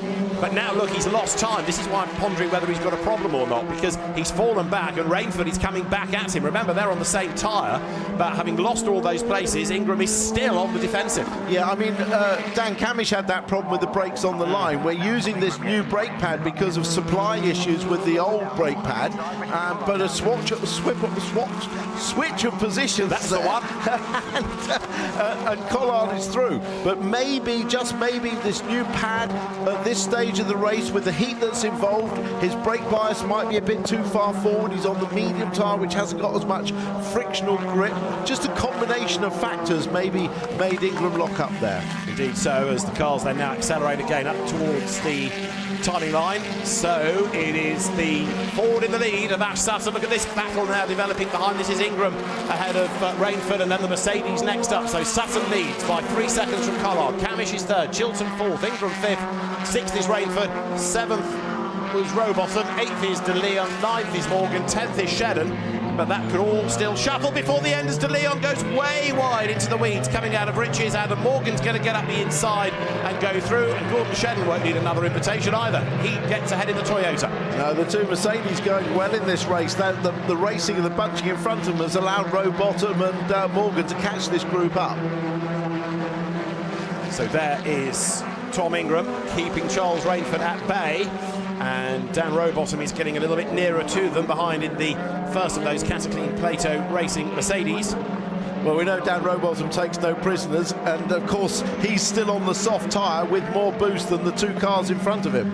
Yeah, Rowbottom's only got 2 laps left though, and there are 4 laps of the race to go, or 3.5 laps of the race to go. To the inside, look, Rainford up the inside of Ingram, trying to force the issue. The next corner he'll be on the inside for as well, and here comes the Mercedes trying to make a move, not quite, so Rowbottom has to bide his time, but he may well benefit from the tow from 2 cars here in a straight line as Rainford and Ingram go absolutely side by side. The Mercedes tries to make it 3 wide across the racetrack here. Ingram is just ahead. Morgan in the background is the one going for it. As there, look, you've got Chilton getting himself up through the traffic as well. So Chilton now goes past Camish. That puts him third. Yeah, I do think Ingram is really struggling at the moment, because he wasn't able to make the apex at the corner that Rainford got his nose inside. So he is really struggling to get to the end of this. But the Mercedes have cleared Rainford then. While we were looking at that other moment, you've got a shuffle here. So Ingram has fended off the Mercedes, but Rainford has not. So Charles Rainford has fallen back, and the leader's now coming up again towards the line. So it is with Ash Sutton, the race leader, going over the line. 3.6 seconds clear now of Ricky Collard. In third place it is Tom Chilton. In fourth place Dan Camish. Tom Ingram is hanging on to fifth from Rowbottom, then Morgan, then Rainford, then Shedden, and then Darrell De Leon in 10th place. Chris Smiley's gone well, hasn't he, up into 11th spot? Yeah, he has made some good progress in this race, battling for every position. Aaron Taylor-Smith behind Dexter Patterson there. Lots of dives to the inside to protect the inside at the hairpin at Wilson. Through the hairpin they come, and having a look here from on board Dan Camish's car, that was Chilton going through. Yeah, got through on the inside. Nothing Camish could do about that. Clean move by Chilton. Ingram now with the 2 Mercedes behind him. That's the ones he's trying to fight off, as we've only a few more laps to go in this race. Lost James Dall in somewhere by the look of it. He has lost a lap. He's had a drama somewhere while we've been looking at what's going on at the pointy end of the order. Right, so the race leading Ash Sutton has gone through. This is where the big battle is still within the top 10. Ingram from Rowbottom, then Morgan, then Shedden. This is 5th, 6th, 7th, 8th, 9th. Daryl DeLeon in 10th place as they work lap number 10 here. But Ash Sutton then from 10th on the grid into the lead and a gap of 3.6 seconds. Yeah, and the fastest lap. So good points all for him. Up 9 places, a really good drive. But we did sort of predict it, didn't we? Indeed. Well, the points for the win, points for leading a lap. And Ingram does have a problem. Ingram slows right down coming out of the S's. And he's going to park it, I think. He pulls to one side. So Tom Ingram's race is done. Goes to the nearest marshal's point where there's an access. That little orange placard on the side is where there's an access point. Let's look at it again. Just no power out the corner. Yeah, the car slows down, and Rowbottom tapped him in the back because he slowed down, not because he was doing anything wrong. Just clearly lost all power. We're on the last lap now for race leader Sutton. 2 laps to go, I think. We're on 11 of 12 for Sutton. So there is Morgan, who's got himself ahead of Rowbottom. The Mercedes have got past or gained a place because of the problems for Ingram, but then they've switched anyway. Adam Morgan has gone through, so he's got a bit more boost available. Now Shedden tries to get up the inside of Rowbottom as well. I think Rowbottom was held up, wasn't he, when they came off that corner. Morgan got a run at it. That's Ingram then, out of the car, out of the race. It is not his season. Champion's luck or something they call it. This is running against him. This was the weekend he wanted to turn it all around. Yeah, and obviously he's going to have to start the next race at the very back. So Ash Sutton leads in 2nd place. It is Ricky Collard in 3rd place there, Tom Chilton, and Dan Camish is 4th. Morgan 5th, 6th is Rowbottom. Shedden's up to 7th now. Yeah, but some good. I expected a bit more of a race than race 1, and we certainly got it in this race, didn't we? With the different tyres and different boosts, it's really shaken the grid up. I think the 2 BMWs actually have held their own very well once they've let the slightly faster cars on soft tyres, but they have held their own very well. Yeah, they're hovering around 8th, 9th, aren't they? Josh Cook was the other one on the medium from the front. He's in 12th place. There'll be 1 lap to go at the end of this for Ash Sutton, who's heading for career win 51 in terms of championship races. Park race to poles for the moment, as now Rowbottom has to defend from Gordon Shedden. Meanwhile, Chris Smiley is not yet done because he's got himself up past Daryl DeLeon, and now he's going after Charles Rainford. And this matters because Restart takes on WSR these days in the independent battle. It certainly does, and it matters for the reverse grid.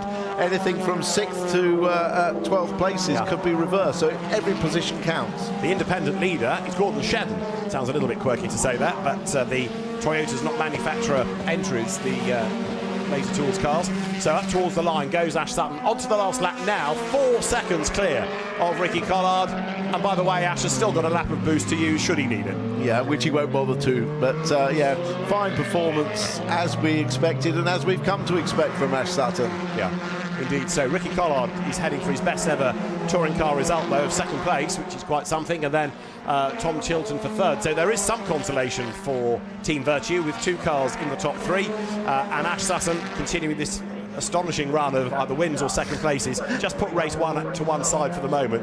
Every other race this season, he's been either the winner or in 2nd place. It is quite a remarkable effort. And a 51st win is heading his way. It's astonishing, really, isn't it? But hats off to Ricky Collard. He was telling me he's actually using the seat that Senna Proctor used last year. Well, you know there's quite a size difference between the two of them, so he's not very comfortable in the car at all. When he came into touring car racing, he even struggled, didn't he, to press the hybrid button because of the nature of the car. Ricky's not the biggest bloke in the world. You can see how much bigger the seat is. The shoulders, his shoulders are nowhere near the side of the thing, so he's rattling around in that seat. I think he deserves a seat of his own size now. So this is Ash Sutton making his way through the S's. We lost him out of the race to pole yesterday because he went over some debris, cut a tyre, he had a puncture. The grass also didn't help the engine temperature, so it was effectively a retirement for him. But he's already been able to rebuild the weekend in the space of 2 races. A very good first race and a win in race 2 is going to head his way. So Ash Sutton is on target for a 4th victory of the season, a 51st of his career, and this new Ford Focus Titanium just continues to rack up the plaudits, doesn't it? Round 8 of the British Touring Car Championship is a 51st Ash Sutton win. The checkered flag flies at Snetterton. Ash Sutton wins. 2nd across the line is going to be Ricky Collard, and Tom Chilton will be 3rd. 4th, it's going to be Dan Camish as he now comes across the line. And then fifth will be Adam Morgan. We understand there may have been an engine change after race one, and if that's the case, then it's been a lot of hard work from the team, well repaid by Adam to go fifth ahead of Dan Robotham sixth, Shedden seventh, eighth Charles Rainford, Chris Smiley ninth, Darrell De Leon 10th, Lewis Selby up to 11th. And that will be his best finish of the season. Lewis Selby 11th, Josh Cook 12th, Mikey Doble, Aaron Taylor-Smith, Aidan Moffat rounding out the point scorers. Well, we've been suggesting that the Ash Sutton Book of Superlatives has run out. There's a second volume heading to the printer, and you can delve into it for more, because that was just another outstanding drive by Ash Sutton, as Tony Carosa, his engineer, takes the plaudits on the pit wall. Great double act those two make, and Ash Sutton it is then who takes the race win. Ash Sutton then takes the points for the win and for the fastest lap and the lap leading points. All the cherries are lining on the full proof house. sheet. Yeah, so having lost points in yesterday's qualifying race and race one, the gap was down to 26 points, wasn't it, to Ingram? He's now going to increase that substantially. Indeed so. So then, the cars will make their way to Park Fairbank. And there you have the Ash Sutton fan club, who found themselves on the big screens here at the circuit and are very happy with that result.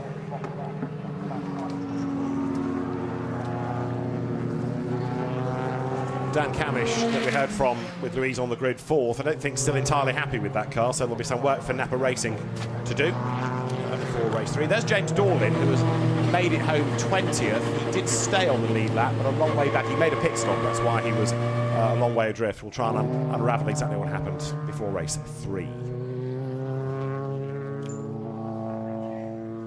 Ash Sutton then wins round 8 of the championship, with Ricky Collard taking second and Tom Chilton third. Dan Camish fourth, fifth Adam Morgan getting ahead of his teammate Dan Robotham, who is sixth. Then Charles Rainford then Gordon Shedden seventh ahead of Charles Rainford eighth, Chris Smiley ninth, and Darrell De Leon rounding out the top 10. Lewis Selby 11th from Josh Cook, Mikey Doble, Aaron Taylor-Smith, and the last point going to Aidan Moffat ahead of Nick Hamilton. Then Sam Osborne, Max Buxton, Dexter Patterson, and James Dorlin.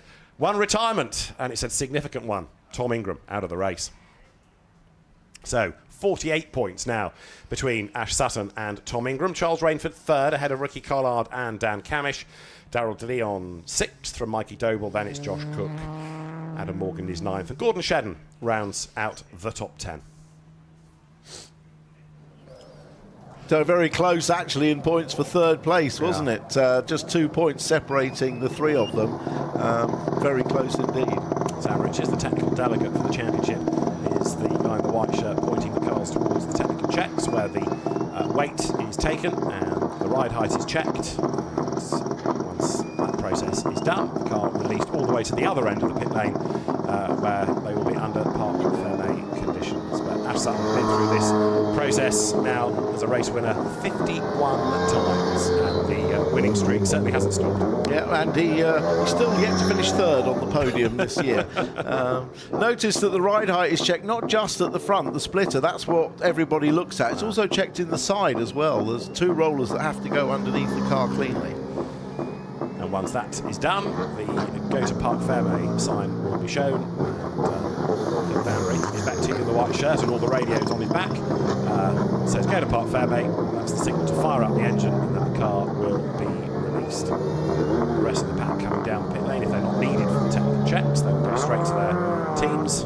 Once there's a gap in the traffic, the car will be released. Gordon Shedden's car in the background, you'll see that's because he is the winner of the independent class, so that car needs to go through that process to confirm its victory. There's Ricky Collard's Hyundai now making its way onto the technical patch. Right, so Ash Sutton released, he makes his way down the pit lane. Next fascination is who's going to pull pole position for the reverse Yes. grid draw. And Ash, to the applause of the marshals, will make his way down towards the scrutineering bay, and there the team awaits. So from 6th to 12th, we've got, and these are the possible candidates for pole position, we've got Robotham, Shedden, Rainford, Smiley, De Leon, Selby and Cook. It's going to be a really interesting grid, It will, which won't is it? why all these regulations exist, to make the racing open and exciting. Ash Sutton then is a very happy man indeed as he clambers out of the car. Win number 51 of an illustrious career. And right now, you would not bet against him being champion. I know it's early in the season, but this is just the most astonishing rate of success that he's had this year. We'll hear from Ash after the break.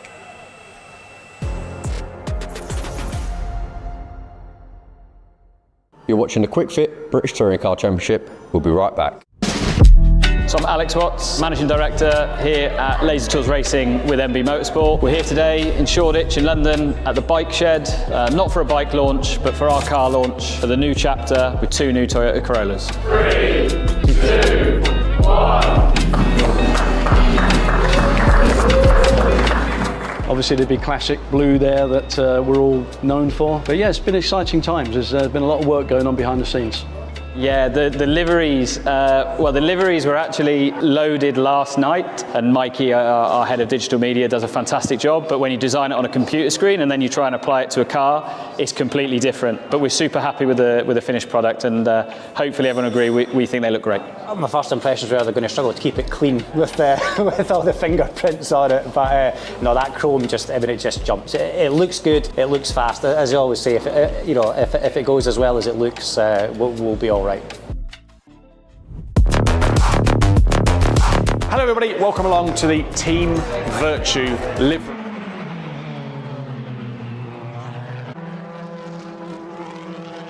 You're watching the Kwik Fit British Touring Car Championship. We'll be right back.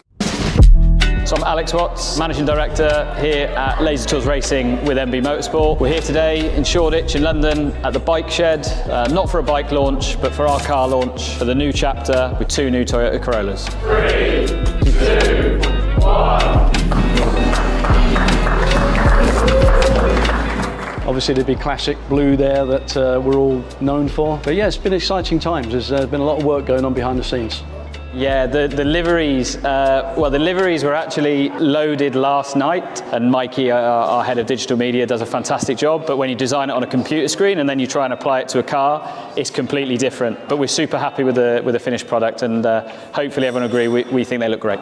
My first impressions were they're going to struggle to keep it clean with all the fingerprints on it, but no, that chrome just, it just jumps. It looks good, it looks fast. As I always say, if it goes.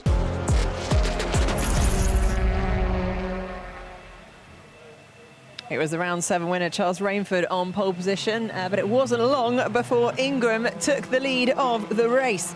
Then, of course, it was another charge from Ash Sutton from P10 up the order to take the lead of the race, causing Tom Ingram to make a mistake and lock up the rears, which eventually ended in a retirement. Ash Sutton took his 51st career win in British touring car, a very special moment for him and Napa Racing. Let's go down to Louise now for the winner interviews. Thank you, Nikki. And he came absolutely flying into Parc Fermé. You really enjoyed that win, didn't you? Yeah, I mean, we knew race 1 was going to be tough. It was a 2-race plan to get back to the podium. Alan Hyde asked me on the grid, what do you want from this? I said, I want a race win. I'm feeling fiery. And we didn't have the perfect car in race 1. Balance wasn't quite where I wanted it. We made some big changes there and got the balance exactly where I needed it to, and we just come strong through the whole race distance, where before we'd struggle at the end. It's like normal services resumed after that brief blip in race 1. First time all season that you've not finished in the top 2.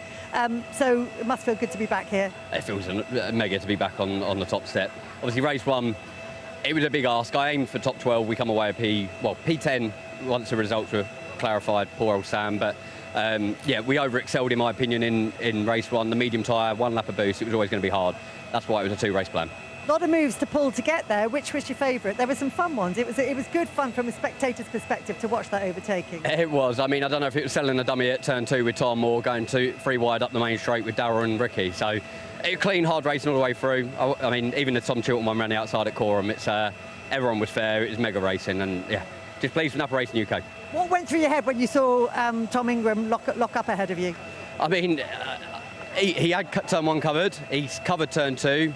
I was all over the mirrors. I don't know if it was me spooking him or if he just sort of overshot or I didn't quite judge it right for the braking point. But, I mean, once he sailed on, I was like, well, you were pretty much a sitting duck up to that point, but you just made my life a lot easier.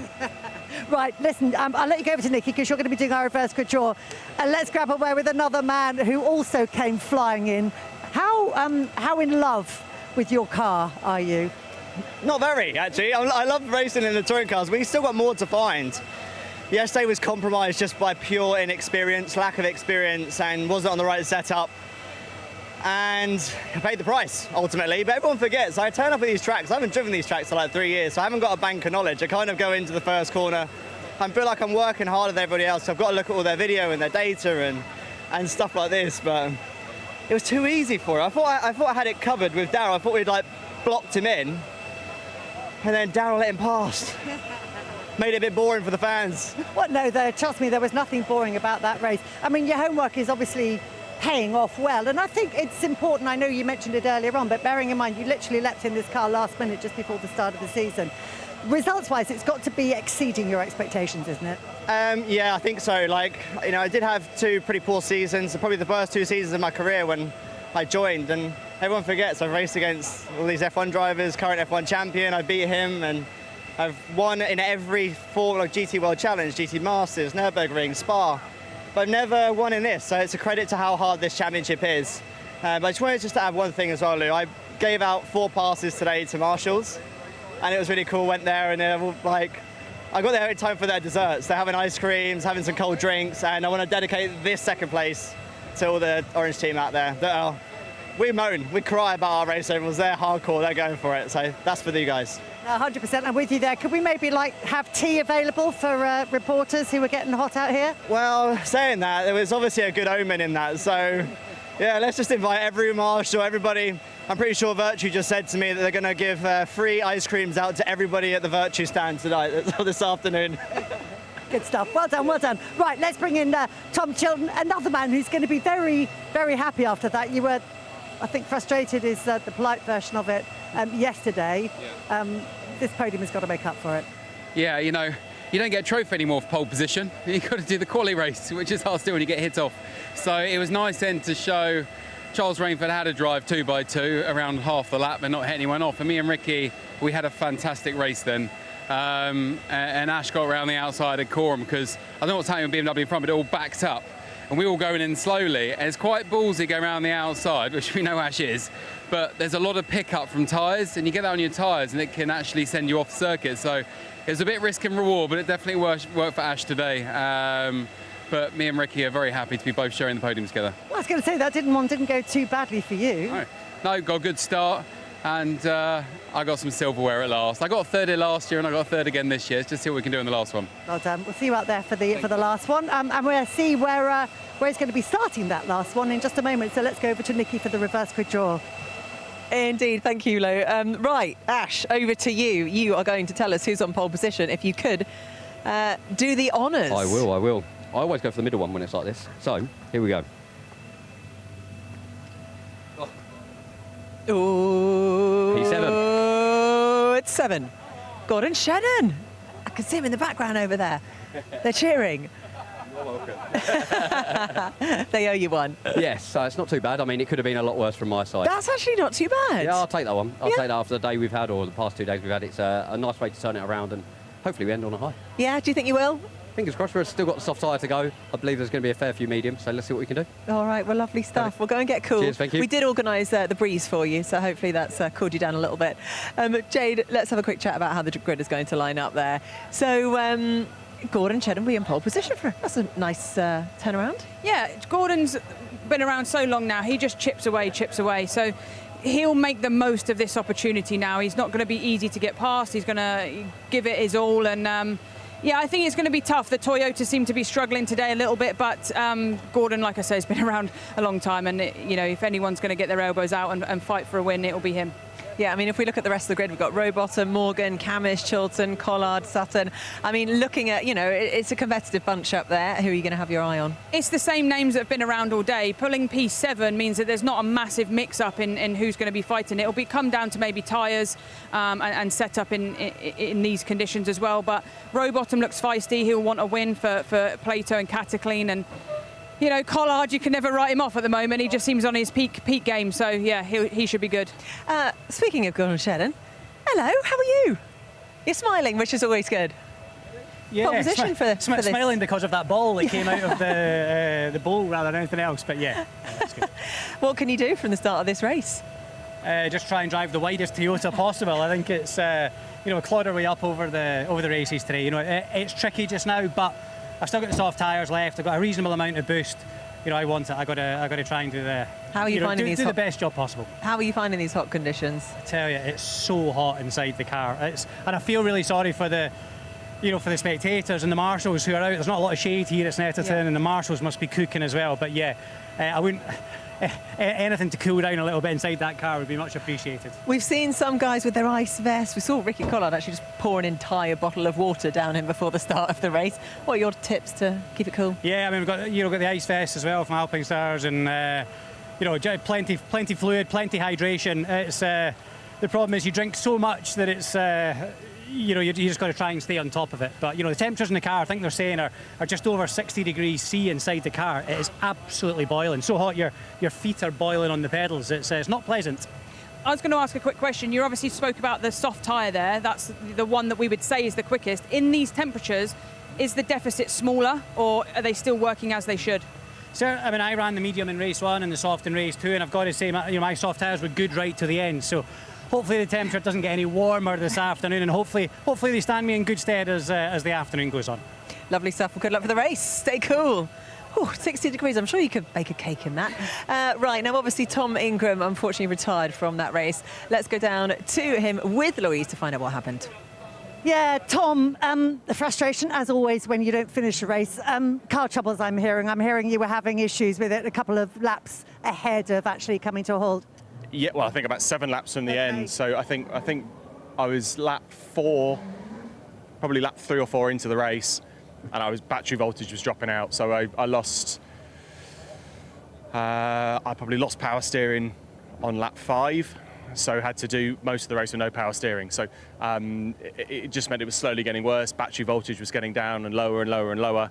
So yeah, I had to do, I think it was about 7 laps with no power steering. So it's hard enough driving around here in the heat without power steering is pretty brutal. So I feel like I've ripped my shoulder blades to smithereens trying to finish it. But yeah, look, disappointing.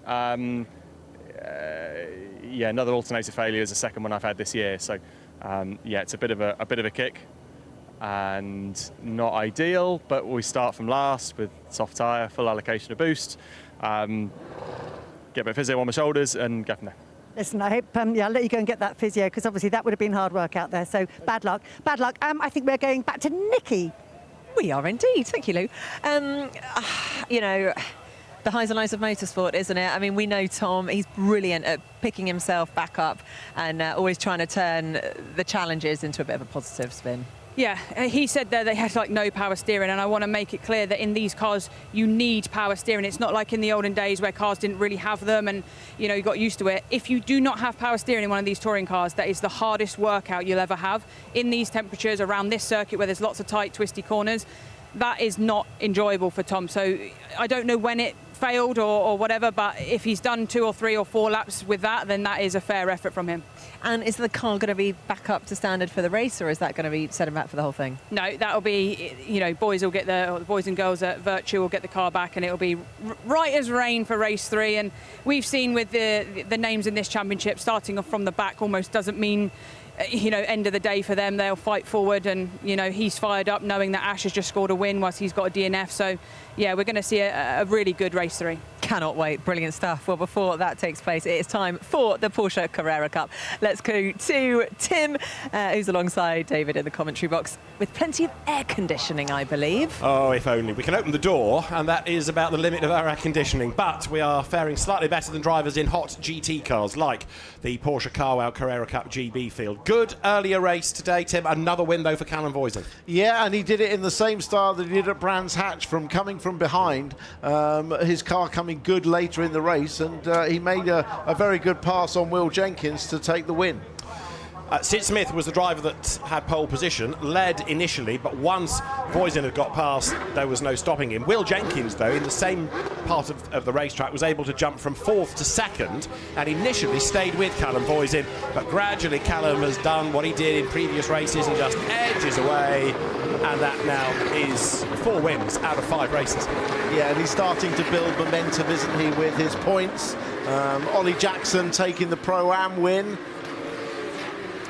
And it was Carl Cavers who survived to win the Masters class. He got a track limit penalty, or 2, but his main rival, Michael Keohane, had yet another retirement, I'm afraid. He's only finished 1 race this year, Michael, for myriad reasons. Yeah, he's been very unlucky, and sadly only 2 drivers in the Masters category.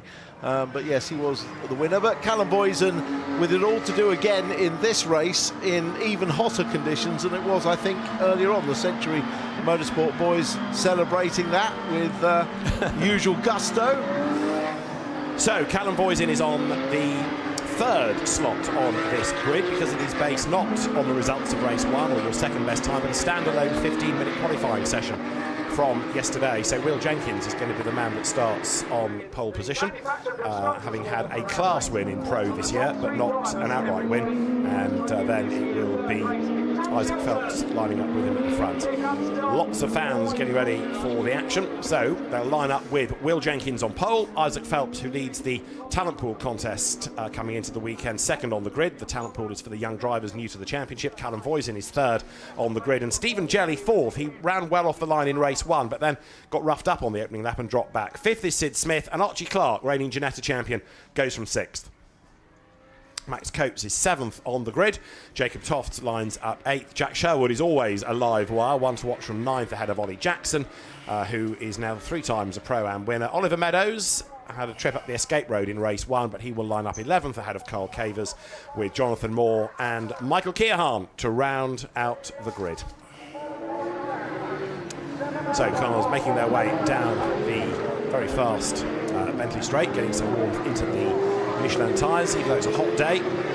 More tyre temperature required. There at the back is Irish driver Michael Keohane. As I say, he's had a tough start to his Carrera Cup season, returning to racing after a layoff of around 20 years or so. It's great to have the Irish driver back, and there the new livery that he has, the blue car. Stephen Jelly makes his way around Corey.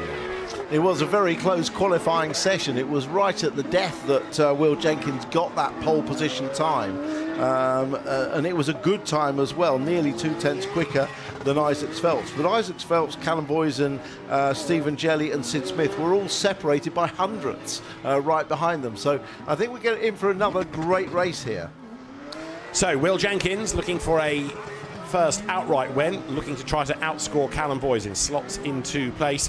And then Isaac Phelps, Callum Boysen, very similar colour schemes, of course, teammates for the Roslyn Gold by Century Motorsport team. Stephen Jelly's blue car you see in the background. Sid Smith, who was on pole for race 1, lining up 5th, 6th on the grid, the silver car of Archie Clark.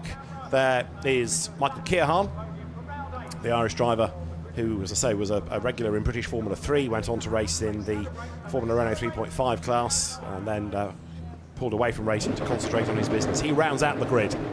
Round 6, a Porsche Carwow Carrera Cup GB is go. Good getaway by Jenkins. Good start also by Isaac Phelps, who's able to move across and defend from teammate Callum Boysen on the run down towards Riches. But it's Stephen Jelly, look, from 4th on the grid, right round the outside there, and getting ahead of both Boysen and Phelps up to 2nd place. That's the Pro-Am leading car, the blue car of Stephen Jelly. Absolute rocket ship start. What a start by the former British Touring Car Championship race winner, Stephen Jelly. Perhaps it's the new livery on his car, as Archie Clark goes very wide on the exit of Wilson. But yeah, fantastic start from Stephen Jelly.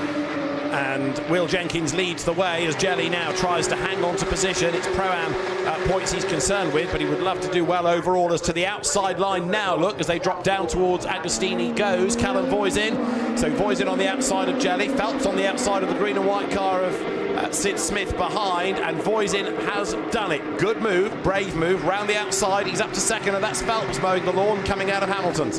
Yeah, Phelps getting roughed up, but he'll have the inside, and Sid Smith goes wide at Oggies, knowing that he's there.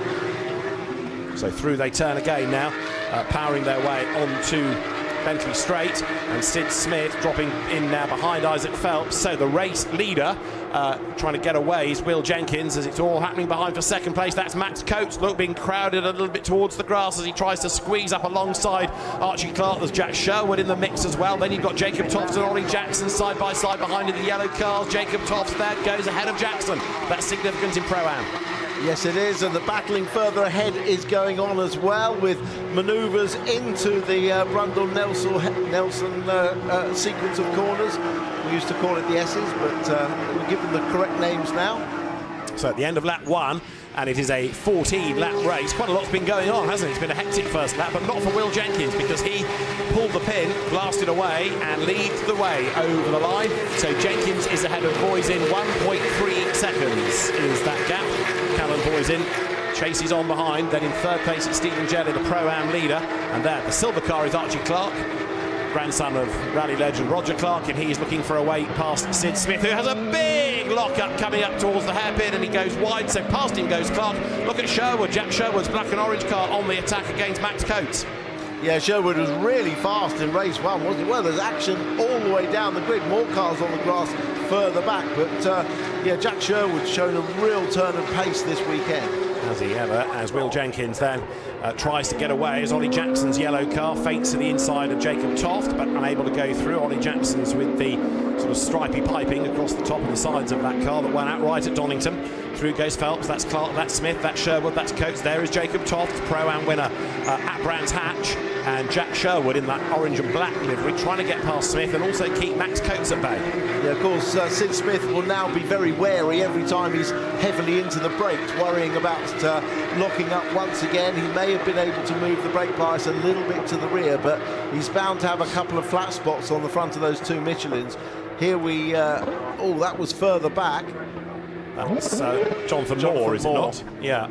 So that was at Agostini. He's had a big moment. This is the replay of Smith. Yeah, just again, maybe distracted by Archie Clark behind him, and just braking right on that little bump. It's just enough to unsettle the weight bias on the car, and it just locks up. But he's definitely going to have some flat spots there. And that's going to compromise the pace as Jacob Toft is just edging away a little bit now from Ollie Jackson. This is Jack Sherwood, whose father Justin used to be a Formula 3 racer as well, but also a Porsche champion, both as a class winner in Carrera Cup GB and in the old GT3 Challenge for the older models. Jack flashing the lights as he's wont to do, goes over the timing line now and edging nearer to Sid Smith, who we've seen now for the last couple of seasons in Carrera Cup GB, having moved up from winning the Fiesta Junior Championship. So another of the young guns on the grid. Tyre management is a factor as Ollie Jackson defends there into the hairpin from Oliver Meadows, but tyre management is a factor here. They have 3 new sets of tyres to do 2 qualifying sessions and 2 races, so clearly speaking there isn't a brand new set for each event, so it tends to be they use 2 new sets for the 2 qualifying, and then they split their extra set into 2 sets of left-hand side tyres. So they put 2 of them on the left-hand side for race 1 and 2 more on for race 2. Jonathan Moore, after his grassy moment, has pitted, and there the team going to work, trying to get him back out and keep him on the lead lap if possible, but new front right going on. Yeah, so either too heavily flat spotted or a puncture when he went off. Jack Sherwood on the attack again to get past Sid Smith. This is coming on to Bentley Straight, and Sherwood is going to be ahead. He's got the momentum. He had that tighter, shorter, quicker line onto the straight, and through he goes now to get up past Smith, who did lead race 1, but eventually dropped back, and he has lost a place here to Sherwood, with Max Coates now lining up behind him. Sid Smith actually go really well in race 1, and then once that 1 was passed, he dropped down to 4th, didn't he? But held the lead for a long time. He did indeed, although he never really built a gap. His start was investigated, but nothing came of that, so he didn't have a penalty to have added on at the end either. But right now you can see how he's dropped away from Sherwood, and Max Coates, the business development manager at Croft Circuit, is looking for a way to get up with him and past. That's Archie Clark going through in the silver car. Yes, Max Coates actually won the 2nd race here last year, the equivalent of this race, but that was on the partially reversed grid rather than the 2 separate qualifying sessions, but certainly has good form round here. But there's some damage on the front of Max Coates' car. You can see here, oh, another lock-up from Sid Smith. Is he going to run wide? Max Coates looked to dive inside. He does, so serious problems for Sid Smith now. The flat spots are so big, it just locks up them every time. But you can see that splitter hanging down on the right-hand side on Max Coates' car, so his ultimate speed will be limited in this race. Sid Smith in the Graves Motorsport car then drops back behind Max Coates, his teammate. He's another Graves driver, and let's have another look at it. Yeah, just dives to the inside a little bit, unbalances the car. There's actually a little bit of braking. The car was snatching like it had a little bit too much rear brakes on, but I think he's moved it to the bias to the back to try and protect the fronts, but it just keeps locking up on the flat spots. So the race leaders now are on lap 4 as they come now to the Bentley straight once again. There you can see damage to the wheel arch on Sid Smith's car as well, so that's flapping around as the race leader is still Will Jenkins. We've not really touched on this for the last lap or two, but Jenkins has still got an advantage. He's hovering around 1 second over Callum Voisin, but every time we seem to talk about Callum in a race like this, the car comes on stronger second half of the race and he just gets closer and closer and closer and edges forward to the win. Well, a portent of that was the last lap time, and on the last lap time Callum Voisin was half a second quicker than leader Will Jenkins. That's a considerable amount. So this gap may well be coming down rapidly and markedly up towards the line. That's Isaac Phelps, another driver new to Carrera Cup GB this season, moving from GB4 single-seater racing. Through goes Will Jenkins, and a fastest lap of the race to Callum Voisin last time, taken away by Jack Sherwood this time. He's even quicker, but it's still 1 second between the top two. Yeah, and still a couple of tenths quicker. There was Voisin and Jenkins. As Isaac, another lock-up. Archie Clark this time. They're all having trouble stopping that car into the Agostini hairpin. They can't wait for next year's car with ABS to arrive. Exactly, and we didn't see that in race 1, although as you were saying earlier on, it was a little bit cooler. So from the Wilson hairpin, that's turn 3, Agostini beckons the next sharp left, almost a hairpin, as Will Jenkins still leads the way. Callum Voisin edging closer. Stephen Jelly's blue car third, still way up the road in Pro-Am. Yeah, it can also be a factor. I mentioned about how they split their new tyres to put new ones, and that was Isaac Phelps going wide at Riches. Because they split the tyres, so you have brand new on one side and used on the other, you've got a difference in frictional ability, and you can get a staggered braking effect, if you like. Although that shouldn't really happen now the tyres are all up to temperature, but it could be a contributing factor on why we're seeing so many lockups in this race. As down to the S's then will go Archie Clark, sitting on the tail of Isaac Phelps' car. You can see what the gaps are, and Jenkins to Voisin is still hovering around the 1 second mark. Stephen Jelly hanging on to third place and keeping this good cushion of cars between himself and his Pro-Am rivals. Yeah, so comfortably leading the class. The Pro-Am drivers this year have always been mixing it with the Pro drivers, very little to choose between them. No difference at all in the car specification whatsoever. It's just the categorisation of whether you're a semi-professional gentleman driver or a pro driver really looking to enhance your career further into the world of GT racing. Well, there is Jacob Toft then, edging nearer to the tail of Sid Smith. Jacob Toft, who races for the Graves Motorsport team as well, looking now as though he's got the pace over Sid Smith, who we know has been flat-spotting tyres. Jacob has always been very competitive in the virtual version of this, Carrera Cup GB Esports, which has run for the last 5 seasons or so, and he's been competitive in that. And there's Sid Smith going a little bit wide, look, coming out of that Wilson hairpin. Yeah, well, he's trying to sort of brake as carefully as he can and not lock the wheels. He braked quite late then and didn't lock the wheels, but of course he didn't stop quickly enough. So ran a little bit wide at the corner. But Jacob Tofts will have seen that, and he would have seen that he's vulnerable at that place. Yeah, Jacob Tofts in his first year of Carrera Cup GB, but he's come out of Sprint Challenge, the Cayman series that will rejoin us at Alton Park.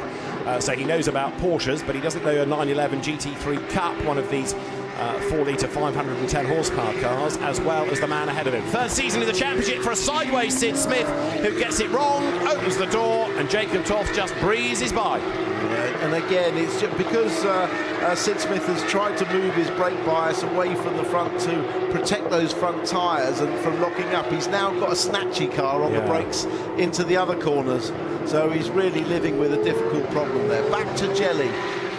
In third place with Isaac Phelps and Archie Clark right behind. I like the new livery on Stephen Jelly's car. You can easily identify it, and it's a tasteful colour scheme as well. And he's also got a bit of a cushion now over Isaac Phelps, then Archie Clark, another of the newcomers this year. So you've got sort of old Porsche master here, Stephen Jelly, ahead of 2 of the newcomers to the championship, Isaac Phelps, Archie Clark, then Jack Sherwood. He's another one new this year, coming from GB3, heading up out towards the timing line they will go. Will Jenkins still leads the way by a second from Callum Voisin, who's now done the fastest lap of the race. No, he's not. Jack Sherwood goes even faster. Voisin 3,000ths of a second quicker than Jenkins. That's all. Yeah, it just shows that they're setting fastest laps now this far in, halfway through the race. It just shows that the cars and the tyres just take some time to come up to their peak performance. Stephen Jelly then is possibly this time being caught by Isaac Phelps to the eye. There is the man that's the quickest driver in the race, Jack Sherwood, who has been rapid this year. He's fallen foul of track. Isaac Phelps was looking on for his best result of the year. He's had a couple of fourth places, but of course he started on the front row of the grid. So another fourth place would merely equal what he's done already. But a third place in his first rostrum and podium of the year would be great for him. Would it ever? As there is Callum Voisin then with 4 outright wins from 5 races this season. That is Jack Sherwood getting nearer and nearer and nearer to the back of Archie Clark ahead of him. So Jelly, Phelps, Clark, Sherwood. And we're currently on lap 7 of this 14-lap race. Carrera Cup GB race is always the longest. They have a 30-minute time slot, or the equivalent number of laps you can possibly put into 30 minutes. And that sort of echoes the fact that these are GT cars, and largely GT cars have long races. About the minimum you do in a GT race is an hour. Yeah, that's correct. But nevertheless, today they're earning their keep. The cars will be very hot inside. GT cars will have air conditioning. These Cup cars certainly don't. Will Jenkins the leader then, and the gap possibly down a little bit more this time around. Will, who has come from the Porsche Sprint Challenge as well. He was a Ginetta champion prior to that. So over the line he goes. Will Jenkins is being caught. Voisin 7/10ths now away. So he's gained 3 fastest lap of the race on that lap. So Voisin's very much into his stride now, and Jenkins even driving a semi-defensive line into Agostini in the middle of the road. So it looks like Voisin's got his hooks into the back of Jenkins and will be really putting the pressure on now.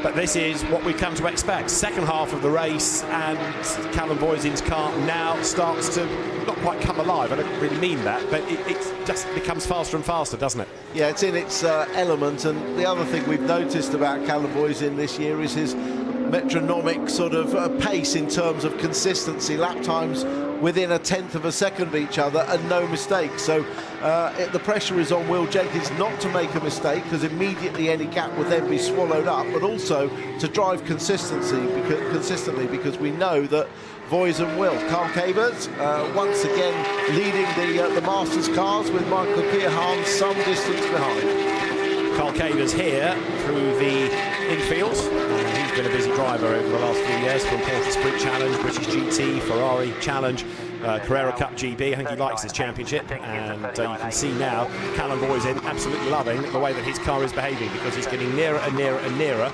to Will Jenkins as they hustle on. Of course, we're into the second half of the race. There'll be 6 laps to go at the end of this. Voisin now planning where and maybe when he can make that move. Yeah, actually he hasn't caught up, I don't think, on this lap. I think the gap is going to be about the same, although he is quick on the final part of Corham and through Murray's, the last corner. Let's see what the gap was. It was 3/4 of a second last time round, and as they cross the line this time, it's half a second. So he has nibbled it down a couple of tenths. Very quick through that last sector. So Voisin on a charge, and he's got the confidence to do this because he's won earlier on in the day. He has won 4 times this season, and you can see again the gap coming down a little bit under braking for Wilson Hairpin. That's Stephen Jelly, still third, and still a long way up the road over the Pro-Am opposition. Third he is, 8th is his nearest rival. Yeah, not far behind the lead 2 either. That gap has stayed pretty much the same. So Jelly's driving a fine race after that brilliant start to the race. He got the launch absolutely fantastic. And it's been the complete alternative, the opposite in a way, to race 1, where, if you remember, he had a good start and then got roughed up a little bit out of the Wilson Hairpin on the first lap and was not able to regroup and make up the places. Yeah, I remember. It was a tough first lap for him. Indeed so. He's going very nicely here. So you've got the leaders going through, and it's Will Jenkins ahead of Callum Voisin with that margin, as Tim rightly said, half a second when they came over the line. Callum Voisin has done the fastest lap of the race, managed by Phil Glue, whose voice you will hear for our F4 coverage.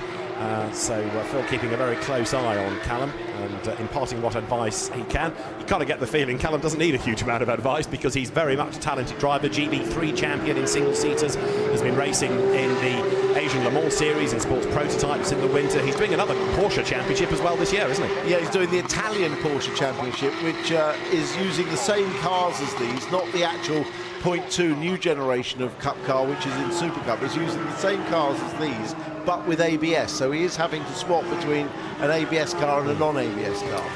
And doing it well as he comes up towards the line now. So there, the driving standards flag is being readied for Michael Keohane. The leaders go by. The gap is 7/10 of a second. That time, Will Jenkins set the fastest lap of the race. So he's not prepared to let Voisin have another win. He is going to fight as hard as he can here. 5 laps to go. Yeah, fair play to Will Jenkins to set the fastest lap at this point in the race. Shows that his car is nicely set up for the race distance, and he's still got a good amount of pace and is unfazed by Voisin right behind him. Well done, Will Jenkins, at this point. Yeah, I agree. There's Jack Sherwood going through, and he is still charging on in pursuit of Archie Clark. Archie, new to the cars this year. He's had a 6th as his best result coming into the weekend. He got a 6th earlier on in the day, and he's 5th right now. So can he hang on for his best finish of the season? Well, right now, he's sort of looking like it might be on borrowed time. Sherwood is closer and looking ever so feisty. Behind them is Max Coates, who's had a slightly anonymous weekend. Max struggling a little bit here. Yeah, well, we know he's got damage to the front of his car as Sherwood has a lock-up, not too serious, but would have lost him a little bit of position behind Archie Clark. But, yeah, we know he's got some damage on the front splitter there, so that is definitely going to compromise him through the high-speed sections of this track. There is Coates, as that's the Jenkins-Voisin situation for the race lead. So last time around, Jenkins sets the fastest lap. This time in Sector 1, an absolute best, but then Voisin is quicker in Sector 2. So you win some, you lose some. It sort of ebbs it away for Voisin in the first sector and pulls it back in the second, and the laps are ticking on down. Yeah, I mean, it is easier if you're in the second car because you can pace yourself off the car just in front of you. Leave your braking just that tiny bit later. Get on the power a tiny bit earlier. Use a little bit of the car in front as a marker. So all that means it's great respect to Will Jenkins because he's soaking up the pressure in extreme heat. Easy to make a mistake, much easier for Voisin to pace himself off the back of him. But again, on that last lap, the fastest lap swapped back to Voisin this time with fastest final sector. And I mean, only half a tenth quicker, but fractions between these two drivers. So Voisin then, with that fastest lap, is now 6/10 of a second back from the race leader. That's Ollie Jackson, number 48, the yellow car, ahead of Oliver Meadows. Ollie Jackson is now in 10th place. This second race hasn't been quite as good as the first one for him earlier on in the day when he had that class win.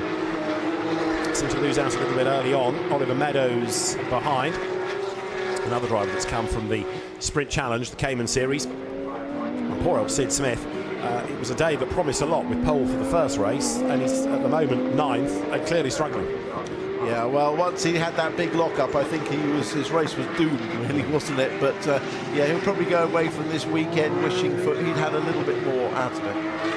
Archie Clark fending off Jack Sherwood still as they again go to the Bentley Straight, and Will Jenkins then hanging on to that lead, where again he is faster through the first sector that takes you down to Agostini. The end of the second sector is here, just coming towards the bridge into the Brundle-Nelson sequence at the S's, and at that part of the racetrack it is actually Jenkins fractionally faster again, only by hundredths, but he is looking very, very resolute right now. For third place it is Stephen Jelly, keeping Isaac Phelps at bay, and Phelps in turn getting away from Clark because Clark's had to think about defending from Jack Sherwood in 6th spot.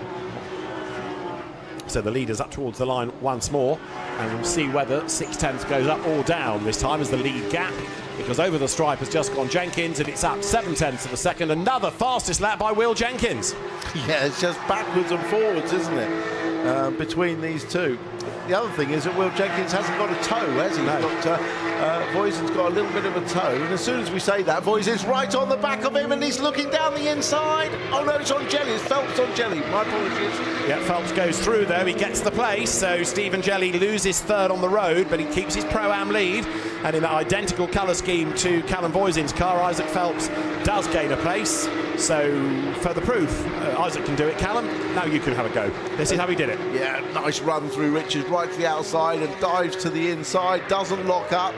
Stephen Jelly gives him a little bit of room and they just get round without any further incident. But yeah, I just looked up from the timing screen and saw a Rosalind Gold car diving from the inside and I thought it was Voisin, but yeah, saw the blue car of Jelly and realised it was Isaac Phelps. But good move from Isaac Phelps. He's now on for his best finish of the year, a podium. Absolutely right, because he's previously had 4th as his best result.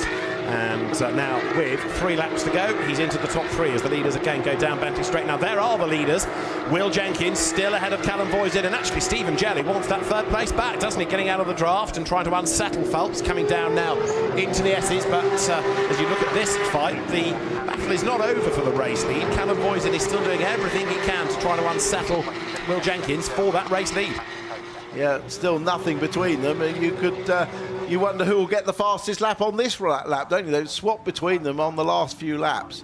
And once again, you just see that little bit extra speed at the final part of Coram from Callum Voisin, but he's not able to convert that into making a serious move on Will Jenkins. 2 laps to go then as the leaders go by, and it is down. It's less than half a second now, less than it's ever been between the top 2. So it's all eyes on the lead battle now. Will Jenkins trying to hang on in there. Callum Voisin getting closer and closer, and he closes yet more under braking for the hairpin. Will Jenkins starting now to look as though he could be on borrowed time. So often this year he's been in this situation of leading Voisin.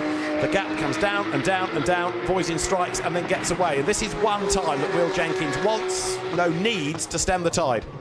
Yeah, and if he can keep his concentration, he can do it. But the hardest thing of any race when you're leading is to lead the last lap. He's got a lap and a half to go.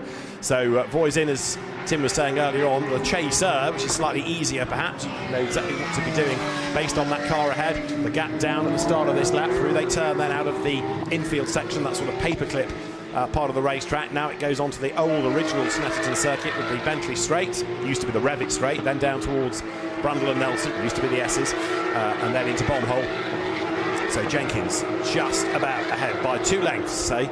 Coming under the vehicle bridge now into the S's, through the left, through the right, they will flick. And Jenkins, you've got to say, has driven a fine race thus far. We've not seen him locking up, we've not seen him thumping curbs. He hasn't got the pace to get away. Now he's just got to make that car as wide as possible. There'll be a lap to go at the end of this. Yeah, good. I want him to pull it off as well. He has had a win this year, but I really want him to pull this off, because holding off Callum Voisin, who's had all the momentum going with him the last few races, will really fire him up for the upcoming races. But Voisin is really close now. He is indeed. Yeah, that class win that Will Jenkins has had was not an outright race win, because he was in the traffic on a semi-reverse grid. Ollie Jackson won that race. So last lap, we're in business. 0.4 of a second, just under 0.4 of a second. That's all as they came across the line. There are 12 corners at Snetterton. They're up at turn 2. And that line, that semi-defensive line, in fairness to Will Jenkins, is the line he's taken every lap this race. So it's just his preferred choice. It's not because he's panicking at all. So into the next sequence of left-handers, turn 3, short straight, turn 4 they come. And Jenkins ahead of Voisin, who, of course, corner by corner, is running out of opportunities. Normally, Agostini is a good place to try, and slightly wider in may translate to being tighter out of the corner, but he doesn't get the drive off turn 4. Agostini, this is 5, this is Hamilton, and still Jenkins leads. Still a few more corners to go and a few more overtaking possibilities. This is one of them, but Voisin's not close enough into Oggy. So Will Jenkins needs a good, clean run through Williams onto the Bentley Straight, and then he's almost home and dry. Yeah, but Voisin will be thinking points. He'll be thinking that if he can, he'd like to pressure a mistake out of Jenkins. Then the Bentley Straight, perfect part of the racetrack for these cars, where they can stretch their legs. There, Voisin on the lights, trying to force an error out of Jenkins. They go left, then right through the S's, back onto the power. They are closer now than ever before. Voisin has got there, but he's going to run out of laps potentially. Through Bombhole they come. So up towards Coram. This is turn 11 of the 12 of the Snetterton 300 lap, and a first outright win in Carrera Cup GB is around the corner for Will Jenkins, barring a mistake at turn 12. He sets up the car for the left-hander. Voisin is right there behind him. The checkered flag is at the ready. Voisin gets a tow. He tries to get the draft, but it's not going to work for him. Will Jenkins wins round 6 of Porsche Carrera Cup GB. Callum Voisin behind him at the flag point. 2.39 of a second is the margin. It's a win for Team Parker Racing, and the squad delighted with that, and so too will be Will Jenkins. He's worked really, really hard for that. It was never a massive gap, but he was able to control it, and that's psychologically a really big win. Yeah, he deserves a nice cold drink and a celebratory ice cream, because he soaked up the pressure all the way through the race. As you said, David, not a mistake that we saw at all. He really did deserve that. Maximum concentration through the whole race. So well done, Will Jenkins. Great drive. Absolutely right. So Will Jenkins then takes that race win. He will make his way back towards the pit lane, and then for the celebrations, Callum Voisin will think about taking the points and realise that maybe now life is going to get a bit tougher in this championship, because he's got another big rival in Will Jenkins. That's Michael Kearhan, who has come through behind Carl Cavers in that Masters class fight. But Will Jenkins, a really happy race winner, as you can see inside the car. So he will make the run now towards the pit lane. And the cars, of course, will then go to scrutineering, go to Parc Fermé, and the teams can't touch them. It's the officials that will. And Will Jenkins, a very happy man indeed, as you see. So round 6 of Porsche Carwow Carrera Cup GB, won by Will Jenkins from Callum Voisin, 0.239 of a second the margin. Isaac Phelps taking his best result of the year to be third ahead of Stephen Jelly, with Archie Clark fifth behind that Pro-Am winning car of Stephen Jelly. Jack Sherwood is sixth from Max Coates and Jacob Toft. Sid Smith ninth, and Ollie Jackson in 10th. 11th to Oliver Meadows from Carl Cavers, with Michael Kearhan finishing behind, and Jonathan Moore we lost with dramas early on in the race. In the championships, Callum Voisin is 6 ahead of Will Jenkins, Sid Smith third within Pro. In Pro-Am, Stephen Jelly 3 ahead of Ollie Jackson, and Jacob Tofts is next in the order. Carl Cavers 36 ahead of the absent Henry Dawes, he's only doing a part season. Isaac Phelps 8 points to the good over Jack Sherwood and Archie Clark, who are tied in the Talent Pool Drivers' Championship. So it's going to be a happy Will Jenkins coming down the pit lane. Will Jenkins wins round 6 of the championship, his first outright win, and he'll tell us all about it after the break.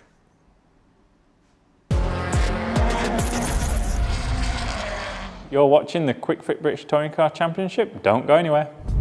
Welcome, we're here at the annual BTCC season launch at a glorious Brands Hatch. I don't think we've been blessed with this type of weather for our season launch event for a few years. We're just setting up our amazing photo shoot with all of the cars for this season lining up behind us. It might look simple, but it actually takes a good hour or so to set up. Jacob behind us is already up in the cherry picker at the height that we need for him to get the great shot, and we've got ITV ready with the drones and other camera work. It's a busy part of the morning, but after this we go into tracking laps and then move on to the test and welcoming our fans along, where we're expecting, by the sounds of it, well over 10,000 people today, so it's going to be a great day. So I always find it quite fun, because you kind of know how you're ranked in terms of like the organisers, you know, depending on what row you're on. I always find that quite funny. If I'm way down the back, I'll probably be like, I've obviously not had a great season the year before. This is my home circuit, so I was up very much the crack of dawn still. I think I left my house at like 6 a.m, got here just before 7 for the early morning shots. We had to have all the cars on the start and finish straight for grid photos, so they were all lined up 4x4 with all the drivers stood next to them with their helmet. After that we do some tracking shots where we drive around 4 abreast, try not to crash into each other, and get some cool shots of the cars all out close together, looking shiny before the season starts. I saw some bumps actually, so I was on the second row, so I feel like as my career's advanced I've got further and further up the grid, so maybe next year I could be on that front row, but I did see some wing mirrors rub. The photographers look like they're hanging on for dear life, hanging out the back of some car trying to get the shot. And the circuit just about takes 4 abreast, but our mirrors are brand new cars. The team has just polished them all with new stickers on, they're brand new. We're like inch by inch perfect going down the straights in first gear, which is really horrible like this. It's not easy because we get way too close and way too competitive and usually start leaving door marks on stuff on each other. Yeah, it all wasn't perfect. We were 4 wide around Brands Hatch, very tight and twisty, and there was a few scratches on my car for the media shot. So yeah, I think it's just to show how close the championship's going to be.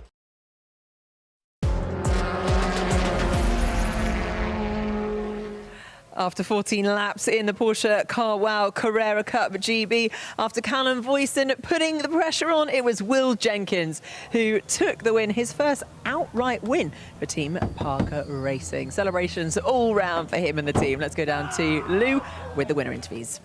Thank you, Nikki. Celebrations, and you could hear that scream as you got out of the car. You really enjoyed that one, didn't you? Yeah, absolutely. That meant a lot. You know, a lot of hard work gone into it. Yeah, really great to get over the line. It's been a long time coming in the first couple of rounds, so yeah, just overjoyed. It was getting pretty tasty towards the end.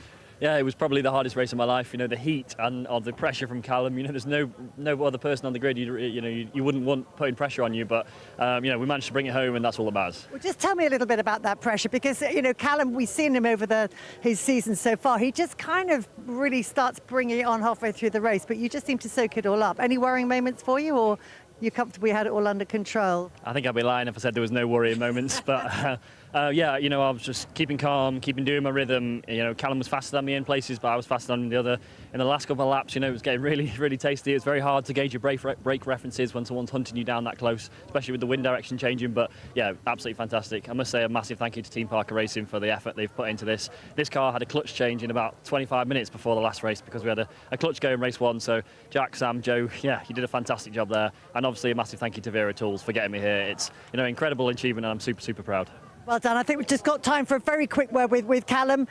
I mean, you did your best there, but what a great race it was to watch. What was it like from inside your car? It was hot. It was very hot. No, it was a good race. I was pretty pleased. I had an okay start, but got squeezed kind of into the wall, so had to drop it. Well, sorry, I dropped a position down into turn one, got them back straight away on lap one, which was nice.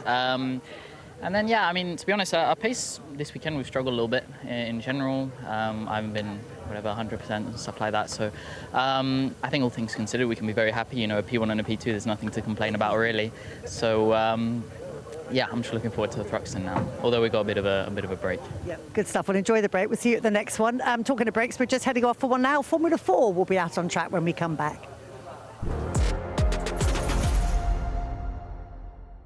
You're watching the Kwik British Touring Car Championship. Don't go anywhere.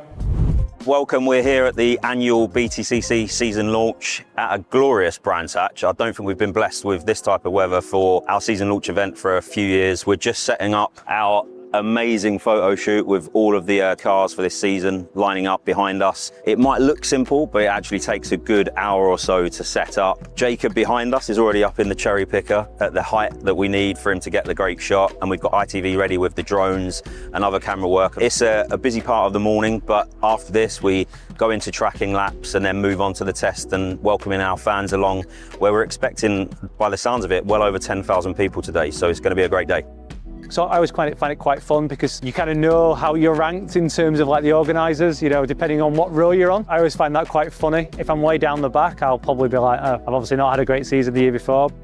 This is my home circuit, so I was up very much the crack of dawn still. I think I left my house at like 6 a.m. Got here just before 7 for the early morning shots.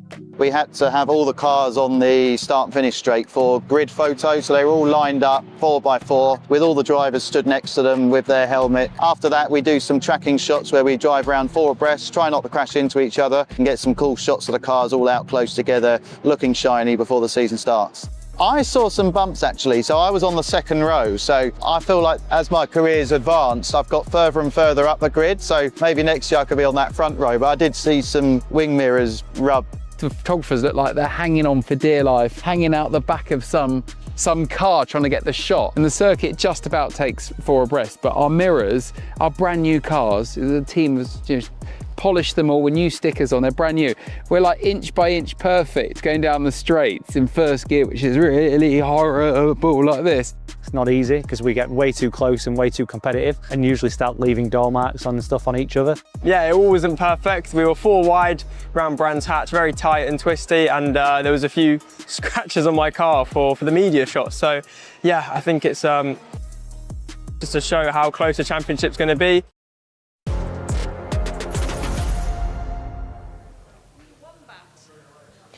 Well, the fans came to show their support for the F4 drivers earlier today, but now it is time to go racing once more. Let's go to Richard, John Neal and Phil Glue. Not in an air-conditioned comms box, which means I'm guessing you're in a bit of a sweat box, guys. It's not too bad, to be perfectly honest, Nicky. It's Speak brick for built, so yourself. it's all right. You've been running around though, Phil, so, chasing drivers and watching races and trying to get over here for the start of the race. But F4, we were just seeing the footage of the signing which they do at every round as well, which is very popular with all of the supporters, and it's a lovely thing for the drivers to meet everybody. It certainly is, yeah. It's great for all the fans here at Snetterton to go and get an autograph or two, and yeah, it's great for the drivers to be in that environment early on in their career, because that only gets bigger and bigger and more busy for when they move up the ladder in the single-seater ladder. So yeah, it's great for the guys to get used to that. I know I've been chatting to Stephen Hunter, who's saying that he wanted to rub it in, I think. He said it's been a clean sweep, by the way. He said, well, I mean, fairly obviously the rookie wins as well as the overalls, because both the drivers that won are rookies. But, you know, a great performance from JHR. It really is, yeah. Obviously winning the teams, the trophy for the teams, and also rookie and main. And I said, oh, do you think you can do it in the final one as well? And they were like, well, we've done it before. They did it with Reese and Creswell, I believe. Oh, so okay, they've done the full clean sweep with all three races. So fair play to JHR. They've been on absolute fire this weekend. And yeah, hopefully we'll see another great performance from Wera, who's starting pole. But I'm hoping we get a bit of a battle, and maybe we see Al-Azhari pull something out of the bag and get High-Tech's first win. I was talking to the team manager of High-Tech, and yeah, I think it's getting a little bit frustrating. There's been a lot of winners, and none of them have gone High-Tech's way. Do you know, I agree with that, and we'll add another winner to the number of winners that we've had. I never tire of looking at the splendid lineup that we have this year. Absolutely superb. You said that I hope we have a battle. We've got a Batig with the onboard camera. Kira Batig, the Swiss racer. I'm going to give a quick shout out to her Red Bull teammate, Alicia Parmovsky, who viewers will know from the Ginetta Junior Championship. Won in F1 Academy this morning. Biggest race-winning margin in F1 Academy history. Well done, Alicia. I know Chiara will be happy to pass on congratulations as well. Yeah, absolutely. She did a great job in Canada. So great result for her. And like you said, it's good for the Red Bull brand. It's good for F1 Academy. Yeah, I think there's some alterations that need to be done for the F1 Academy and for the girls in the sport. But you know, it is what it is at the minute, and they're doing a good job out on the F1 paddock. You've got the soapbox out there. Yeah. But we won't do that here, because we're very much focused on the Wera Tools F4 British Championship, certified by FIA. It's the last race with us on the Toka package for a couple of rounds now, because they're off having Grand Prix circuit away days, and we wish them all the very best for their 2 weekends away. Silverstone GP next week, the International Trophy, and then they're away at Zandvoort after that. They rejoin us at Thruxton, so really excited to see them at Thruxton. In the meantime, here's the grid for round 9. It's Lewis Werrell on pole, Adam Al-Azhari next up from Ethan Lennon and Theo Palmer, Scott Lindblom and Dries van Langendonk on the 3rd row. Ethan Jeff Hall and Joseph Smith on the 4th row. Behind them, George Proudford-Nolder and Jarrett Clark, Cash Felber and Timo Jungling on row 6. Next up, Cameron Nelson and Tommy Harfield, Cole Hewitson and Jabba Al-Sabah on row 8, row 9, Henry Mercier and Ethan Carney. The top 20 completed by Chiara Batic with our onboard. Roman Felber is next, followed by Vegard Clementson, Leon Headfors on row 11, Jackson Walney and Alfie Slater completing the top 2 dozen. Then it's Matej Kobahidze and Kit Belowski, Sun Anju with Hani Sadiq on row 14, Piotr Oriovsky and Daniela Sutton completing our 30-car spectacular British F4 grid.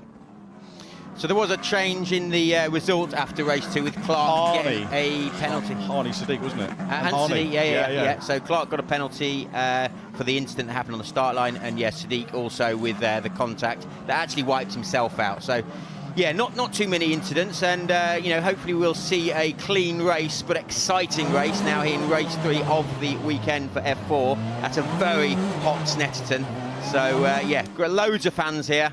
It's fantastic to see so many cars on the grid for British F4 once again. That is a long way back for Werrell there, whose actual line is much further forward. You can see the yellow line there. I don't know whether he's going to come a bit closer, but yeah, he's given away a good 2 feet there. He is. I guess the drivers want to err on the side of caution in terms of, you know, not wanting to get a penalty for being out of position. Mind you can be too far back, can't you, and be out of position as well? I'm not sure actually, but I think you can. Yeah, that does look a bit too far back, but yeah, he's got a bit of bit of ground there that he's given away, but let's see if he can. He probably doesn't need it. He's been that fast this weekend. He's been very quick, and great job as well in the reverse grid race earlier on. As we come on to round 9 of the championship, about to get underway, and racing is go here at Snetterton. Dries van Langendonk already in that bright orange car, busy looking to try and thread the 51 car further up the order. Alazari trying to tuck up into second position. Is he going to be able to do that side by side with Ethan Lennon? They go round Riches for the first time. Alazari's got the run, so it's Alazari, but I can hear gravel, and that's why 2 XL runners. Cole Hewitson near his camera is one of those off and out of the grid. That's going to be an early safety car. Race 2 winner as well, Youngling, I think, was in there. So yeah, great shame for the JHR car and the 2 XLs. So yeah, there is going to be a safety car because they are all stranded in the gravel. But yeah, like you say, there's Youngling and Hewitson, like you said, and there was another XL as well. But are they gesticulating at each other as well? I think so, yeah. There's Italian signs there going off, but I think that's what there was anyway. Yeah, okay, so good start by Wera, so he was away. He's going to have to do a safety car restart. Second chance for him. We spoke yesterday about... Yeah. I defended him, and it kind of did work out for him because there was a great big pack right behind him, and I thought he was backing them up so that the second place car would have the third and fourth place cars on his case, but that didn't quite work out, as Alazari is very keen here to try and get into the lead before they get round to the safety car zone. He's drawing level here, but this is the... No, he can't do it. It's is it full course yellow already? Safety, well, the safety car, yeah, so he can't overtake now, so they've all got to back off. But yeah, you're right, he was on a move there. He was definitely had the exit out of turn 7 there, which I actually think he would have made the move round the outside going under the bridge, but well done, mate. That's what that is. Youngling, hero to zero, wasn't it, winning the reverse grid race? That's Belovsky as well, yeah, so he's had contact going into the hairpin. So yeah, that's quite a bit of damage there. That's front and rear lefts have both been taken out there. You won't remember it, but Belovsky was the character in The Young Ones. Did you ever watch The Young Ones? These are The Young Ones, aren't they, F4? Do you know what? I didn't, but yeah, they are very young. You just have to take my advice on that one. Yeah, well, I could watch it. Played by Alexi Sale. Right, no, I don't know. Who had a hit single about driving a car. Okay. Again, that was well before your time. Yeah. So yeah, safety car punctuate. This is the longest race of the weekend, so you're probably wondering why it says, if you use the 20-minute races, you've got 22 minutes left. This is the 25-minute feature race. So let's see what happened further back here with Batig getting a pretty rough start there. It was an initial good getaway, but unfortunately it bogged down and she nearly stalled that. So she's going to have the armchair view of what happened. Oh no, we can't see that, and I'm surprised that Youngling is already blaming someone else, because I don't know, I'm sure he can't really tell exactly what happened there. Let's look further back. Oh yeah, no. That was a lock-up, I think he's bang on there. Yeah. There's a big lock-up. I think Youngling has called that just right, and that's why he gave him the thumbs up saying well done, mate. But yeah, and I don't know what happened to Belovsky. Maybe we'll get a replay of what happened to him later on. But yeah, real shame for these guys who have waited all day for race 3. You see those guys are not talking to each other, not surprisingly.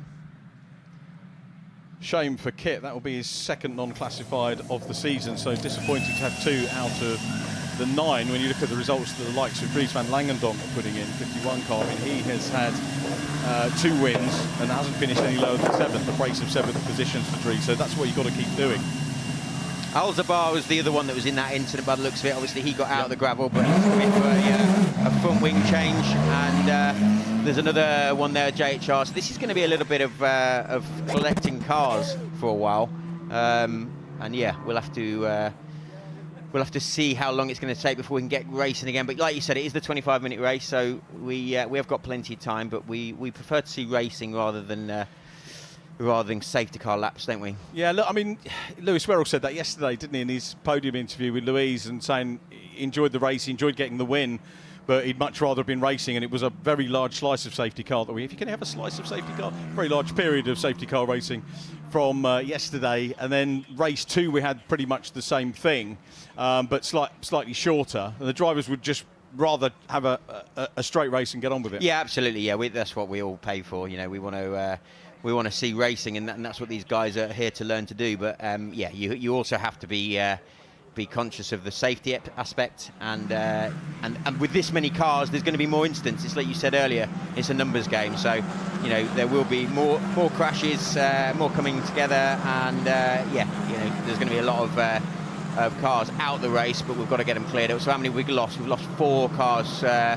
Looks like, did Sadiq not make it out? He obviously had a big incident in race 2 where he ended up in the wall, but he's not in the race. And he's got some numbers against his name. Yeah, it looks so like maybe it. he's just trying to use this one as a little bit of a test run. And to be fair, a lot of the drivers are going to have to do that. That is Belovski's car. Yeah. So Belovski's car is there, and then we've got Hewittson's and Younglings in the gravel at turn 1. Sadiq's is in the pits. Al-Zabar managed to get back out again, so he hasn't lost a lap. And then we've got Sutton, Alex Sun in 24th. See any big movers there on the first couple of laps? Where did Hartfield? Hartfield's always a fast starter, isn't he? He's up to 11th. I think where did he start? He started in 14th. So yeah, already made up 3 places. Could do without the safety car, really, couldn't he, to get a little bit of a run going on this one. I was thinking the safety car here, the Lotus safety car, it's pretty much a home track, isn't it? Yeah, Lotus it is. Car's just up the road. Yeah, the Lotus track is just down the road, and they do a lot of their development here. So yeah, it's great to have the local safety car here.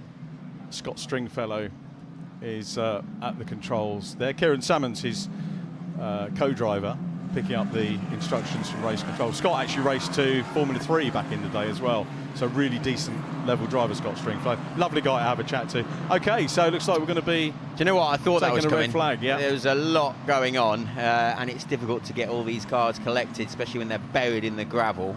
So yeah, it's probably an easier option to go for the red flag. Your hopes are now that this doesn't get pushed to the end of the day, isn't it? Oh, we don't want that. David Addison would love it, though. Here we go. We're going to have another look at the start. So Dries comes offline, doesn't he, from the outside very quickly, looking to try and pick up those extra places. Yeah, I thought Lennon had actually made it up to P2. You can see he's on the inside there, but look at Al-Azhari there, going to just sent it round the outside with loads of speed and managed to keep P2, and then was fighting for the lead. But yeah, that incident again, that was definitely we'll let these stewards make that call. But yeah, Hewitson locked up there. He obviously saw a gap at some point, but then yeah, it's going to close at some point, and then you've got to decide when to back out of it rather than locking up and wiping out your rival. But it's unfortunate, and it's caused the red flag. But let's see how long this is going to take. Yep. Just having a quick look with Chiara Batty. The other thing you're saying about a red flag is a great decision, because it's Andy Butler, the clerk of the course, has thought this through and said, do you know what, let's give the drivers as much racing as we can. The best way we can do that, and the best way we can keep everybody safe, is to red flag it. We'll have another restart. Might not be the full 18 minutes, it might go down to 15, something like that. But by and large, if you weigh up the 2 scenarios, if you just keep the safety car out there, basically they're going to get a little bit more racing at the end of the day. Yeah, absolutely. Yeah. I think this will restart as it is. I think it will go back to the original. Will it go back to the original grid? Yeah, because I hadn't completed a lap. Yeah. So nothing else they can take it back to. Yeah, there's going to be a bit of shuffling here to put everyone back in position. But you could see as she was on the lap to the grid there, she just had her hands out the cockpit, just trying to cool down. It's even with the open top and the single seaters the way they are, it still gets very hot when it's like this. And now they've got to sit in the heat. Loads of heat soak for a few minutes. Loads of heat soak from everything, because obviously the tyres and the brakes are so hot now that you're just going to feel absolutely drenched in there with sweat. I feel no sympathy for them at all, because you'll know from the media meetings that we have with the drivers, the overseas guys come in and they go, it's great racing in here apart from the weather. So and then when it's too hot, they'll moan about it being too hot. like all us Brits do. Oh yeah, it's a very British thing, of course, isn't it? If you're overseas watching this, that's what we do. Chiara Batty, very interesting story. I mean, multiple Swiss karting champion, born in Lucerne, and made her debut in the Saudi Arabian F4 last year. Had some good top 10 finishes in there. So, here very much on merit in that Red Bull car. Yeah, doing a great job, if you ask me. I'm super impressed with how well she's doing, and I'm looking forward to seeing how the rest of her season goes. But yeah, she's battling midfield every time, isn't she? Yeah. And that is not easy at the moment when you think we've got 30 cars, we've got a host of rookies that are in the mix. Of Cara's not even in the rookie category because she has that much more car experience. Not huge amounts of car racing experience, but enough to put her in the main category. Had she been a rookie, she would undoubtedly have rookie podium by now. Oh yeah, definitely, yeah, 100%. Yeah, it's a bit weird. I don't really know how much racing she's done, but yeah, I would have still classed her as a rookie over probably Dries, who actually has done quite a lot of racing. He did some racing at the end of last year. He did the Winter Series in Spain, which was a lot of racing, which he won. So yeah, the rookie status probably needs a little bit of reviewing, but what do I know? I think F4 are fair with it, to be honest. I mean, every championship will have its own rookie criteria, and people look and say, oh, like Daniela, for example, has done 2 seasons in Fiesta Juniors. You could argue that is, and it is indeed, totally different to racing single-seaters. But I think therefore it's our job to say that the likes of Daniela that have raced in Fiesta Juniors is a big step up for them into here, and she's not a rookie in terms of the championship regs, but she takes that and gets on with the job, and we explain why. Yeah. It does always fascinate me that drivers come from Fiestas Juniors to this, because obviously completely different discipline. So we're going to have, I think we can do a little bit of a grid walk here. So there's Lewis Werrell with the win that he had, double pole position. Adam Alazari in the number 3 car. Actually won here last year, Adam Alazari. August Raber took a win last year as well for Argenti, and Finn McLaughlin for Hightech. 3 different teams winning last year. Totally different scenario this year. There's Ethan Lennon. He's been working hard, isn't he, for Rodin, doing a great job so far this year as well. Theo Palmer would have been next up, but we go back to Scott King Lindblom in the the leading Red Bull car there, and marking himself out as very much a championship front runner this weekend. Then we get to the number 7 car of Theo Palmer. So Top Gun so far, the most fastest laps, 3 out of the 8 rounds that we've had so far. That's impressive. Yeah, he's been a super quick kid and done some great moves for some results this year. But maybe the grid hasn't changed. Maybe it is, they've left it as it is, haven't they, by the looks of it? I think you're right, yeah. It's differing very slightly from the previous one. There is Dries. The thing about Dries van Langendonk that struck me, I think this weekend more than any other, Phil, is that reverse grid race, he's still getting those podiums, isn't he? Yeah. It doesn't matter where you're starting from. Yeah. And it's coming through. And that's what's going to win him a championship. If he just keeps picking up points, when you start further back, you're getting a podium on a reverse grid. It's very impressive. And yeah, I still think that he's starting 7th here by the looks of it. So it's I'm still going to say there's a potential podium here for Dries. Yeah, if he comes away with 3 podiums, he was saying yesterday they got qualifying wrong. Yep. But to come away with 3 podiums, I think undoubtedly with that will probably be top scorer, I would imagine. Yeah, where did Werrell finish earlier? Second race. He was outside the top 3, wasn't he? Was he 4th or 5th? Yeah. Let's have a quick look. Werrell, number 10, 7th. Okay, so 7th a win and potentially another win. Yeah. Actually, no, he's going to be the big scorer. I think there's a big so. gap first to second, isn't there? Yeah. But Dries isn't going to be too upset about what happens. No, Werrell's definitely, like you said earlier, he's definitely in this championship mix now, isn't he? Yeah, and you said that when we did the social chat with F4, with Ben. Yeah. And Sasha from F4, and it's available on YouTube, I think, for people to watch. Did I say Werrell? You said you were talking about who's going to be top rookie, and we said outside of Dries. Yes. You said Werrell. Yeah. You're right. He was obviously outside of Dries, but yeah. Let's. But we're talking about rookies. We're actually looking at what's this? A great shot. This is Norwich, guys. Yeah. I like the way they showed the food counter and then show where the meat comes from. It's good local sourced produce very clearly here at Snetterton. Jonathan Palmer provides the very best for everybody. Absolutely. Crowd just enjoying a little bit of a moment. It has been absolutely. I remember one really rained out Snetterton that we had, but by and large, even sort of moving the dates around, we tend to get great weather here, and certainly knowledgeable fans as well. That's where we need to be. I was there earlier, actually. Was you? I've had one, yeah. Thanks for bringing one over for me and Martin. It would have never lasted. She's enjoying hers.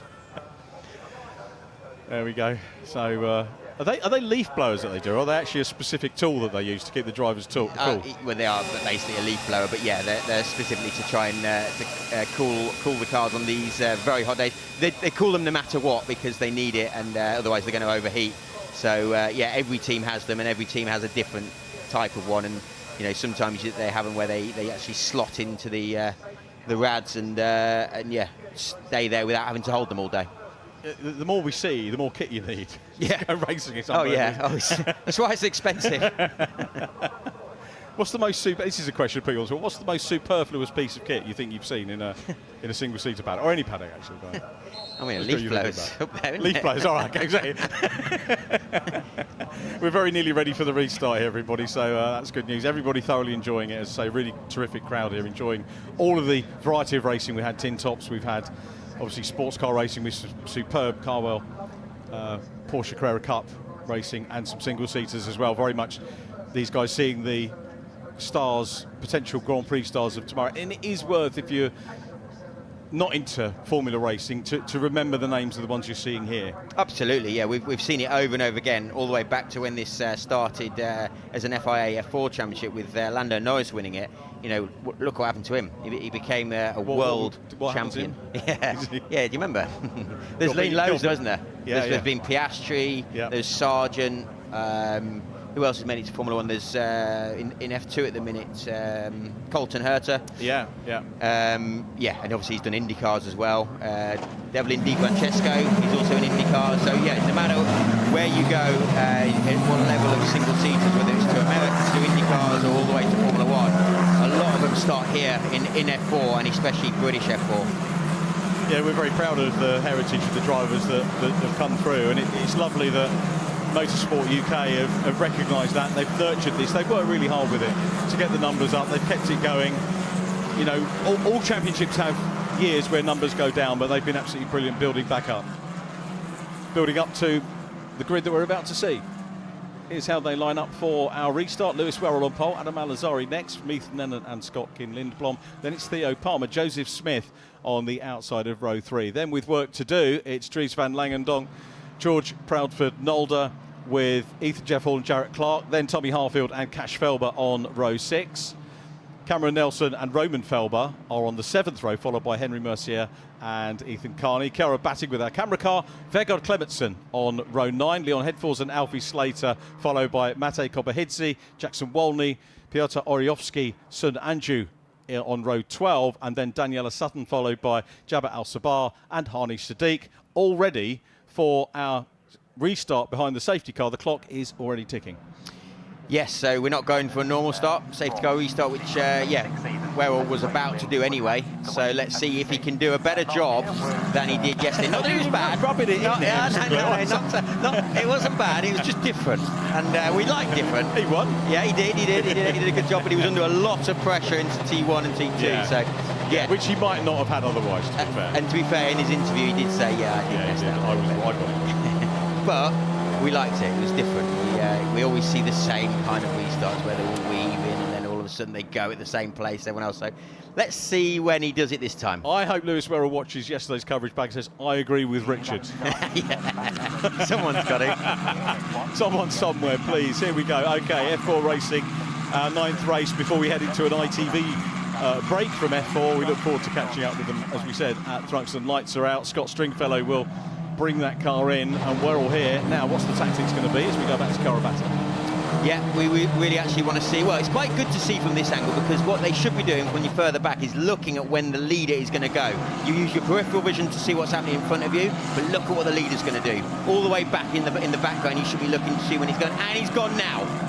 Here we go then, no passing of course until they get past the start-finish line, but the green LEDs greet the drivers, and most notably Lewis Wera, who's made it is a better restart here, from Adam Alazari, last year, one of last year's race winners, Ethan Lennon in 3rd, Scott Kin-Lindblom is 4th, from Theo Palmer challenging, Palmer having a look there at Lindblom, so it's about developing straight between those two. We've got Ethan Jeff Hall down behind them, keen to get back up the order as well. Ethan won't be pleased with his points haul this weekend, as Palmer looks around the outside as they go through the hairpin, Wilson hairpin, used to be known as Montreal. Now they go down into Palmer corner, named after circuit owner Jonathan, and so a good clean restart. I think that's why it was safety car rather than grid. It avoids a renewal or a repeat, as you say, of what happened before. Yeah, exactly. Yeah, it was a good job from Lindblom there to keep Who was behind him? Palmer behind him because, yeah, he was attacking hard into T1 and 2. But, yes, Lindblom is definitely on the move, and he's definitely making some changes now. He's starting to find his feet in F4. He was good in Ginetta Juniors last year. He didn't quite get a win, but he's knocking on the door of lots of podiums now and picking up lots of points. So we'll see if he can make a few more moves in this race.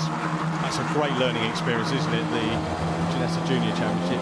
Missed, of course, but we're looking forward to having the Power Max Toka Junior Championship with us in coming years, which will be great. We're all soaking up a little bit of pressure here from Al-Azhari as Dries van Langendonk looking to see if he can get past. No, Proud Ronaldo's gone around the outside. Yeah. I was thinking it was Joseph Smith, but then when you see the number, you're right. It's GPN. You go with numbers, I go with helmet colours. Yep.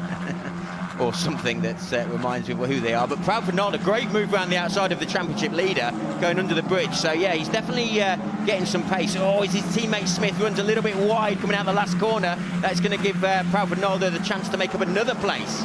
Another driver who came through the Ginetta Junior Championship. I guess you're looking at juniors. I know you do a lot of work with that. You're seeing the guys that are going to come into this next year. Yeah, absolutely. Yeah, there's definitely some people, and you can see the inside move there on his teammate. Oh, that's Proud. Was that Proud Ronaldo and Smith? No, don't think so. No, Proud Ronaldo. Yeah, I can't call that from here. No, don't know. He was trying to get past someone, but yeah, that was Joseph Smith. Yeah. So I think Proud Ronaldo was trying to make a move on Smith, and the two virtuoses have had another coming together as they did two different ones in race 2 today. But Palmer's got himself into 4th place. There's a little bit of a gap back to 3rd. Goes defensive from Lindblom, who goes down the inside. Lindblom repasses for 4th place. He's so good on the brakes. He did the same at T2 in race 2, where he locked up going into the corner and managed to get the place. And he's just done it again into turn 4. Great move from Scott Lindblom.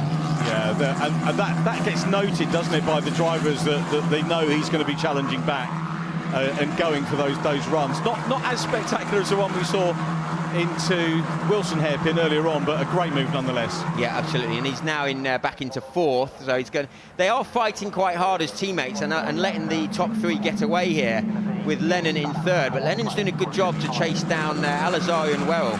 And actually, Werrell is not getting away. He's only 8 tenths in front here, but he has got the fastest lap. Or saying that, Al-Azhari is on 1 now. He's done 2 purple sectors now. Yeah, it looks like the 2nd place man might be maybe picking up a little bit of toe, trying to close in. So the number 3, Adam Al-Azhari, he would definitely want to repeat. Oh, big slide for Lennon in the background there. The win that he had last year. That was a big tank slap, wasn't it? It was. Well, it takes the pressure off 1 and 2, doesn't it, for sure. Al-Azhari won race 1. I was just double-checking the stats whether he won the reverse grid race last year. But, again, that's how tough it is. We've got a race winner from last year who hasn't yet won one this year because the quality of the new drivers is just so strong. There's Henry Mercier for CDRs. There's 2 that's gone off in front of him. You've got one of the Vortex who's just rejoining now. Batik's there behind, so yeah, that's Cash Felber. And you've got Carney who's just gone past him. So yeah, definitely saw 2 go wide, but yeah, that was as we were watching Henry Mercier for CDR, who's definitely made up at least 1 place. Back on board with Batik, who's fighting hard for that position. That's I think the 13th place now. Batik working hard in that group, and here we go. So Batik chasing Henry Mercier. These guys not that far outside the points at the moment. It's the top 10 for races 1 and 3 will score championship points. At the moment, it's Tommy Harfield who's got himself up into the points from, what did we say, start 14? Oh yeah, you can see Proud Ronaldo at a big moment. You see, okay, so one of the, I think that was Roman who's made a mistake, but also Cash. But they're both, the Felbers ran wide, so it's only Cash Felber that's lost out there. Everyone else sort of kept position. And we'll see, maybe see as well, I want to know what happened to, was it Smith and Proud Ronaldo, the 2 teammates, but yeah, Proud Ronaldo definitely still on the move. Yeah, he's still there in 6th place at the moment. Leon Headforth's making some progress here, so... Oh, bouncing over the curb there. Alfred Slater on the inside of Copperhidze. Yeah. I beg your pardon. Clementson, yeah. Clementson at Argenti. He's just lost the place to Alfie Slater, who, yeah, he's not had the best of weekends, Slater. He's, I'm sure we're going to see a lot more of Alfie with some great results. He's just trying to get his head around the F4 car after joining Rodin after a season and a bit of Ginetta Juniors. Adam Al-Azari, fastest lap now. So he's done a 51.2 with a 51.4 for the leader, Wera. So, and Wera just locked up a little bit. He's gone a little bit wide, but it's okay. You can lock up quite easily in these cars and get away with it as long as you don't stay on the brakes. You've just got to release them just so that the car has a chance to turn, and he's done that nicely, and he's actually not lost too much time at all. So, yeah, Wera is under pressure. Al-Azari's doing a great job in P2. Yeah, Wera's learnt a great deal from this weekend, not only getting those, that win under his belt, getting double pole, which was great for him as well, but learning how to soak up the pressure. And Adam Al-Azari, he will know as being a race winner from last year. And Hi-Tech, very hungry, as you said, to try and get their first win under their belt of this year. And there is pressure, isn't there? Oh! Al-Azari is going to look around the outside now. How did that occur? I think I saw a lot of dust coming out of Hamilton there, so I thought maybe he'd run wide. So yeah, Wera is definitely under pressure. He's run wide coming out of Hamilton. He's then had Al-Azari trying to go on the outside of him into turn 6, but he's still got away with it, hasn't he? He has at the moment. He's a lap and a half to go on this one by my watch, looking at the clock as they come down into what used to be known as the S's once again, and Al-Azari will smell a bit of blood here. Absolutely, but this is also bringing Lennon into this race. So Lennon, with that mistake that he did earlier out of the last corner, he's now back in this race while Wera is under pressure. Al-Azari is going to be putting a move on him soon, and that might bring Lennon and even Lindblom as well. And Lindblom is not far ahead of Palmer, so this could be a 5-car battle limit. But yeah, you can just see, again, the problem is if you go too wide and you hit that curb. Oh, Al-Azari nearly made that work, didn't he? Great effort. He saw a chance and he went for it. Yeah, do you know what? The great reading there by Al-Azari, but a super recovery, wasn't it, from Wera? Yeah, absolutely, yeah. You can see them all just sort of pushing on the limit there, trying not to run too wide for 2 reasons: not to do a track limit, but also, as you just saw with Wera, if you run too wide, it bottoms back out and lifts the front of the car. We saw it in race 2 with a few drivers, and it's not a nice feeling at all, especially the fact that you lose so much time. Recovered absolutely superbly, and is going to get another challenge from Al-Azari before the end of this race. Lindblom down with the fastest lap of the race, a little bit further back, so these cars coming on strong very late in the race. Lindblom with a 1:50.789, around about 2.5 seconds away from Noah Lyle's lap record, which was set back in 2023. That's impressive, especially in this heat, to do a lap time like that. But 50.7 years, and the leader's done a 51.4, Al-Azari 51.2. So yeah, your Lindblom is definitely attacking hard as we go in the other Red Bull car of Batig, which is his teammate at Hi-Tech, trying to get a good run on Henry Mercier, but Mercier's got a good exit coming out of T7 onto the back straight, so should pull away there. But let's see what Wera can do. Are we going to be on the final lap here? I think we are, and well, we'll see. It could be nip and tuck when they get to the line. We'll play it by ear for the moment as they come around Coram. 14 seconds left. It is going to be nip and tuck here, isn't it?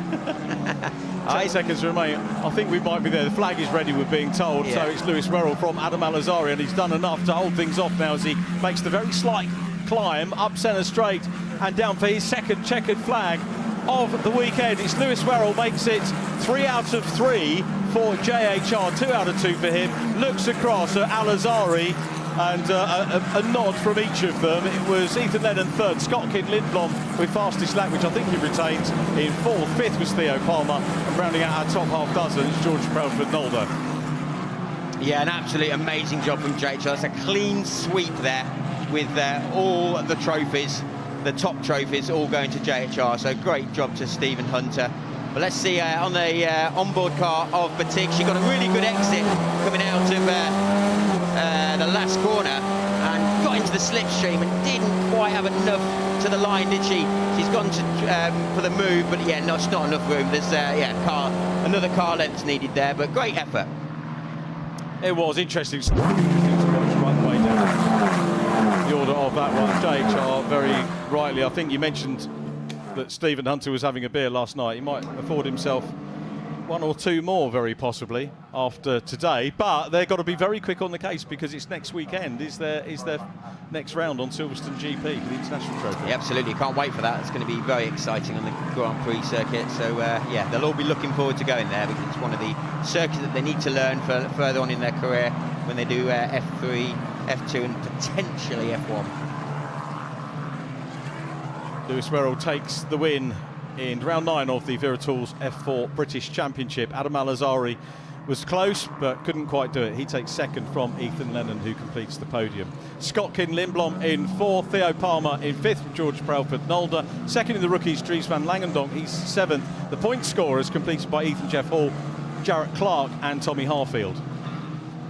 Cameron Nelson completes the rookie podium. He's 11th from Roman Felber and Henry Mercier. Kirill Batig in 14th from Ethan Carney and Leon Headfors. Cash Felber recovered for 17th, then Alfie Slater. Vegard Clementson in 19th, and the top 20 rounded out by Jabba Al-Sabah.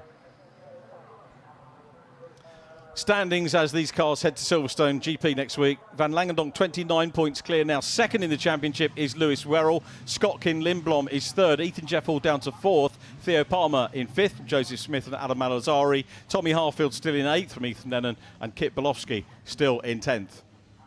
The rookies headed by Van Langendonk from Werrell. Jabba Al-Sabah in 3rd. Cameron Nelson in a strong 4th place, ahead of Mate Kobahidze and Timo Jungling, completing our hot half dozen of the newcomers. Great stuff from all of our drivers in F4. Celebrations for a double win for Lewis Werrell, and we'll hear from him in just a couple of minutes. Please stay with us.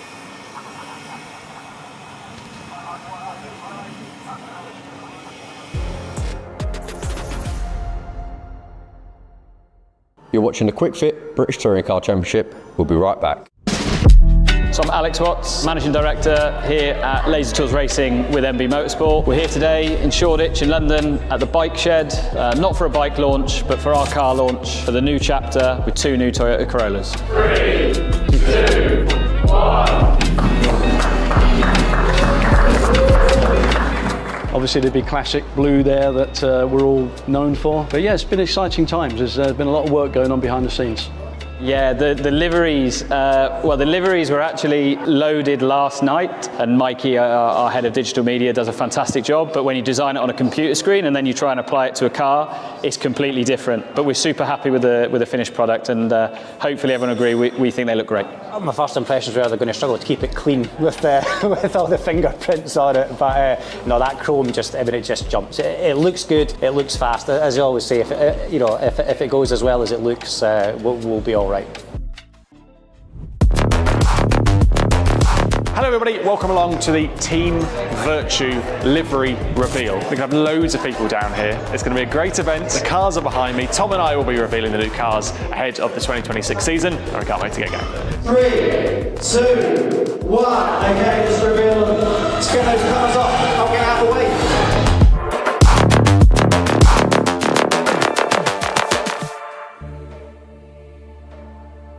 To a fan, they'll be like, it looks like your car's the same, but underneath the bodywork, we've done a lot of work.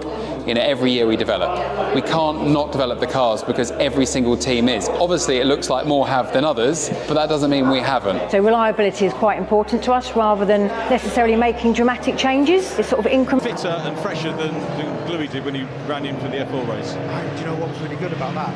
Gluey was, Sullivan's got a problem there, isn't he? Yes, yeah. That's some sparks then. There were sparks and things flying out. Is that going to be fluid, or is it? Have we got anything on that other side? Oh, look at that! Is that the exhaust that's dropped off the bottom of the car? Can you see that? Sorry, isn't he? Well, hopefully he will know.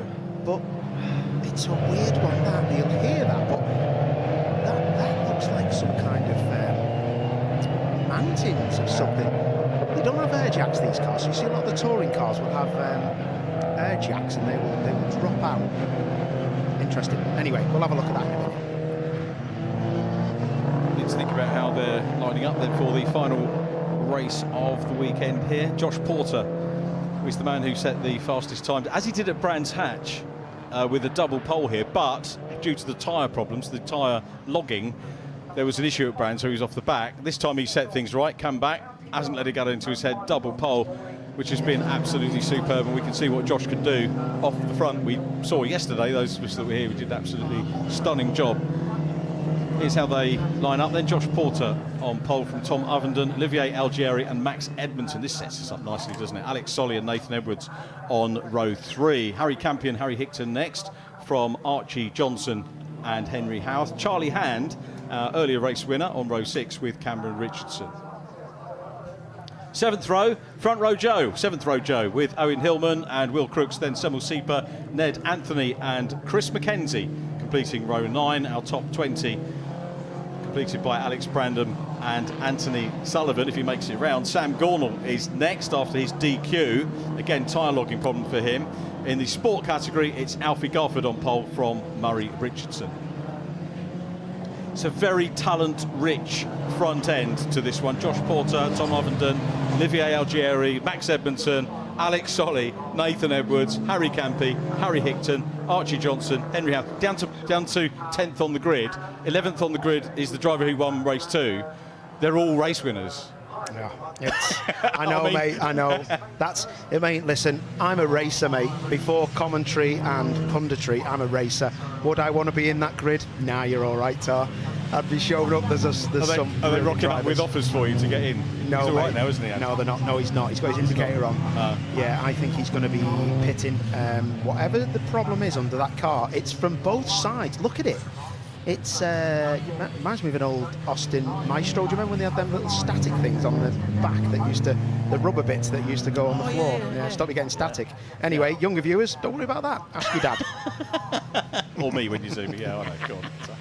So we're ready for the start. Josh Paul, we're not ready for the start yet because we have Murray Richardson just getting into line with Alfie Garford. You go over there. No, I'll go over here. And there are 2 sport category, just the 2 runners. But as we said before, it's been a great success because the drivers are moving on to JCWs who are about to get underway here.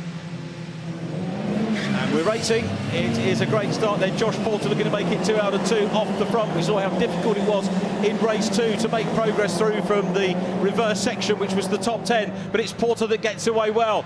It's Ovenden side by side at the moment with Max Edmondson as they go through Rich's. Edmondson in the black and yellow car on the outside. Watch the back. Got floppy markers going. Cars are staying on track at the moment, though. Yeah, we could have a problem here. Oliver Algieri is just getting down the inside, but Owen Hillman at the back, he was pulling off the circuit. Might be a safety car. I don't know, but let's just see where he goes. But great start from the front crew and side by side already. Yeah, Josh Porter will want to try and pull away the Accelerate Driver Development Programme team driver. Super stuff in race number 1. His first fastest off the front race win in JCWs. He did win last year. Those of you with memories of a wonderful meeting we had at Knock Hill will recall him getting a reverse grid win. But so it was his second win in the championship, and he's really getting away from Tom Ovenden, who hasn't looked as sharp this weekend so far. Yeah, it's quite interesting, isn't it? He's not. We expected him just to walk away with the whole thing, but I'm hearing that Hillman has been cleared on the start-finish race, so hopefully we will not have a safety car. But teammates, side by side, you don't want to be out that far. That'll cause damage to your splitter. And that's a sill that's flew off that car. Interesting. That's going to be a handful now for the rest of the race. Yeah, I think, Max Edmondson, grateful that he's got teammates under the awning. It was just a 2-car team, wasn't it, last year, Pro Alloys, but he's got some very quick teammates, and that could be a good thing or a bad thing, depending on whether you're racing with them. Yeah, it can be demoralising, or it can be an education, and you always hope it's an education, and yeah, you just need to stick with the programme and trust the process. Got a very good team, though, and as far as I'm aware, it's a happy team. I didn't really catch up with them this weekend, but did at Brands, and yeah, the Pro Alloys guys absolutely superb. As Josh Porter continues to lead the 94 car, the 22-year-old from Aylesbury, works in the graphics industry, so if you like the look of his car, he's probably a great guy to talk to. Here's a replay of the start. I think that's Owen Hillman, isn't it? Yeah. I just seen him, and then he did the right thing. He just pulled, as soon as he knew he weren't going anywhere, he pulled off to the grass, which we may or may not see. But yeah, that could be anything. He's having a think. Oh, he nearly got lunged by the doctor's car then. I'm not too sure who's driving that this weekend. It might be Abby Eaton. But yeah, whoever it was, they did a good job there, because it could have been a messy first lap. And Owen did a good job as well, keeping it out of the way, so well done to Owen Hillman. Hopefully near podium finishes will be back for him very, very soon. Porter from Ovenden, Algieri in 3rd, Solly in 4th place, Max Edmondson from Nathan Edwards. I think Nathan's still fighting his tonsillitis and taking his antibiotics, so not bad performance from Nathan down in, there he is, in the red tree car up ahead of Harry Hickton. But this is so competitive now, and they're, at this top level, the championship organisers do everything that they can to keep it. As Hickton makes the move there on Nathan Edwards, trying to keep things very level indeed, and it shows, doesn't it, from what we're seeing on track? Yeah, definitely. Let's be honest. There was questions raised about some of the speed of some of the cars. Would I know that if I wasn't involved in this championship and the TV? No.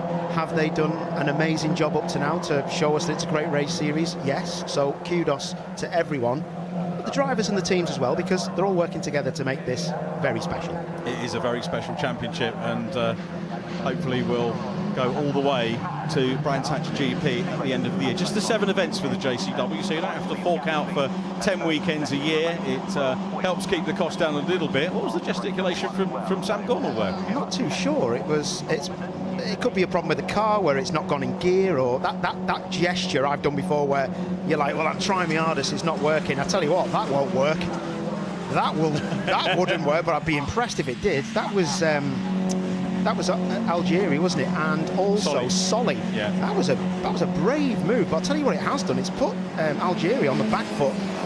You'd never usually defend there because it's just not a passing place, but it nearly was for Solly. It was. He's got decent momentum here at the moment. Algeria hangs on to it, moved up from the Coopers. Again, like the JCW Sports, the Coopers is a superb learning ground for any driver looking to come up into this. So many of the youngsters say that their ambition is to get into touring cars. A lot of the older drivers are saying, do you know what, we'll use Coopers, JCWs, want to go through that route, but then want to go sports car racing. So it is a championship that it actually doesn't matter where you want to go, it will get you there. Yeah, back in the day, it was a championship that, for me, was solely focused on getting to the top of a front-wheel drive or rear-wheel drive touring car.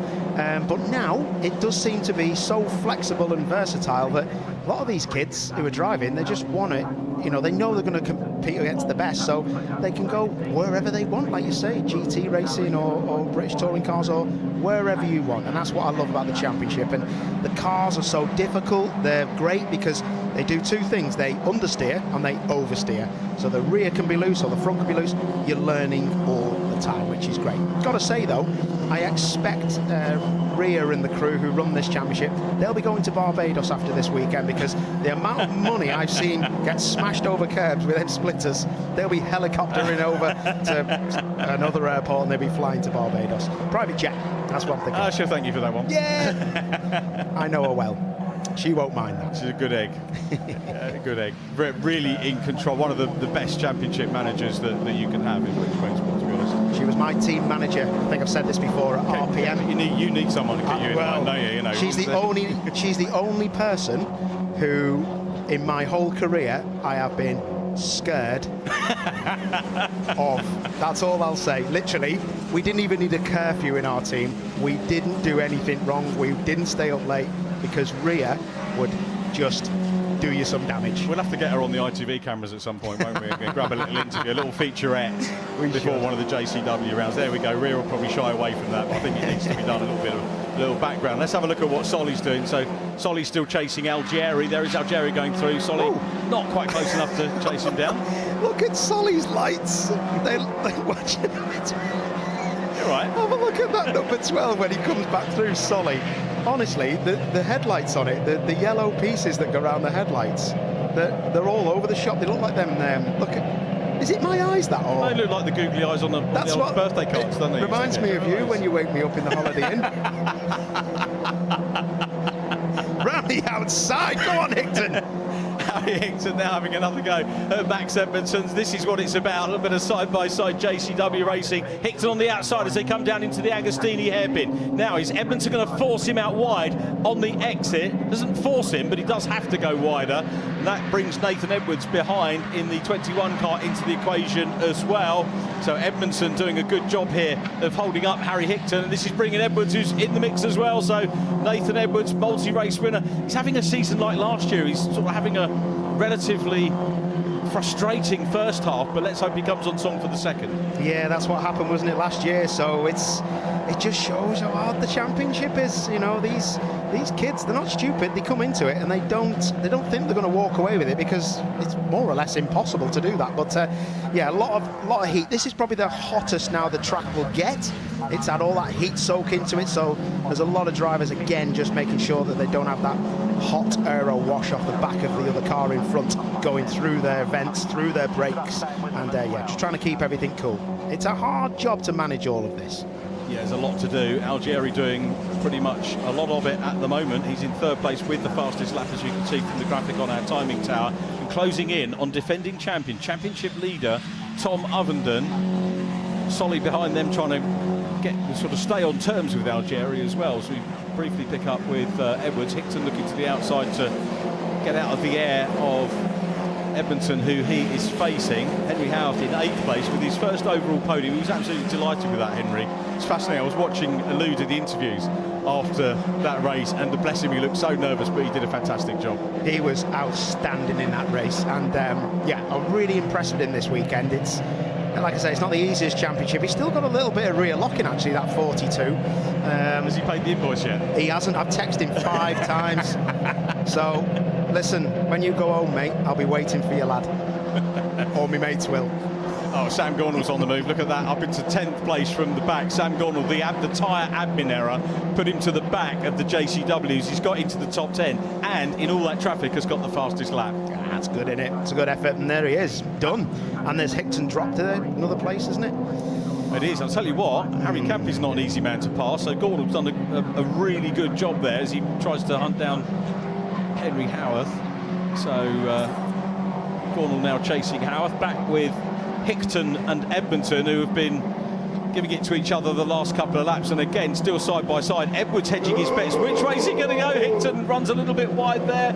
Edwards finds the run as they go onto the Bentley straight, and he's going to try and ping his way down the inside into Brundle. Wow. I could tell the left rear wheel was on the grass, and I was just praying he didn't turn too hard, and there wouldn't have been any grip there at all. That is an exceptional that's an exceptional bit of oversteer from Max Edmondson.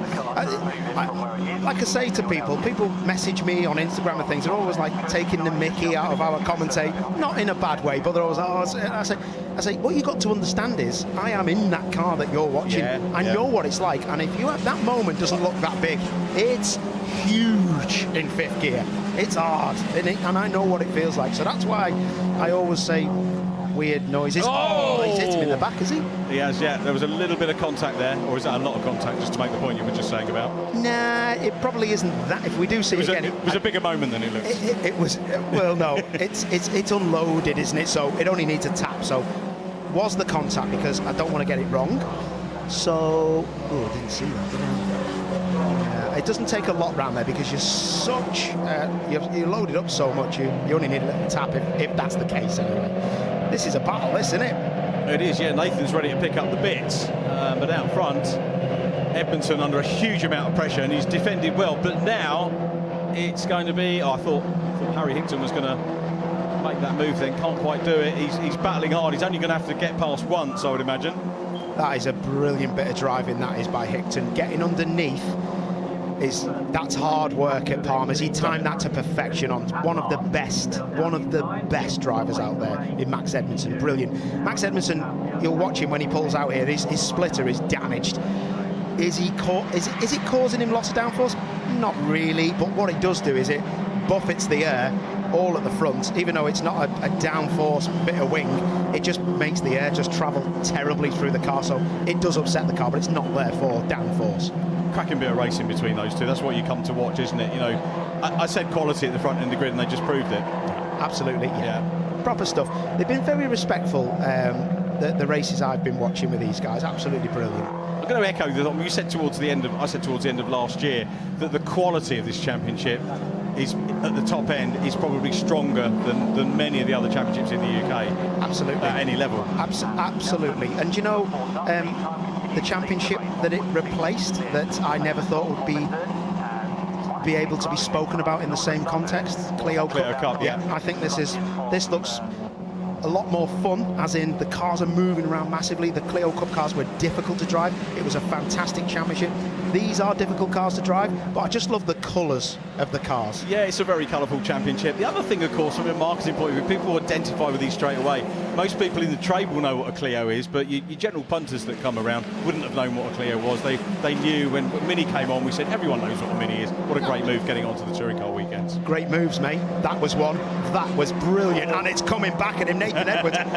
Oh, he had his tonsils out over the front of that car then. That's a great move, and he's going to get it done again. Please don't have a crash. Please don't have a crash. Please don't have a crash. Oh, that's a push to pass, I think. But to be fair, I think they'll probably 6 of one, half a dozen of the other. I think they were both into each other a bit there. Harry Campy's got through as well there, though. So Harry's made up a place on Nathan Edwards. But again, it's very, very keen racing that we're seeing from the Minis, and hasn't ended in tears yet, so we're not going to complain. No, exactly. And what you're seeing here with these front-wheel drive cars is exactly what people do in British touring cars. So late move down the inside, he's just a little punt, and he's trying to get it slowed down, to be fair, and Gornall won't have meant that. But just before that, there was a little bit of contact with them in another corner. But again, it's fine margins, and that's why they race in this, because they want to test what you need to do to race cars. And sometimes it ends in a little bit of a kerfuffle, and that's the way it is. But they're never going to fire into each other because they just want to. It's never going to happen. So it's really, really good to see. And the driving standards, I think, have been really good. I think so too. Very, very entertaining. And we've got Ovenden and Algieri still close. Algieri with the back bit hanging off at the moment. Is he going to be able to get a nibble here at Ovenden before the race runs out? He's got 5.5 minutes to have a go at the championship leader. First and second in the championship. Edmondson second in the championship. Algieri third. I can't remember how many points he is behind, but Algieri here, this is about closing up, not only in this race and getting a P2, but edging towards the championship lead. Yeah, pretty impressive stuff. A lot of these cars just got little bits rattling around, and it just shows you when you come to a high-speed circuit, if there's any discrepancy in the bodywork, it's found straight away. And sometimes you hear drivers of saying, I think I've got a flat spot tyre. It's not, it's just vibration on the bodywork, so it can be hard work.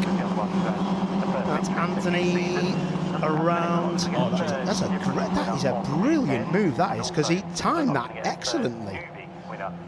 He timed that brilliantly. Archie got that job done real well. And then this is into Coram, and has Ned got the inside? Oh, look at that, another splitter. That's an all-inclusive. I was in that car all the way. Oh my word! That's going to end up tomorrow on the social social media, but with like that Tokyo Drift music again, won't it? Pro Alloys battle going on here then. So Edmondson has dropped back a little bit, and Gornall right from the back nips through. Our teammate knew what he was doing there. Yeah, that's fair play. Yeah, that's how you've got to be. Oh my word! Don't want to be like that. Was that Nathan again? Nathan Edwards, yeah. He's got some serious push through there. But these cars, like I say, they're just a joy to drive. I've said it before. They're a little bit different now in this regulation, but I drove them when they first come out, and I coached in them. And I tell you what, that was a big slide. That was a massive slide there, and I think it was Gornall. I'd be interested to see now where Max Edmondson will be now, because I'm sure I seen that rear slid all the way onto the back straight then. That was massive. And has he got that place back? Because that was a big slide. That's a massive one, wasn't it? Algieri still trying to close in. Looks like Ovenden. I think Ovenden's got this one. His second place sealed here. And very valuable. Here's me thinking, I'm disappointed for Tom Ovenden being in P2. That's very good points. That's where he needs to be. Yeah, exactly. Very good. And it's, championships are won by just scoring points. I mean, you could probably go through this whole championship and not have to win a race, but if you finish in the top 5 every single race, you win the championship. Charlie Hand, 10 seconds. No. Archie Johnson, 10. beg your pardon. Yeah, Archie Johnson. Archie Johnson. Sorry, Charlie. He'll be picking up with me at Alton Park, won't he? Alton Park actually marks the halfway, 2 weeks' time, the halfway point of this championship already. Wow. Gone quick, isn't it? There's Charlie Hand, 55, not number 10. Beg his pudding. He's done well, actually. Charlie Hand has got up into the top 10, so he's on the case of Nathan Edwards now. And then front row Joe Tanner, he's had a dismal season so far. We are going to see Joe up on the podium, if not grabbing a win before long. He's very well capable of it. It's a shame we haven't seen Joe at the sharp end, really. Yeah, it is a shame, isn't it? Who's had a massive moment here? Well, there you go. That's Back to, Archie. we're on about Archie. Was that the track limit, was it? I'd say he's probably found 2/10 there. Tell you what he would have done. That's probably cost him about £1,000 in bodywork. Another one into the... that's the next holiday fund. Yeah, that's the next holiday fund. That might be a UK-based one. That is not enough money. All right, 1:55 to go. Josh Porter, we haven't seen much of Josh Porter. He hasn't really done himself any favours by being out front. But there he is in the 94 car, this youngster in the Rocket Motorsport car, running very well. It is a smart livery, isn't it? Great looking car. And lovely after Brands Hatch, you know, they had that admin error, we talked about that. But he's come back, didn't let it get in his head. 2 pole positions, 2 great race wins, potentially for him. Yeah, absolutely. Tell you what was interesting on that last shot, when he come onto the back straight, he didn't even get on the curb. Look at this, he's so controlled. A lot of the guys are bouncing off everything. He's like literally staying on the black stuff as much as he can, and he's not taking massive amounts of risks. That's a brilliant bit of driving, and it's just when someone's driving like that and then they're in the lead, you know it's game on. Yeah, good stuff. We'll wait and see what he can do at Alton Park. Based on the form we saw at Brands, certainly qualifying wise, he's going to be a force to be reckoned with, I think, at Alton as well. So we look forward to that in 2 weeks' time. And he will come onto the last lap very shortly. Tom Ovenden in second place, third position still, Olivier Algieri. Algieri leading the rookie category, leading the rookie championship. Out goes the last lap board, which we predicted. Gornall in sixth place still with the fastest lap, trying to close down on Harry Hickton. This is actually now kind of, you were talking about Clio Cup earlier on, and this is sort of getting, it has been a little bit more exciting than Clio Cup, but there are a lot of Clio races where you would just watch drivers playing cat and mouse with each other, and the quality now that we've got here means that that's what we're tending to get in some of the races. Yeah, exactly. You know, there's minimal mistakes. You know, there's a lot of great drivers in this, and there was in Clio Cup, and Clio Cup, it wasn't a dig at Clio Cup. Clio Cup was a brilliant series, but this, for me, the cars just move a little bit more around, don't they? Max Edmondson, so he gets a little bit of a hip and shoulder, doesn't he? And past, yeah, still ahead of Nathan Edwards. So little bits and bobs going on. So Porter still out front. Ovenden, Algieri, he's not going to do a huge amount to the championship. Can we hear some gravel? Can you hear gravel then? I heard something, yeah, in our ears. So you never know what is going on. I've heard all sorts of weird things in my ears, but then I forget we've actually got about 25,000 people in the ITV truck eating crisps, calling each other idiots, and then I heard some really bad stuff the other day about you, actually, so we'll chat about that later. Okay, Final lap. Thanks for that. Here we go then, last lap, last few corners of the final support race of the weekend, and it's Josh Porter who is set to take the flag as we look just a little bit further back. Harry Campy's made good progress.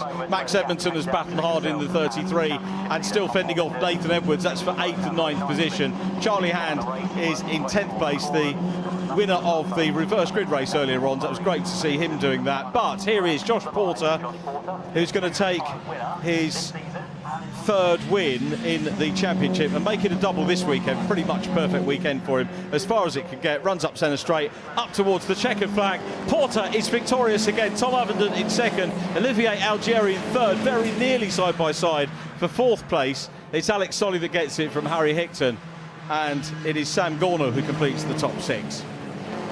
Top stuff that, wasn't it, as everyone comes across the line, and yeah, that was nip and tuck, wasn't it? It was some good racing there. Cam Richardson makes his way through. Running a little bit wide was Cam. And he will finish in 17th place, just behind Archie Johnson. Alex Brandon will be across the line. Next there is Alex, the man that works at the mini plant. But Tom Ovenden looks reasonably happy with that one. I think the driver's just going to be reasonably happy to get out of the cars now after all the heat. Yeah, definitely. I think if you're disappointed to be on a podium in this kind of championship at this level in the UK, I think you need to go home and never come back. So points mean prizes, you know that, but Josh Porter's your man, and sterling effort. He's top man, isn't he? Josh Porter, yeah, absolutely super stuff from him. There is our second sport car, which is Murray Richardson. Alfie Garford has taken another win, so it's 9 out of 9 for Alfie. well done to Murray Richardson, who's driven well this weekend. Hope we can get some more competition for the sports over the next couple of rounds. There are cars there. If you fancy making a move in from any other championship in the UK, I'm sure many of the teams will be delighted to talk to you, and you could be a part of this fantastic championship. So Alfie Garford, I think we might get a look at Alfie Garford in a minute.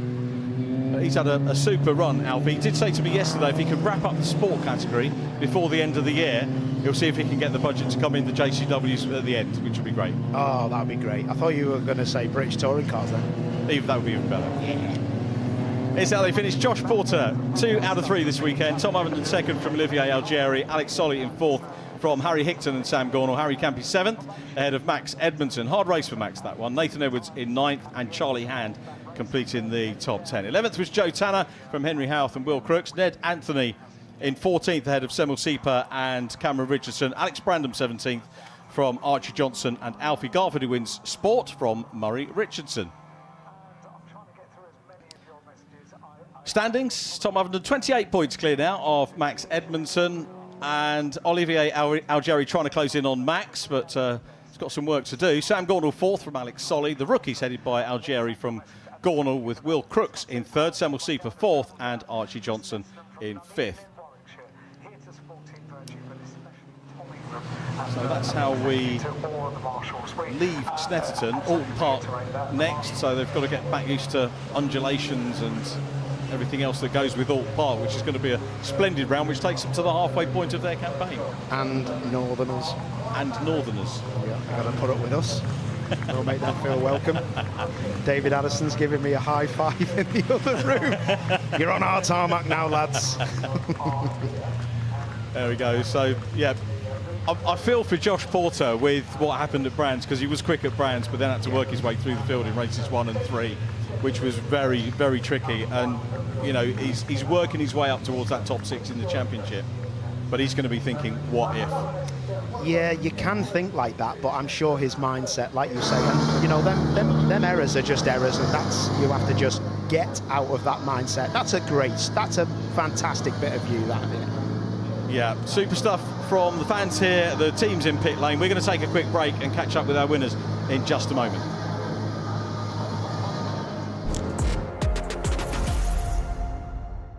You're watching the Kwik Fit British Touring Car Championship. We'll be right back. So I'm Alex Watts, Managing Director here at Laser Tools Racing with MB Motorsport. We're here today in Shoreditch in London at the bike shed, not for a bike launch, but for our car launch for the new chapter with 2 new Toyota Corollas. 3, 2, 1. Obviously the big classic blue there that we're all known for. But yeah, it's been exciting times. There's been a lot of work going on behind the scenes. Yeah, the liveries, the liveries were actually loaded last night, and Mikey, our head of digital media, does a fantastic job, but when you design it on a computer screen and then you try and apply it to a car, it's completely different. But we're super happy with the finished product, and hopefully everyone agree, we think they look great.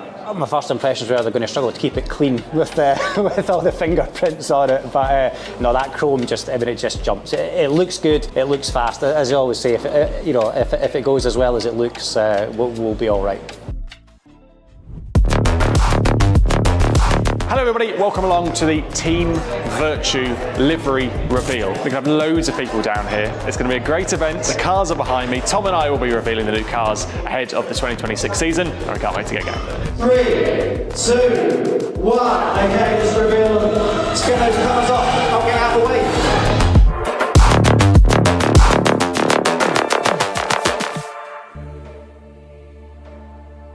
To a fan, they'll be like, it looks like your car's the same, but underneath the bodywork, we've done a lot of work. You know, every year we develop. We can't not develop the cars because every single team is. Obviously, it looks like more have than others, but that doesn't mean we haven't. So reliability is quite important to us, rather than necessarily making dramatic changes. It's sort of incremental changes, because we want it to be that whatever we do, we go forward, rather than making a change that's too dramatic and then we end up going backwards. For us, with a known, with the improvements that we've made, with the tweaks and everything else like that, it puts us in really good stead. But how's that going to play out? We don't really know. We've all got to sort of learn these new tactics that are going to get thrown at us, and we're going to have to learn on the job.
And back here at Snetterton in our penultimate race of the day, the minis were back out on track and it was a beautifully controlled race. 2 poles, 2 wins for Josh Porter here at Snetterton, and I'm delighted to say he's here with me now. Josh, I mean, you've just had a fantastic weekend. How do you reflect on it? Oh, it couldn't have gone any better, I don't think. It's been mega, yeah, but as it's been so hot as well, we've started off where we wanted to be, coming back from Brands Hatch, obviously we got it taken off us, and seemed to keep 2 out of 3 of the races, so yeah, I think it's been amazing, and we're now back in the points for the championship as well, which is great. And it felt like there wasn't too much pressure on you during that race. Did you feel like you could kind of relax and enjoy it, or is that, we're not there yet? Definitely not, no, definitely not. I know that Tom's fast enough to be up me, so yeah, it was hard work, and because of the heat as well, I made a small little mistake in the last corner and locked up a little bit, and that scared me a little bit, but we kept it, so yeah, really good. Congratulations, well done, brilliant weekend for you. Let's bring Tom Overton in a P2 for you, where you could hear that Josh was saying you kept the pressure on for most of that race. I tried. Oh, that was hot. Yeah, no, it was good. Like, massive well done to Josh. He's been flying all weekend, and it's been so hot this weekend. The cars are struggling in the tow, so it's like sitting like a second behind. It's the closest I could get all race already, but still really, really good points for the championship this weekend, and very, very pleased. Next time out, do you think you can beat him? Can you match his performance and pace? I'm going to try, that's for sure. Excellent stuff. Thanks very much. And Olivia, let's bring you in as well. Another podium for you. Well done. Yeah, it was a very hot one, but no, it was a really tough race. I think in these conditions where you sort of start the race is where you're going to wind up, and a few laps in, me and Tom managed to get into a nice rhythm, and it sort of stayed the same for the rest of the race. Accelerate did a good job of keeping the car on rails. I just drove it. Biggest learning from this weekend that you're going to take home? I think we've had a pretty good weekend. A mechanical failure in the last race meant not quite the amount of points we wanted to walk away from here with, but in this heat to get 2 podiums and some quick laps under our belt, I think we've done all right. Yeah, lovely stuff. Well done. And hopefully you can relax, cool down and enjoy some celebrations. Now I'm going to get Jay to come and join us, because we are going to look ahead to our 3rd and final race of the weekend. And it's Gordon Shedden on pole position. So, what do we think? Because actually we've got a couple of fast Plato Racing drivers just behind him. Yeah, so Gordon's looking in an okay position. He's on the soft tyre, he's got some TTB, and he's got years and years of experience of knowing how to drive a wide touring car, so he will be trying his very, very best. The 2 cars behind him have some medium tyres on, but we don't think the deficit's quite as big as it should be. So it'll be interesting to see. It's race 3, you know, the cars don't have to be rebuilt for another race today, so I think it's going to be very door-to-door, full of action. So we've got Dan Rowbottom in P2, Adam Morgan just behind P3. I mean, could this be a first podium for Plato Racing, or are we getting ahead of ourselves? That's what they'll want it to be. They'll be determined to get their first official podium. Yes, they had the qualifying race win at Donington, but it doesn't really count in terms of standing on a podium with your whole team there and celebrating. So both of them there together works very well, but they'll be trying to move forward for sure. I mean, we've also got the Virtue drivers, you know, 5th and 6th. We've got Chilton and Collard. Are they going to be working together at all to try and, you know, help get through the pack? Yes, I think generally they'll work together. However, a race 3 Ricky Collard is a very feisty Ricky Collard. We know that. He'll be wanting to, again, get on the podium like he's been doing so far this season. But they've worked together well all day today, so much the same. Teammates against teammates, and trying to move forward into that Lone Ranger Gordon Shedden in P1. Exactly. I mean, that is how the grid lines up. We do have Gordon Shedden there, hoping for his, I believe it's his 54th win in touring cars, which would be pretty epic. Dan Rowbottom just behind. Adam Morgan alongside Dan Camish. 3rd row is Tom Chilton and Ricky Collard, the teammates against each other. Ash Sutton will be P7. Charles Rainford, who stood on the top step once already today, in 8th. Chris Smiley for Restart Racing in 9th, and Darryl De Leon in 10th.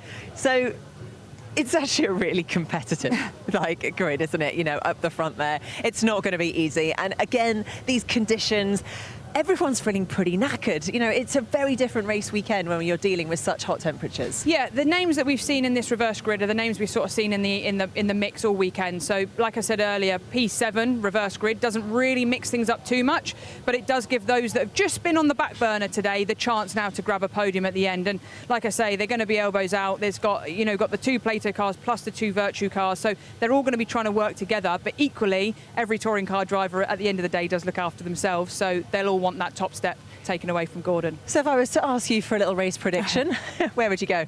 I actually think that if Gordon can get a good start, he's on the soft tyre with a nice amount of TTB. If he can get a good start and break a little bit of a gap whilst the tussle happens behind him, I think he'll get away and maybe carry on to that podium, maybe not win. One we have to look out for is obviously Ash Sutton. He's on another soft tyre, he's got a lot of speed, and we saw in race 2 how quickly he can get through the pack, so he'll be one to watch. Lovely stuff, thank you Jade, as always. Well, it is a jam-packed grid down there, so for the third and final time, let's go down to Lou. Thank you, Nikki. And I am down with Gordon Shedden, our pole sitter. And for Gordon, really, today has been about a fight back after some issues in qualifying yesterday, which kind of had you out of position. But it's actually come together quite well today, hasn't it? Yeah, I mean, we've worked really, really hard all the way through. Got the medium tyre out of the way to start with, in the belief that the soft's slightly better. So fingers crossed that that continues. And a nice little reverse grid pole. So, you know, we'll see what we can make from this. I'm under no illusions it's going to be a tough one, but we're working with all the tools that we've got. A reasonable amount of boost included amongst those tools as well, so that's handy. Yeah, we've got a reasonable amount of TTB, which is good. It seems to be really powerful round here. So yeah, everyone behind up until 8th has got slightly less. So obviously we'll do everything that we can to use that to our advantage. But I think for us to finish somewhere near the front, this is going to have to be one really wide Corolla. Well, the other thing that's going to be a slight advantage for you is the fact that you've got the soft tyre on. I think the P2, P4, P6 are on the medium, 135 on the soft. How much an advantage are you thinking that is? Because I just have to throw in here, Jade is predicting you for a podium. I'd love to say it's enough of an advantage to kind of keep us in the mix. You know, it's been a fraught start to every race today, so we'll try and stay out of trouble and just, see how we end up. But it certainly will not be through a lack of trying, I can guarantee you that much. Yeah, that goes absolutely without saying. You can, as Gordon just said, he will be trying his hardest. So let's go over to Paul now, down the back of the grid with the guy who hasn't had so much luck in the earlier race today. Paul, over to you. Thanks, Lou. Yeah, down here with Tom Ingram, it's a nightmare because I always get the people who are at the back of the grid. There's a story. He's probably not wanting to talk to anyone and just get on with the job, mate. But I was just speaking to Marvin Humphreys, who's the team manager, and I said, how is he? And he went, yep, he's sound. You just get on with it. And that's the mindset of a champion, isn't it? There's nothing you can do. You're going to have to get on with these things. You've got it, mate. There's, yeah, you're absolutely right. There's only so much you can really control within this business, as you are fully aware as well, mate, that sometimes when stuff just happens, nothing you can do about it. There's no point trying to sort of drag yourself down and get your mentality out of where it needs to be. The focus has to be then back onto, well, what do I need to do to try and recover from it? So, yeah, it's tough to take. Of course it is. It's never nice to have to go through it, but these things happen. These things are set to test us, unfortunately, more times than they're not. All we can do is get our head down and try to recover something out of it. And look at the positives out of it. The positives are I've got 10 laps of deployment with a car that's clearly been fast this weekend on a soft tyre, probably the nicest part of the day. So it's, the positives are we should be hoping to come forwards. And is that what you're looking for? Do you do your homework? Is it like, top 10's on? But you're a racer, aren't you? You're just looking forward to this race.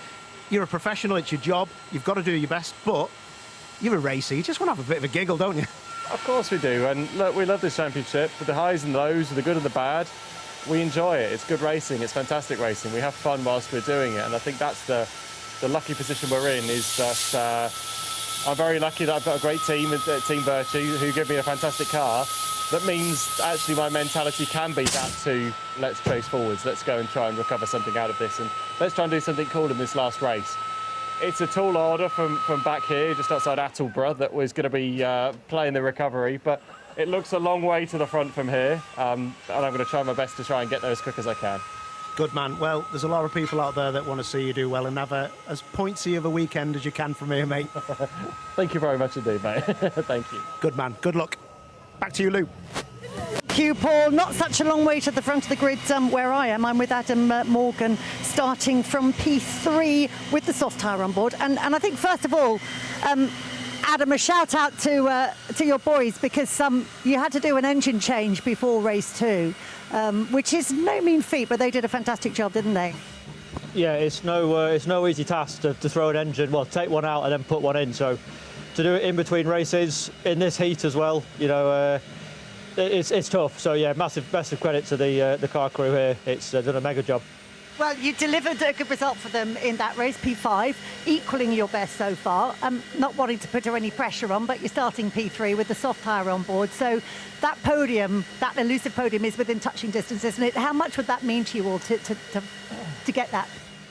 It'll be massive. You know, everybody has worked bloody hard to be here, to get themselves on the grid. You know, the sponsors, the team, the mechanics, everything. So to get the first podium, just as a massive thank you to everybody, would be huge. So the whole plan for today was this, you know, to get the mediums out the way in race 1 and to put ourselves in this position now for race 3. So we need to maximise it. I've got a decent allocation of TTB. I've got 5 laps. People behind me have got less. So I want to get on this now and do what we can, and hopefully we'll be thereabouts at the end. Well, how do you rate your chances? I don't know. You can never call it in this one, but you can be sure I'll be giving it a go. I don't doubt that for a second. Best of luck. Right, we're going to head off for a break. When we come back, it's our final touring car race of the day. You don't want to miss it.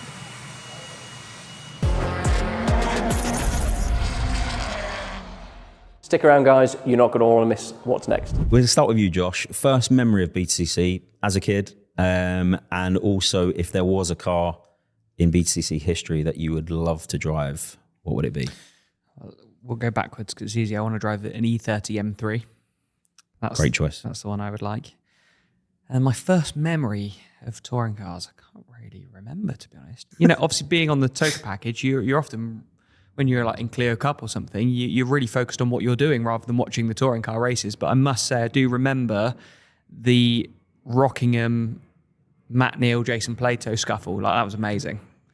Charles, your first memory of the championship and a car you'd love to drive? Obviously, we'll remember that one at Rockingham. That was great. Really, I mean, when I first started watching it properly was 2009 with Colin Turkington in the RAC BMW. That was, you know, some of my earliest memories properly of watching British touring cars with my dad.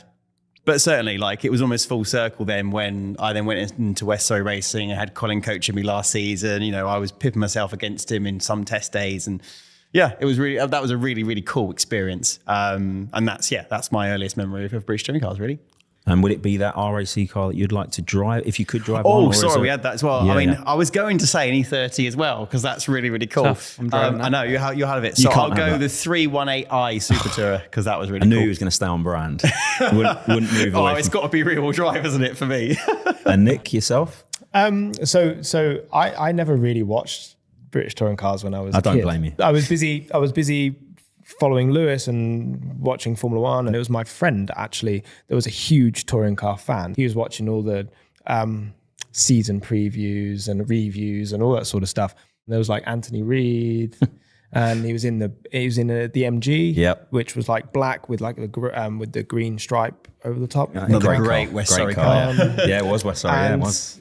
And that's all I can remember as a kid. That's my first thought of it. Yeah, I had no idea about British touring cars, and now it's a massive part of my life.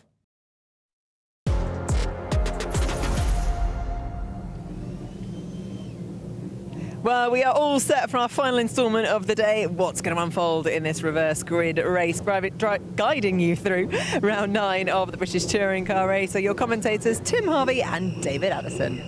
So for the last time at Snetterton today, we are ready to go racing then, with wins having gone the way of Charles Rainford in race 1, Ash Sutton in race 2. Ash Sutton was given a 5-second time penalty in the second race for overtaking outside the boundaries of the track, but it did not cost him the race win. It narrows the winning margin. The clerk of the course, Ian Watson, said it was to prove a point, really, but the win is retained, but he did cop a penalty. Let's see what he can do in this race then, with now only the 1 lap of boost available. The green flag is waved. Everybody blasts away down towards the first corner at Riches. Chance, of course, to get some warmth into the tyres. We've got a handful of them on that slower medium. The bulk of the field on the soft. And there's Nicholas Hamilton, who has had a pretty decent day, 17th and a 16th. And before we go racing, let's try and have a quick word with Dan Camish. Dan, before race 2, we were hearing about the problems with the brakes and the vibration. Is everything sorted now? A happier car for you, yeah? Yeah, very much so. Yeah, it was a very strange one. I've not had that before, but equally, you know, we are running a slightly different pad here due to just the whole championship has had a bit of a revision to what we can use. And yeah, that's the first time I've had that experience. You know, brand new disc and pad, and the thing's absolutely warped. Like the whole dashboard was moving up and down when I hit the brake. So wow. the guy did an amazing job to, you know, we didn't know what to do. Do you see if it beds in, or do you take a risk of changing on the grid? And the guy did an incredible job. You know, the brakes were scorching hot. To change them in 7 minutes or so and give me a chance of a good result. Yeah, hats off to them. So it was the right call.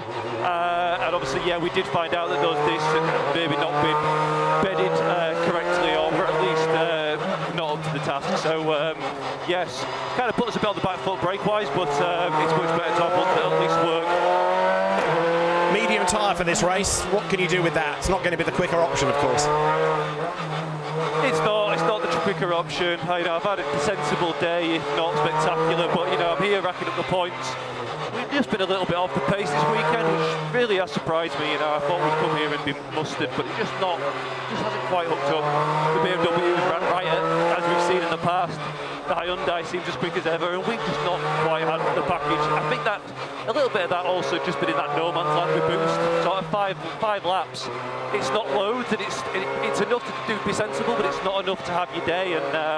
And yeah, I fell foul of that a little bit. So yes, the medium tyre's not going to be great. I'd love to sort of, you know, if I can stay in the top 10, I think that'll be a good result, and we'll move forward.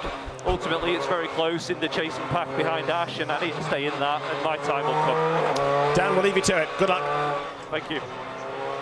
So Dan Camish then hard at work, and this is how they are going to line up. Gordon Shedden on pole position, Dan Rowbottom with him at the front, but he's on that medium tyre. Adam Morgan, though, is on the softs, and Dan Camish, you've just been hearing from, lines up fourth. He's another on that medium tyre. Tom Chilton on the soft. Ricky Collard is on the medium on the third row ahead of Ash Sutton and Charles Rainford. Could this be another Rainford race? He's got 10 laps of boost available on the soft tyre. Chris Smiley next, then Darryl DeLeon 9th and 10th on the grid, ahead of Lewis Selby and Josh Cook on the 6th row. The 7th row is where you find Mikey Doble and Aaron Taylor-Smith. It's Aidan Moffat alongside Nick Hamilton. Sam Osborne will line up with Matt Buxton just over his shoulder. And then two more on the medium tyre, Dexter Patterson and James Dorlin, to round out the top 20 on the grid.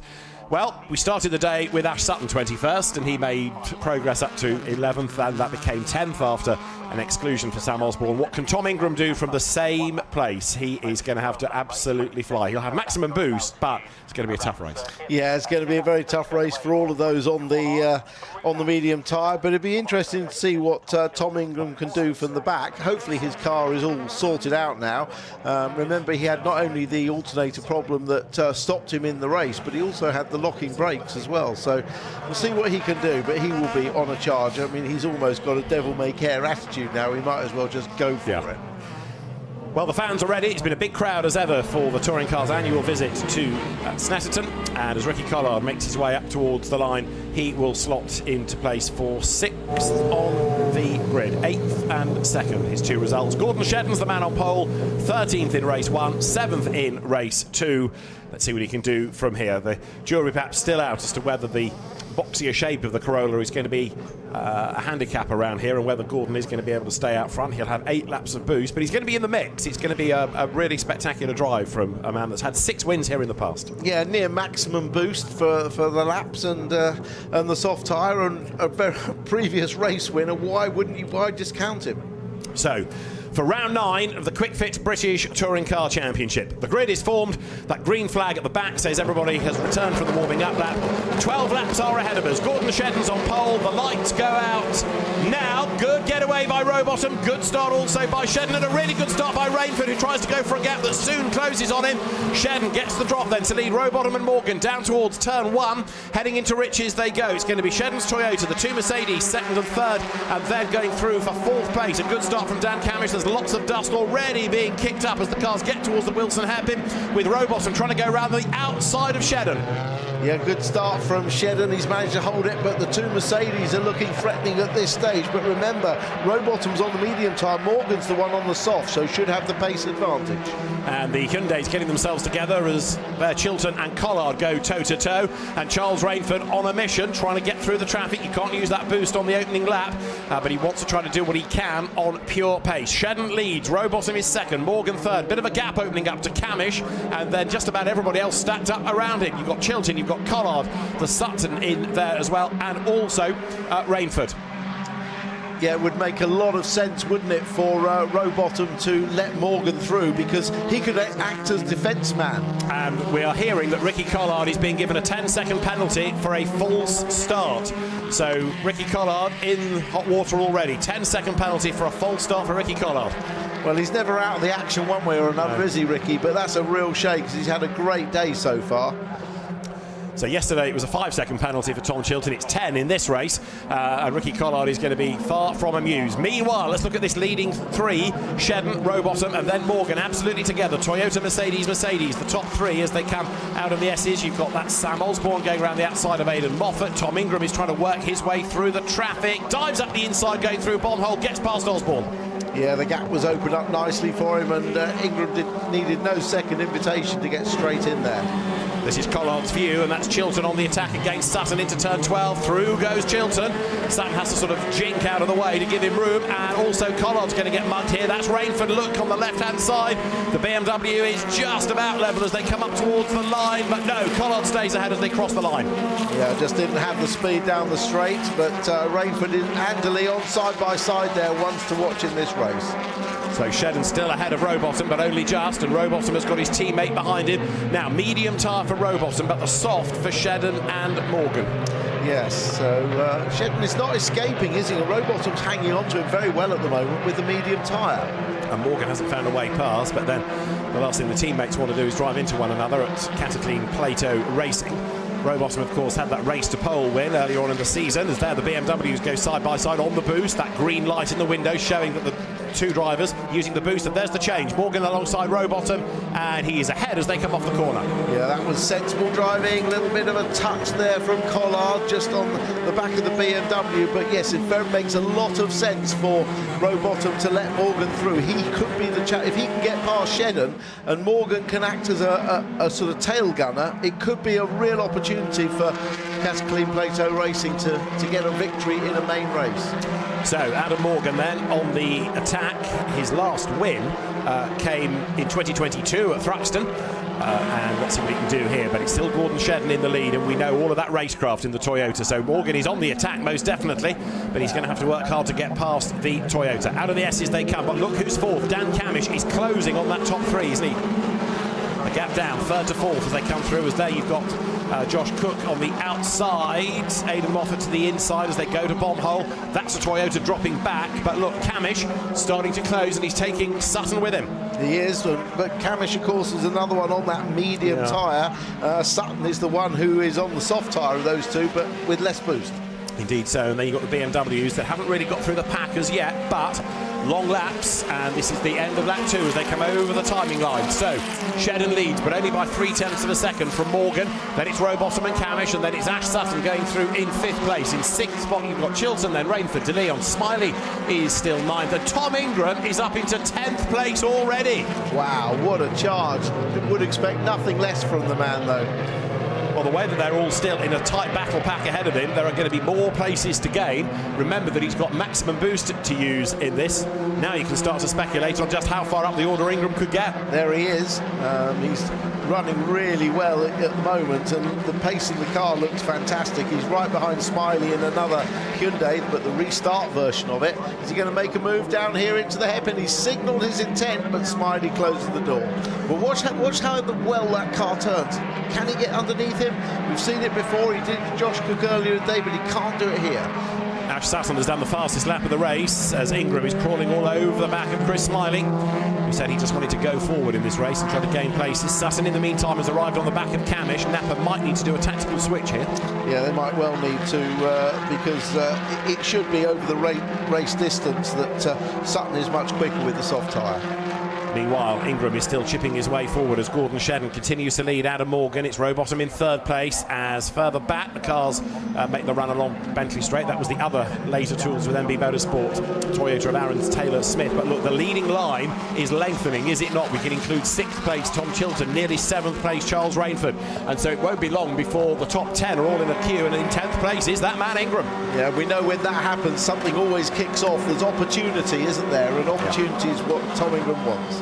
So this is Camish's view. The man ahead of him is his former teammate, Dan Rowbottom. Remember that somewhat controversial clash between the two at Brands Hatch at the end of last season. They run now up towards the end of the third lap. Over the line comes Gordon Shedden. We've had Toyota successes here in the past. Rob Huff has been a winner, remember, in the Corolla. It was here that Speedworks got a 1-2-3 from the two teams combined, but all out of the same stable a couple of years back. So Snetterton has actually been a reasonably happy hunting ground.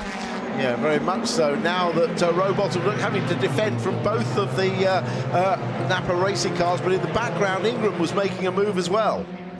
And let's see, Ingram has, I think, made it through, has he, ahead of Chris Smiley? So you certainly had a big dive on the inside as they got to the hairpin. Now, look, the top two getting away, and Rowbottom is dropping back, and he is becoming that rear gunner you talked about, holding up the traffic around him. Ingram has cleared Smiley, so he's gained a place. Shedden's the leader, Morgan second, small gap before you get Rowbottom then in third place with Camish and Sutton battling behind. There is Ingram, he's up into 9th spot. Yep, going well. He'll be pleased to see the pack in front all still relatively close together.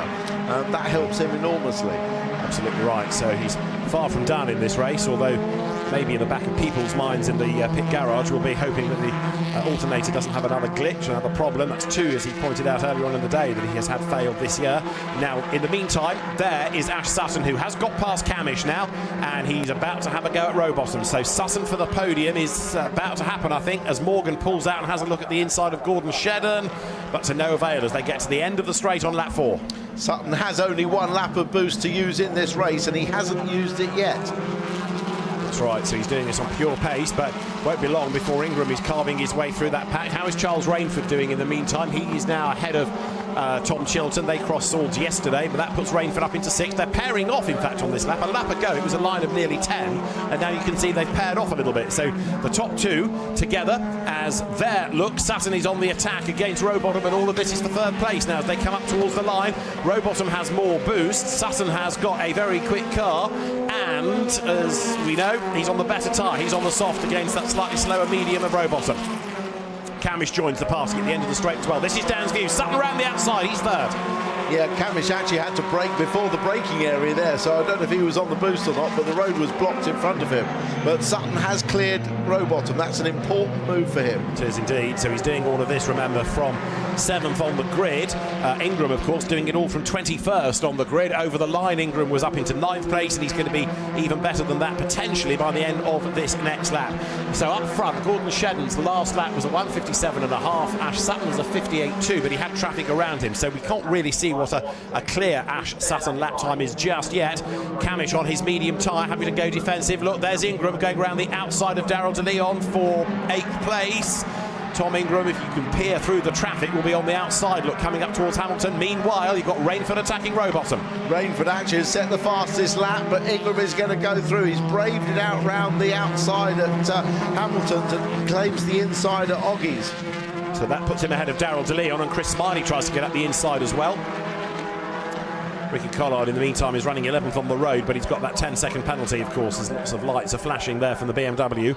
Down they come, heading towards the S's at the end of Bentley Straight. There's Sutton in third place. You can see the amount of daylight he's got to make up, but for the moment, at least, it's a clear road ahead. Yeah, he is. Just a replay now on board with Collard. He's run wide, look, nearly off the circuit. Don't know if he was assisted there at all. He might have been. That's Mikey Doble on the inside. He goes back through the middle. And Aaron Taylor-Smith getting involved in all of this as well. That's the replay from Dan Camish's car of Rainford going through. So Dan Camish now starting to drop back. The medium tyre is now taking an effect because you've seen Rowbottom lose pace and Camish, and that's tyres. Yeah, 100% it's tyres. I mean, Rainford actually has the fastest lap, but he hasn't been able to make as much progress as he would like. As there, Chilton dives to the inside to get past Dan Rowbottom's Mercedes, heading into Rich's. Soft tyre versus medium tyre. He ought to be able to go through, but the leading group getting a little bit closer. It's nearly 3 for the lead now. Gordon Shedden, who, as we saw at Alton Park last year in a race 3 battle, knows exactly how to defend, and he's doing a good job of it right now. We are on lap 6. Yeah, it looks like Shedden's found a way to defend, hasn't he, over Morgan. They're both on the same tyre, and in terms of boost, Shedden's got a healthy gap. He's got double the amount of boost laps. He's got 6 laps to 3 laps of Morgan, so he's in a good, advantageous position. He is indeed, but there Rowbottom is on the outside, and he's being shuffled back in the pack now as his tyre starts to suffer. Dan Camish possibly will end up having the same problems, but he's just being able to hang on to places for the moment. As you see Ingram working his way further forward. Ingram now getting himself there onto the tail of Charles Rainford. So Tom Ingram is, of course, with every place, getting some more points out of this. Yeah, Chilton right behind Camish. Camish on the medium tyre, struggling. But up front, the gap is staying exactly the same. It's just over half a second. Down they come with Shedden still the race leader. Adam Morgan set for his best finish of the season. Gordon Shedden set for his best of the year. 3rd he has been earlier on in the season, but he's not had a win, of course. As there, Ingram goes to the inside of Rainford. There's a little bit of hip and shoulder between them, but Tom Ingram says, I'm coming through, hold my pint. Yeah, Rainford has to then defend from his teammate, but good aggressive pass. Sutton obviously now in that 3rd place. He's with the leaders, there he is, but he's only got 1 lap of boost and he hasn't used it yet. I think without boost he's going to find it difficult to get past, but don't underestimate him. There's Ingram, he's coming. Absolutely right. So Tom Ingram up towards the timing line. So the top 3 go by. Shedden, Morgan, Sutton is the order. Chilton is 4th. Camish 5th and Ingram 6th from 21st on the grid. Now that's better than Ash managed. Yeah, I mean, if there's ever a race to actually make progress, and Sutton has now found an opening on Morgan. Morgan looks across inside the car, no point in defending it, and through goes Sutton. But yeah, if ever there's a race to start at the back, it is the 3rd race. Because of the nature of the reverse grid and the tyre situation, it means the front of the grid is quite compressed, so you can make more progress, and that's exactly what Ingram has done. So Sutton up to 2nd. Remember, he is on the same soft tyre as Adam Morgan, and he's got fewer laps of boost, but he's done this on racecraft and pace. He's gone by. Meanwhile, Ingram, with maximum boost, is still doing his best to charge up the order as we work now. Lap 7 of 12 here. This is the view of Dan Camish as he turns his way through the infield, still chasing after Ingram. I think that Gordon Shedden's been very, very clever to keep as much boost as he possibly can for the rest of this race, because he will have boost to defend against, and a lot more of it, defend against Sutton. Well, there they are, the 2 leading cars then, Toyota versus Ford. Ash Sutton, winner of race 2, even allowing for his penalty. And as they come now down towards the S's, Gordon Shedden will know that there's a very quick car looming large in his mirrors, and he also knows that he's got pretty much just under half the race in which he's got to defend. So he has 8 laps of boost as his allocation to the 1 lap available for Ash Sutton, and Gordon still has 5 to Ash's 1 lap. Well, Shedden will be desperate to try and pull off a victory. Of course, his teammate Aaron Taylor-Smith won a race at Brands Hatch, the 2nd race, and he will be keen to get chalk up a win for so far this year, and also maybe put a few thousand on the gate at Knockhill when we go there. That'll be the other side of the summer break. Alton Park, the last round before the break. It's a sort of 4 and 6 split this year. Shedden and Sutton there. This is game on for the race lead. Ash looking for the inside line coming out of Rich's. Can't do it there, but he does dive to the inside. Shedden gives him just about enough racing room, and Ash Sutton has the inside line for the Wilson hairpin. Ash Sutton has the lead. Wow, I think Shedden thought he'd cover that off because he came off Rich's very narrow, but he's fighting back now with the boost. And he goes back through on the inside. Sutton needs to be brave again. Let's see what he can do down towards turn 4. So Ash Sutton in a straight line is quick. Shedden on the boost. Sutton doesn't want to use the boost, and he's still able to level with the Toyota as they get to the corner. Yeah, so he's got 20 seconds to use on this lap, and that should be enough to keep him ahead, but don't underestimate Sutton. He can find gaps where nobody else seems to be able to. Here they come then now, up towards Oggies, then towards Williams. Ash Sutton staring at the back of the Toyota, but it's also 3rd place Adam Morgan needs to be conscious of, just to see where he is, and then behind we've got Chilton and Ingram. So Ingram has not finished in this race. They come down Bentley Straight. We're on lap 8. And in theory, there's no chance here for Sutton because Shedden should be able to use a little bit of boost and just edge away from Sutton. Shows how effective it is, doesn't it? Through the twiddly bits, isn't it, on the infield where Ash can really use the benefit of the car. But look, as they come through the S's, he's right back on the tail of that Toyota. So you've got the sole hatchback, true hatchback on the grid there, the Toyota ahead of the booted Ford Focus Titanium. They come now into Coram, and Sutton with a slightly tighter line is building up to try to make the move. He's got to try and find a different place to pass, hasn't he? Somewhere that doesn't precede a long straight that would allow... look, there you see the flashing light in the windscreen in the rear three-quarter window? That is Shedden on the boost. And Ingram is on the lights to Chilton. Is that to say, get out of my way? Here comes Sutton. He dives out, hoping to perhaps go all the way around the outside, under braking, and he's done it! Fantastic! Ash Sutton leads. He goes right round the outside of Gordon Shedden, but Gordon comes back at him on the inside to the hairpin. Toe-to-toe they go into the braking zone, and Shedden ought to be able to get the lead back on the inside. He has. Fantastic battle this. Then Gordon Shedden goes wide. Sutton's going to be alongside him coming out of the corner, but Shedden on the inside line for turn 3 ought to be able to get back into the lead. Great race. But this is Sutton's only lap that he's using the boost. He's only got 1 lap's allocation. He's decided now's the time to use it, and there it's flashing again. He's using it to try and get the lead and then stay there. But Shedden's putting up a really strong defence. And Sutton's used his allocation. Look, the red light on in the window, so what he had, he's used. Shedden is going to be able to perhaps use more and pull away again. All of this has brought Morgan a bit closer. Yeah, this isn't done yet by any stretch of the imagination, is it? But the fascination in this, or part of the fascination, is the style of racecraft. You've got a really good charger in Ash Sutton, and here Gordon Shedden in not the fastest car on the road, but you're seeing a masterclass in defensive driving. And Gordon is doing everything he can to exploit the benefits of that car where he can. Absolutely. It's a tactical exercise now, touring car racing. When to deploy the boost, when not to, and where to position the car's always been a skill for defence as well as attack. And just kick up a little bit of dust into the face of your rival as well, can't hurt. So Gordon Shedden is the race leader, and Sutton now then has used all of his boost. That's it. It's now down to just him and his right foot. Yeah, that's all he can do. So Shedden, race leader, into Coram.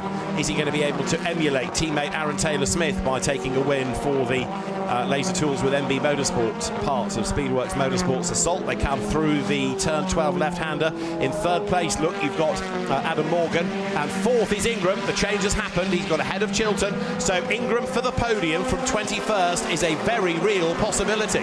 Very real possibility. He's going for the outside line into Riches. Will he get all the way around? No, Morgan holds him off, so Ingram will look for a cutback on the exit. There it is, he cuts back. Has he got an overlap? I think he has. He looks for it, but he's not quite there. There's not really a gap on the inside, but there might be by the time he comes out of the corner. Ingram could yet win this the way that he's going. Absolutely, don't rule him out. And that would be quite something from last to first if it could be done. So Adam Morgan goes into turn 3, still ahead of the Team Virtue Hyundai, which now tries to make its move. Ingram goes one side and he's blocked. He goes the other. Up front, it's still Gordon Shedden leading, with Sutton chasing after him, but not looking quite as committed, not being able to be as committed this time without the assistance of the boost. We've also got Rainford ahead of Chilton, and Rainford was sideways coming into shot, so there may well have been a bit of a rub between those two. We're on lap 10. Can't believe we haven't had a safety car in any of the touring car races today. He says tempting fate, but we've had some great racing. Yeah, I'm sure Scott Stringfellow sitting there in the air-conditioned luxury of his safety car isn't too bothered about that. But we've enjoyed some great racing, and it's not over yet. With 2 more laps to go. Yeah, along Bentley Straight they come. Now you can see the lead gap extending. Ingram thinking about where he makes the move for the 3rd place for a podium finish, which would be quite a result. He's going to try the outside line. Is he coming into the S's? Yes, he's alongside into the first part. That's the inside for the second part. Beautifully done. Ingram up to 3rd. Has he pulled it off though, or has Morgan got a snip? No, he hasn't. Thought Morgan's going to try and get back up the inside, but now that's Ingram clear into 3rd place. Let's see how quickly he can close on Sutton and Shedden. And Rainford is up to 5th, and that could be 4th before the end, because he's all over the back of Adam Morgan like a rash. And there he is, look, 2 wheels up the curb. Charles Rainford looking for a way past the Mercedes. He's got his teammate Daryl De Leon behind. That means that Chilton has dropped back a bit, and then you've got Chris Smiley running in 8th place. Over the line, the best of the mediums is still Camish 9th, then Rowbottom is 10th. As the leaders go by, Shedden to Sutton now is half a second, and Ingram is absolutely flying along behind them. Yeah, so of this lead group, Sutton and Morgan have no boost available. Everybody else has 2 laps, and we have the last 2 laps now. Sutton to the eye, looking a fraction nearer to Gordon Shedden in the world's widest Toyota Corolla, but it has been a brilliant way of repelling just about anybody that's had a sniff at trying to get past Gordon Shedden, and this is why he has been so successful a driver in the championship with his 53 wins, with his 3 titles. He comes down again towards Agostini. There is Adam Morgan, still trying to defend from Charles Rainford, and Adam Morgan is another one who's used all of his boost. I tell you what, Ingram's going to have a chance on the last lap because he's catching Sutton rapidly. Sutton doesn't have any boost to defend on the last lap, and Ingram will. I think he's going to be right there. And Shedden is also still with boost for the last lap as well. The BMW battle is not over. Daryl De Leon up the inside of his teammate Rainford, and he goes through. Nice pass. Yeah, good pass. These two have battled hard all the way through, passing and repassing. And they're not done yet either, as they both want to get past Morgan. So Gordon Shedden versus Ash Sutton, and Tom Ingram, as Tim was predicting, is getting closer and closer to the Ford. Ingram has extra boost to use, Sutton does not. So it's all down to the natural pace of that car and driver. Shedden with a gap. And Shedden also has boost for the last lap, and with Sutton defending from Ingram, this is going to be a great opportunity for Shedden to pull this off. But Sutton is not settling, is he? He's got that car by the scruff of the neck coming through Coram. Down they come into turn 12 now. It's Toyota, Ford and Hyundai leading the way. Gordon Shedden is going to go on to the last lap looking for a 54th career win. Not that far behind him now is Ash Sutton. Then Tom Ingram in 3rd place. Here comes Ingram. Here comes Ingram with the power, the boost. Sutton's defending. Ingram goes to the outside, but it's too late. Sutton can defend that. Ash Sutton still 2nd, but only just. Ingram leans on him a little bit. Up towards the hairpin they come. All of this plays into the hands of Shedden, who's able to build a bigger gap. Ash Sutton for 2nd place. Ingram 3rd as they come off the hairpin. 12 corners around Snetterton. 2 on the last lap are done. It's got to be on that back straight, on the Bentley straight down to the S's. That's the best chance. If Ingram saved a ton of boost, he could use a whole load of it down that straight. Absolutely right. As Shedden is continuing to escape, look, as they delay one another behind. There's been a big shuffle behind, look, because Smiley has got now up past Rainford, and Morgan has dropped back as well. So Chris Smiley getting himself higher up the order. Daryl De Leon is going to be your independence winner, seemingly, but Chris Smiley up the order as the leaders again now come towards Bentley Straight. This is where Ingram knows he needs to make that move, and he's building up to it. He's teeing it up. He's teeing up through Oggies. He now comes through Williams. Needs a good clean run. Let's see if the boost light comes on. It does. He's on the boost now. Is it going to be enough to pull alongside all the way down the straight? Ash Sutton is going to be caught, but is it in time from Tom Ingram then? Gordon Shedden's looking for the win. Ingram is looking for 2nd place. He goes to the outside. We know what he wants to do, but no, he can't get level. Ash Sutton hangs on. He's absolutely on the ragged edge as he throws the car through the S's. Sutton still 2nd, but it's going to be seemingly a Gordon Shedden victory. Yeah, brilliant victory by Shedden. Managed his boost for the defence really well indeed, and has pulled off a brilliant win. But it's not over. There's the run to the line as well, although Sutton has a good little gap through Coram. So Gordon Shedden is heading towards the checkered flag. So is Sutton, so is Ingram, but Ingram is still looking to try to get past that Ford if he can, but I don't think it's going to possibly happen for him. Gordon Shedden wins round 9 of the championship at Snetterton. Toyota triumphs. 2nd across the line is Ash Sutton. Tom Ingram 3rd from 21st on the grid. In 4th place, Daryl De Leon. Chris Smiley 5th, he's best of the year. Charles Rainford is going to be 6th ahead of Morgan Chilton. Camish 9th, Rowbottom 10th. Mikey Doble 11th. Still they battle up to the line with Aaron Taylor-Smith 12th. Then it's Osborne, Moffat, Cook 15th for the last point.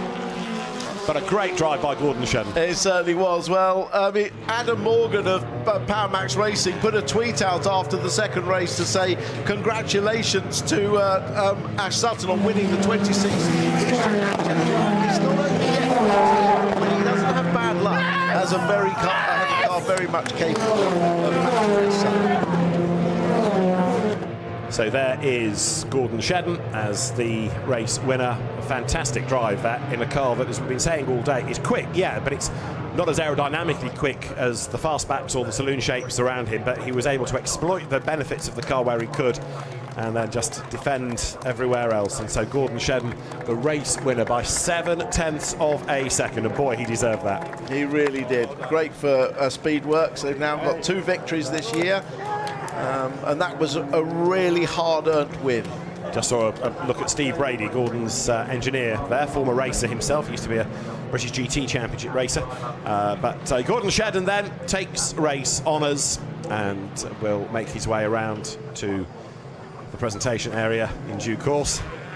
Andy Cakebread, one of his engineers, very, very happy about life, as you can see, as the whole team.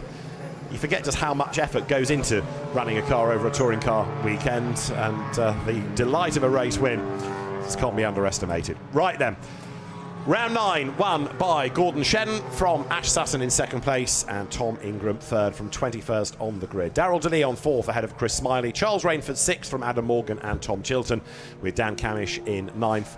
And Dan Rowbottom rounding out the top 10. Mikey Doble was 11th from Aaron Taylor-Smith, and then Sam Osborne, Aidan Moffat and Josh Cook were the last 2 in the points ahead of Nick Hamilton and Dexter Patterson, then James Dorlin, Max Buxton and Lewis Selby in 20th, with the order being rounded out by Ricky Collard with his penalty. Ash Sutton 50 points ahead in the championship from Tom Ingram and Charles Rainford. Dan Camish 4th from Ricky Collard and then Darrell DeLeon. Gordon Shedden's win brings him up to 7th ahead of Mikey Doble, then Adam Morgan and Tom Chilton. So it's been another great day of racing in the British Touring Car Championship. Ash Sutton has had a very good day indeed as far as points are concerned, and with a 50-point cushion already, he's looking very, very well placed indeed. The rest of the drivers then will make their way around to the Parc Ferme area. First of all, though, they've got to go through those technical checks. Gordon Shedden in his 2nd season with the Speedworks Toyotas. Speedworks, the team that operates them under the laser tools of MB Motorsport banner, Mark Landell's team. So there, down the pit lane comes Gordon Shedden. Sam Riches, the chief scrutineer for the championship, arm out, waving the car, but he is able to point to the cars where they need to go, which cars are required. So quite a lot of talking points out of this. One is still that prodigious pace of Ash Sutton's Napa Racing UK Ford. Another one is that great defensive drive by Gordon Shedden, and perhaps how unlucky Tom Ingram has been as well with the alternator failure in that 2nd race. But Tom Ingram at least some good points in race 3. So there, the Toyota with the ride height checked and the weight being checked. That will, when it's acceptable, be released down the pit lane. And the team will be very happy indeed as that car makes its way up the pit lane. And from a reverse grid pole position, being able to hang on to the place all the way through that, a really good example of how to defend. Dan Camish with his Napa Racing Ford, the best of those on that medium tyre, 9th place. A little bit damage limitation, but you always know that is going to be the case when you go into the race on that slower tyre. But it's good points as far as the championship is concerned, a 5th and a 4th and a 9th. All good top 10 point scoring finishes. And Ash Sutton at the end of his day then with 11th, a win and a 2nd. Still, when he's on that podium, he's no lower than the 2nd step. So Gordon Shedden has been released. He's made his way up the pit lane, and officials and team personnel alike applaud his arrival. Louise will be there to have a word with the winner of round 9 of the championship.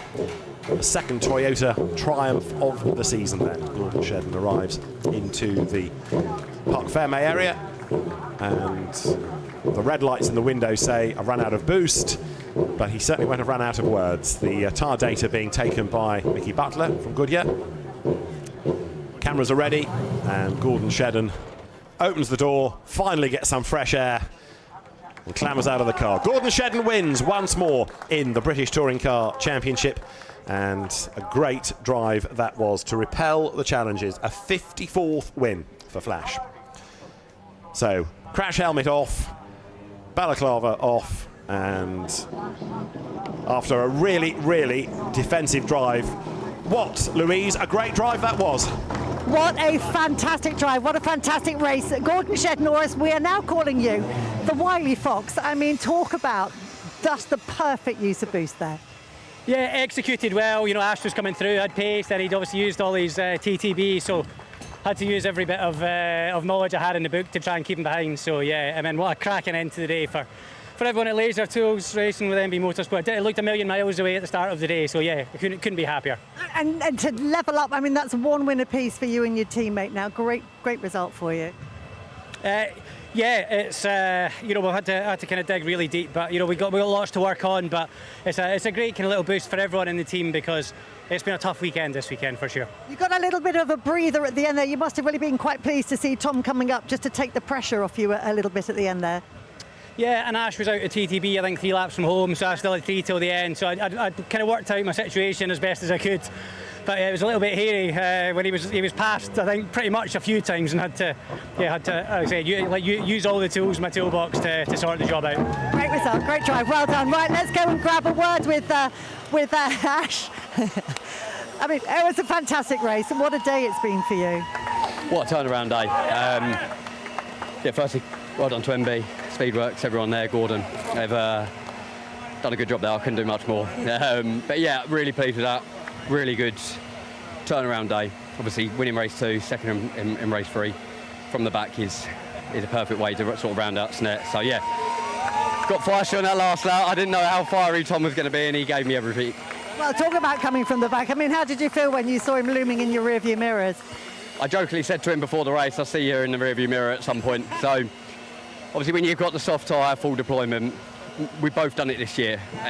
It's achievable. So yeah, well done to Accelerate and Tom for that. But really pleased with our day. Napa Racing UK, it was perfect way to round off Snet. Great stuff, well done. And I think we just got time for a very quick word with Tom as well. Tom, I've got to dive in with you. Okay, all right, I'll let you have a cuddle with your missus. What a race to end the day. Yeah, definitely was heavy going, and it's we needed to obviously try and get a result out of it. Didn't quite get Ash at the end, but I tried everything I could. I think I cut every single corner. I probably got every single bit of track limit penalties that I could possibly rustle up. So proper chuff. We needed to get something out of it. Towards the end, I just didn't have anything against Ash in the straights, so I sort of got in towards coming out of the corners, and I'd lose 5 car lengths. So well chuffed to have got a result. I'm more proud of Nick. I'm so pleased for Nick because he thoroughly deserves it. He really does. So he needs some time. That's really good of you, really good. Right, what a race to end the day. Let's go back to you, Nikki, for some final words. Thank you so much, Luke. I mean, what a stunning day of racing, but we do have to pick up on Gordon Shedden there, 54th career win there. Just used that boost to absolute perfection, defended off, some of the greats, and has taken that win. Yeah, he got the absolute maximum out of that car. We know it's not the fastest in a straight line, but he did have enough laps with boost that he managed very well for defence. And of course, he had the soft tyre, but it was a masterful display.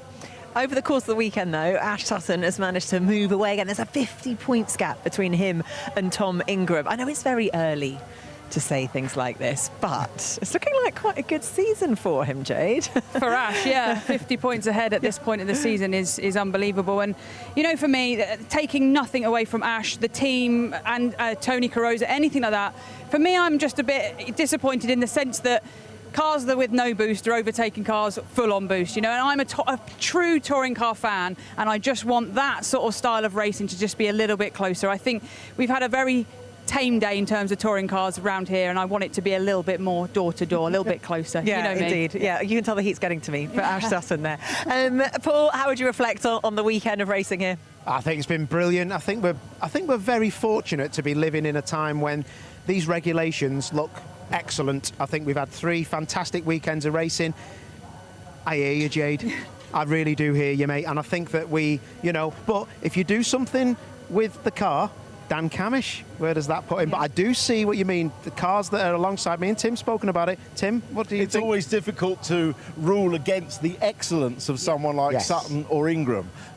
So that's what Paul's saying, is it just their excellence or is it that the car has an advantage? But Toka will look at all of the performance figures from the first 3 races on 3 different tracks, and they will decide if there need to be any changes before we go to Alton Park.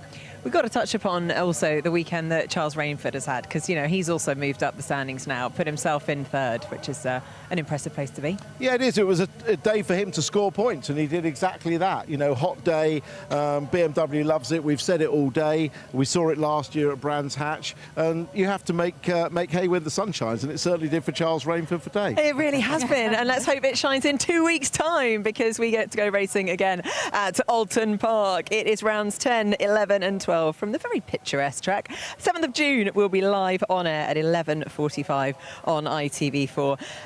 Also the day before as well, Saturday the 6th of June for qualifying, and the race to pole is going to be live at 1:55 on our ITV Sport YouTube channel. Well, thank you so much for joining us for a beautiful weekend of racing here at Snetterton, and we will see you at Alton Park in 2 weeks' time. Bye.